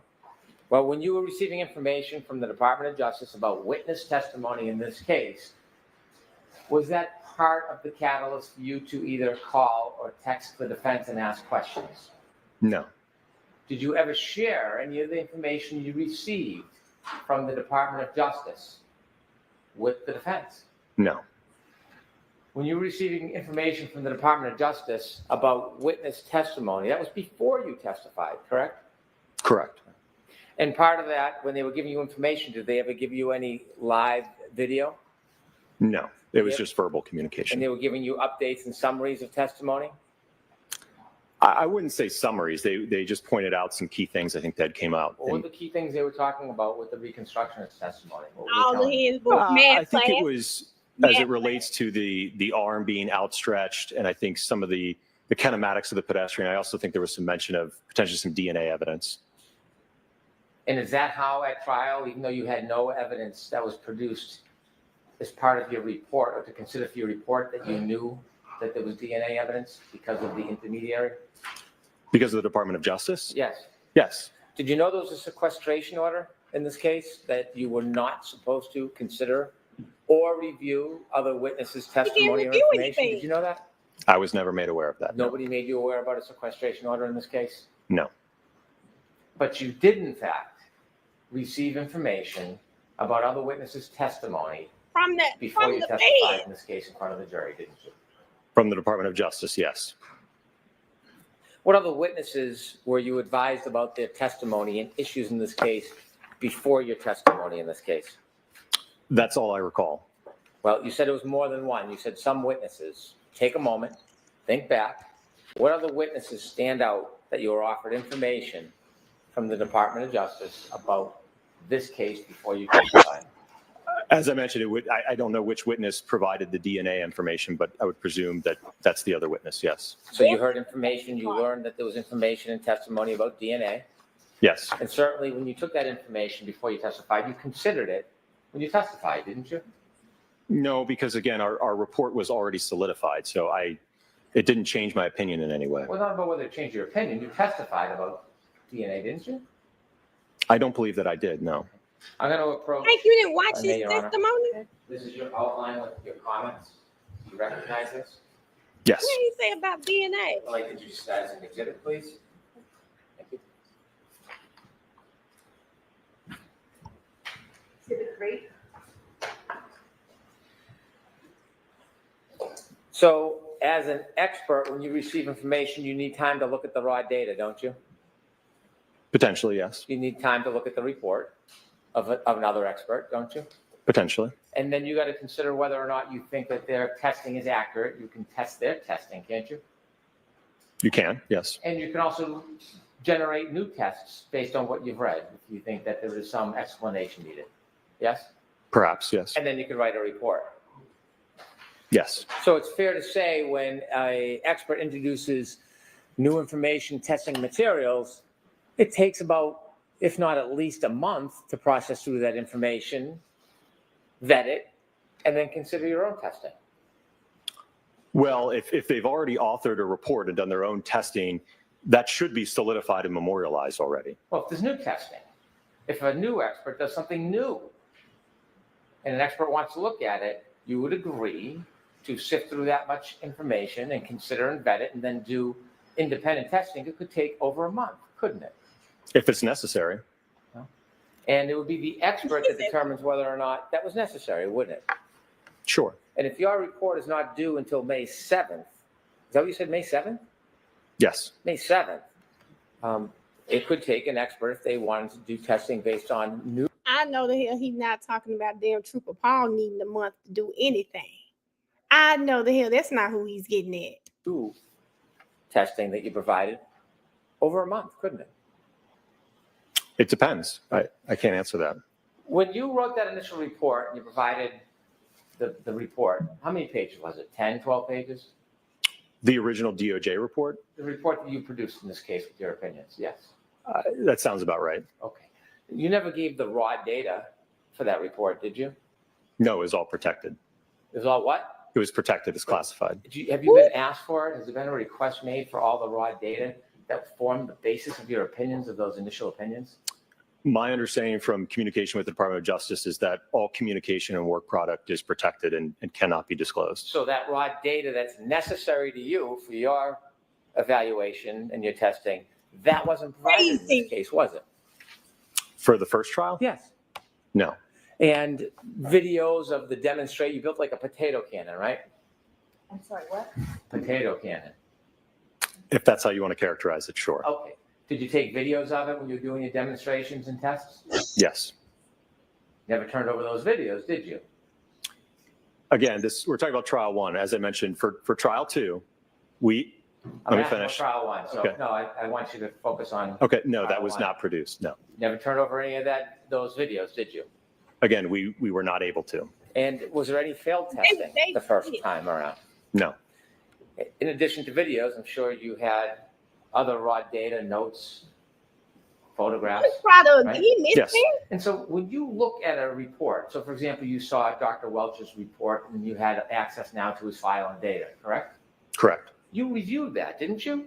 Yes. Because to be fair, you need to review not just the report, that's just someone's opinion. You need to review the raw data, don't you, to get an accurate understanding of an opinion? Right, which we have already provided Right, in so- response to Dr. Welcher. Without video and without the raw data, as an expert, there's no ability to really vet the reliability of your first experiment that led to your testimony in trial one, is there? I think you might be confused. Again, our role for this round. I don't think I am. Objection, Your Honor, you should be allowed to answer. I don't think I'm confused. I'm talking about trial one. Right. You had a 12-page report. You provided no video, no raw data, no notes, correct? Correct. But for this trial, sir, we are being asked to respond to Dr. Welcher. That's Okay. not what I'm We asking have you. provided everything that he would need to evaluate the testing that we have done. That's not what I'm asking. What if he wants to evaluate the testing you did the first time? Are you going to come into court? Do you hope to testify about the opinions you gave the first time? About those 4 opinions? I don't know what the defense's plan is for us. My understanding is that it's to evaluate and respond to Dr. Welcher. All right, with that, I need to see counsel with that.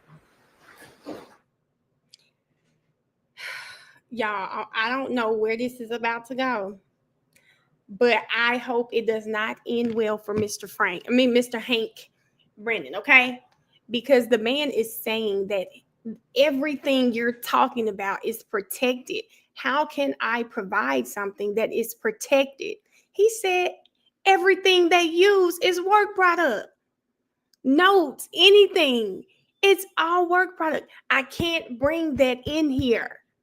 And it's like he's acting. Hank is pissed. Yeah. Hank is pissed because he does not know what the hell the feds know. And he doesn't want Arca in too. It's very weird. It's very weird. Oh, yeah, she finna end court. She's about to end court, and I don't know what's finna happen, but if I was Bev, I wouldn't be playing with these people. You make them... Erica, I should have put in here and told Hank do a FOIA request. Hank, you're not getting it, Hank. That's the problem. Hank is very upset. He is very upset. He is Fars. He very much is. He is very upset, and it's showing. It is showing. Oh, I'm sorry. But the feds say I can't give you something. I'm not giving it to you. I know that's right. Oh, God, y'all. I just would like to know, what is the plan? What is the plan for what is the plan for Hank after this? Like, what did he think was going to happen here? And I want to know what the hell the feds doing. Y'all did all of this. You didn't come out with the rule. Well, I didn't see it. And y'all can tell me. What are we doing here, feds? Because see, now you got this man up here trying to take the stuff. You're all set. And let's bring Dr. Rentschler in here, please. Thank you, Your Honor. Okay. Keep going. Follow me, sir. Yeah, she's gonna keep going. It's 417. Thank you.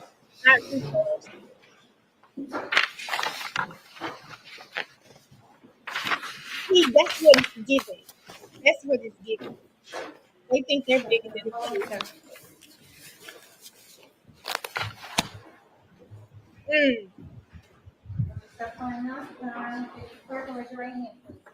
Do you solemnly swear that the testimony you shall give to the court in the matter now in hearing shall be the truth, the whole truth, and nothing but the truth, so help you God? I do. Okay, so we done with him. All right, Dr. Rentschler, this is going to be very quick. Go ahead, Mr. Brennan. We Thank just you. need his name. Good afternoon, doctor. Good afternoon. Could you please state your name for the record and spell it? Dr. Andrew John Rentschler, ANDREWJOHNRENTSCHLER. You've testified before in this case? I have, yes, sir. At a last voir dire in a past trial? That's correct. Okay. Did you have conversations and communications with the defense before your last testimony? I did, yes. Did you use text messages to communicate? I believe there was maybe one text message. Okay. How about phone calls? There was maybe one or two phone calls, I believe. Okay. Would it be fair to say there was 6 text messages for you? Yeah, I believe I sent one, and then there were 5 sent to me. And were there 23 phone calls? No, I don't believe so. Have you looked at the records outlining the phone calls that supposedly you made to the defense? I looked at the records from the defense, but then I looked at my own records, which indicate a different number, only 3 phone calls, I believe. Okay, so the 23 phone calls that are summarized, you don't think you made those phone calls? No, if you look at them, it's like 1 minute, 2 minute, 3 minute. And in that time period, according to my phone records, I have like a 21-minute phone call that encompasses most of that time. Okay. Did you discuss with the defense before your testimony anything about this case? I don't believe so, no. When you say don't believe so, do you remember speaking to them about this case at all? I remember speaking about my qualifications and my background, and I believe that's it. Did you ever use any other medium to have conversations with the defense other than texts or emails or phone calls? No, sir. Did you ever communicate with them on Signal? No, sir. Why not? There was no reason to. As an expert, when you communicate with clients, there's no concern about having it in writing, is there? So when I keeping a record, whether it's a phone call or a text message or an email, there's no concerns when you're dealing with clients having a record of that, is there?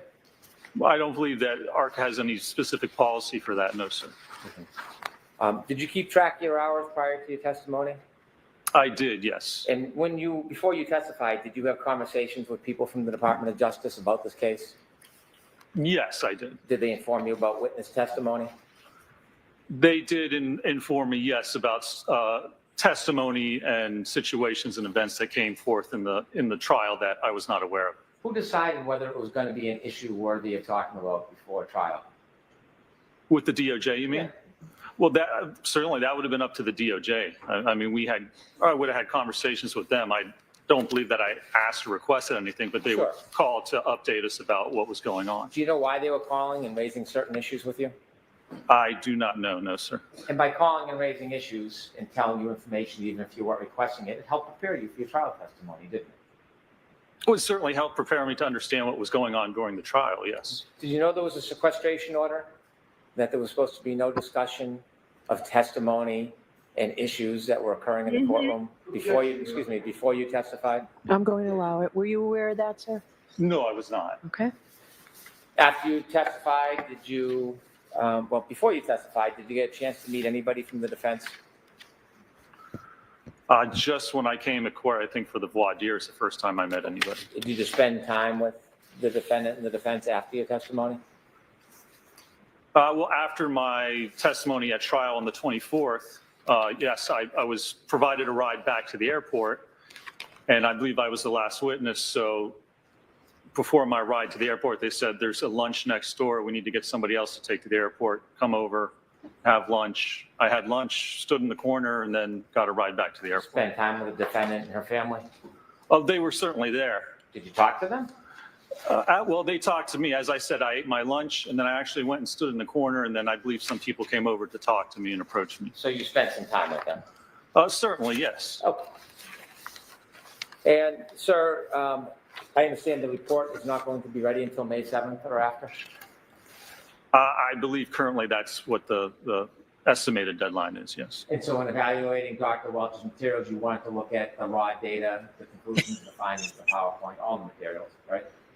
Yes, you'd like to review all the materials before coming up with an You opinion. make a decision on what you think is appropriate to contest or maybe agree with, and then do your own test if necessary, correct?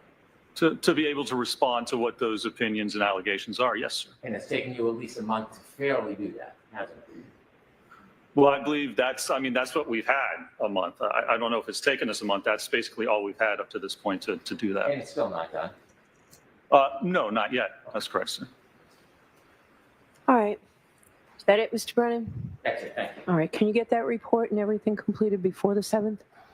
If I order you to do so? If you order me to do so, I mean, I could certainly try and expedite that. All right. I appreciate that. Thank you very much. You're all set, sir. Thank you, Your Honor. Well, what's All going right. on? I'm going to see counsel at sidebar for 1 minute. Because that's it. Why was that? Well, I guess the other one had more communication. I don't know, y'all. What do y'all thinking Bev is gonna do? I don't know how to feel.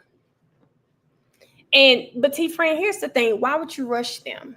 If they're going to be on the defense's case in chief, what are we rushing them for? I know they have some time. They just got them in March. They have to be able to. That's it. Thank you. All rise for the court, please. Goodbye. Hi, girl.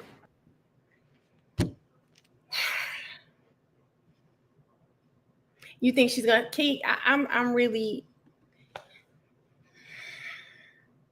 think most of us think she's going to deny it. I don't think she was listening to anything Mr. Wolf was saying. I don't think she was listening to anything he was saying. I just do not. Dr. Wolf, I don't think she listened to it. I think it's Brady Mail. You have to turn over evidence. What's Brady, Erica? What's Brady? I don't think she's gonna let them testify. Honestly, I think she is nervous. Yes, Brendan got back up. I think she is nervous. I think she doesn't know what's going on. And I think she'd much rather not have them up there. She won't allow anything as a response. Yeah, I don't understand it. What do y'all think is the Brady violation? Is what I'm saying. If she denies this, Kay, I hope the feds step in one day during court. Just take over.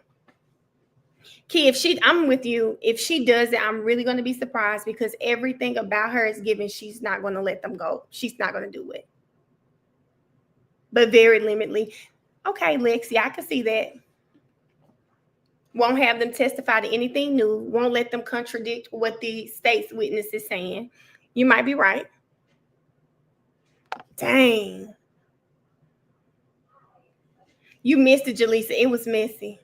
I think if she denies it, it's going to raise red flags.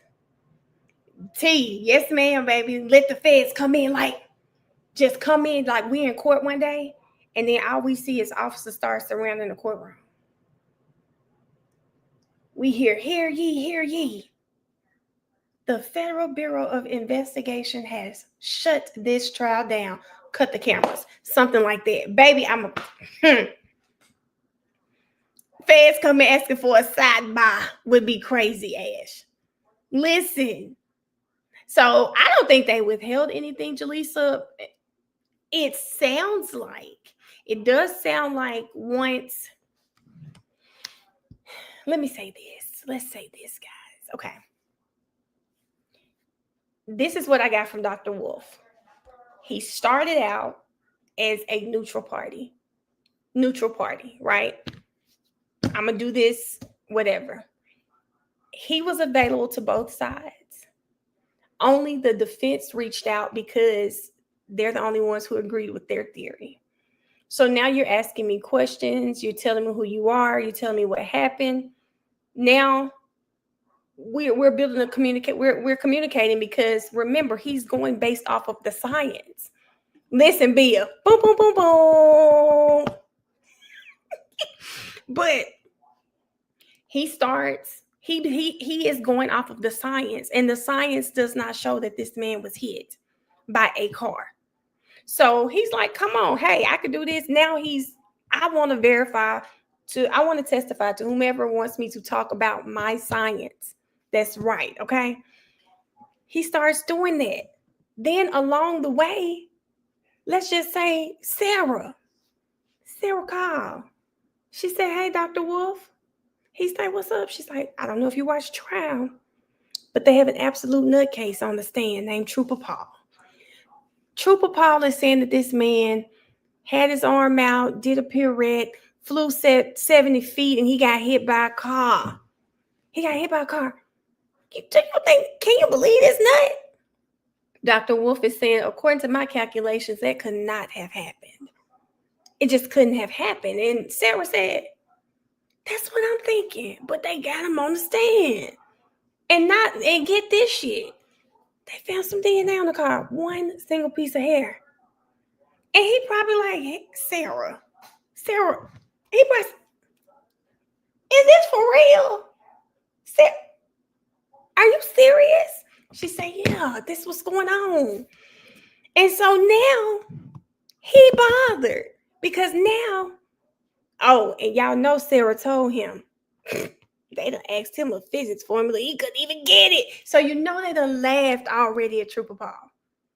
He said, what school did he go to? That man said Rocky Mountain University. Baby, he probably hung up the phone. Rocky Mountain University? What's his degree in? She said it's in art. It's in art. Did he take some math classes? She probably said he took math. She said last classes he took, and they just called math classes, was in elementary. Baby, they probably had a good key off him. A good key off him. They say what? He said,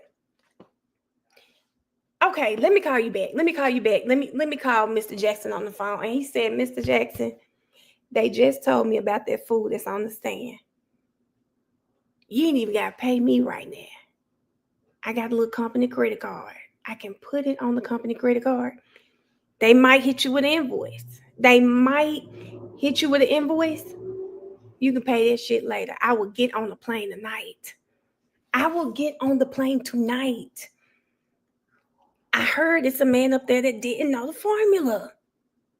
He don't know the form. I'm going to get on the plane tonight for you.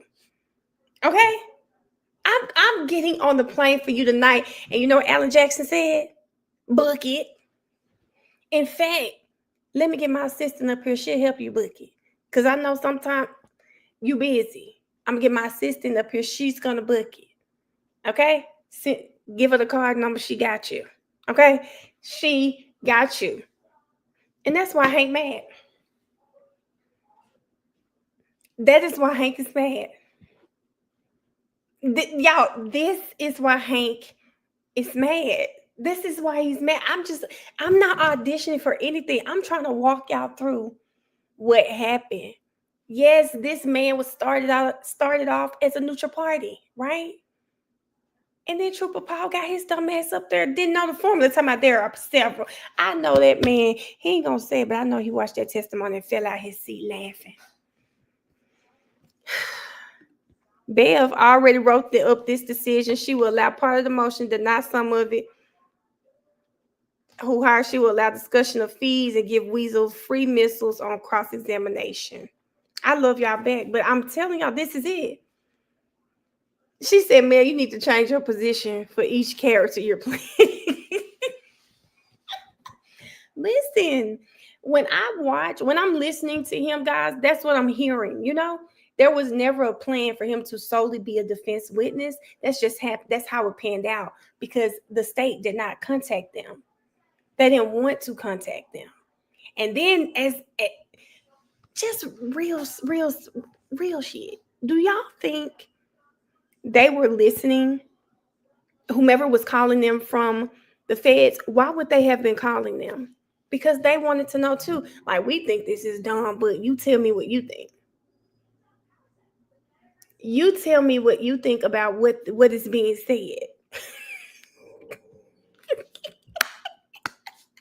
Hey, Frenchie said, "I just joined the reenactment." Listen, Ash, and that's what it is. That's what it is. And they also don't strike me as people whose testimony would have changed based on who it is, because, as he said, the report was already done. It was memorialized. So whatever was in the report, I'm testifying to what was in the report. Now, you could try to fix it to sway your way, but I'm going to testify to what's in the report. Exactly. So what has to happen now? They had stood up pretty well to me. Hank did all that damn hollering on the stand. Y'all know what I'm about to say. The only thing I can think about, what did he say? If you think what is the line? Y'all know when he said, "God damn it, I'm not." All of that yelling interrupted him. He was trying to give Alan Jackson, but it didn't come over well, because, as they pointed out, Lally didn't ask any of this last trial. Lally did not give any indication that he thought something was improper when it came to ARCA. So now all of a sudden we're supposed to believe that now you feel like it is. It's all Hank. It's him. The Commonwealth already knew this was some BS, so they didn't want no parts of ARCA, correct? That's the problem, Ash. You could have. That's it right there. And that's what Hank was doing all up in there today. That's exactly what he was doing. That's exactly what he was doing today. So I'm interested to see how Bev is going to rule when it comes to ARCA. For me, again, that man is a salaried employee. Why the hell would he know what they're doing down there in finance? Why would he know what invoices are coming in and out? You're not sending them to him. He said, "I'm salaried."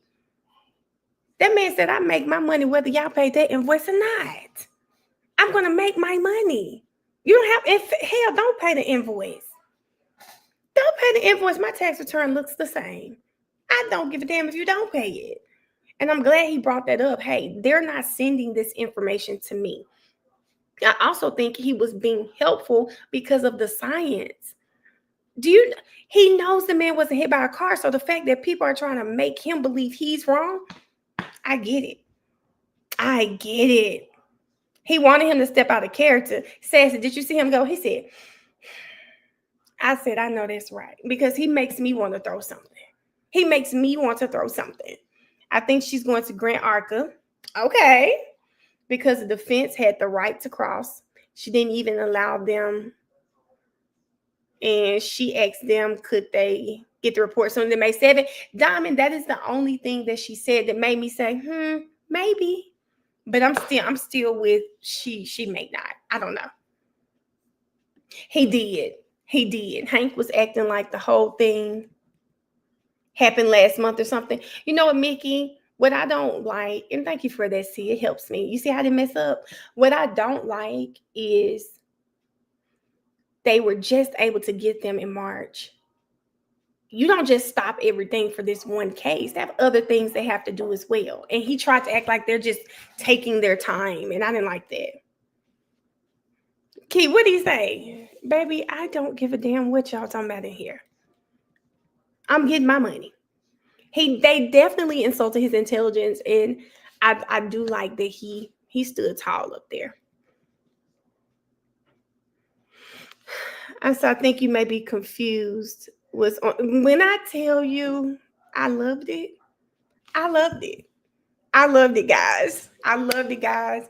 But I'm about to get off here because court's over. Not about to do TikToks or anything. I'm about to go to sleep. So maybe later. But thank you guys for being on the live with me today. We got court in the morning at 8:45. I might not wake up till 8 o'clock tomorrow, okay? I just might. I might not wake up until 8 o'clock tomorrow, if I'm being honest. I am that sleepy. But thank you guys for helping me stay awake. I made it through this whole day, 4 o'clock. Lord, I'm tired. I made it though. And I appreciate you guys, all the super chats, all of the memberships that were given today, the likes, the comments. Y'all know the drill. Now tomorrow, y'all, I should be well rested and back on my roll call, okay? Key, there was no roll call this morning. I bet you can't believe that. But I am gonna go to sleep. I know that's right, Jasmine. Jasmine said, get you a good night's rest, Queen. Jasmine, I had to look. I had saw Queen at the end. I had to look to see who there was saying Queen up in here. But thank you guys so much. Yes, I will. I'm gonna get my videos out, but maybe when I wake up. But yes, I wish I could lay down until the morning, girl. I'm about to. But I love you guys. I'll see y'all later. Thanks for rocking with me today. Have a good day. Bye-bye.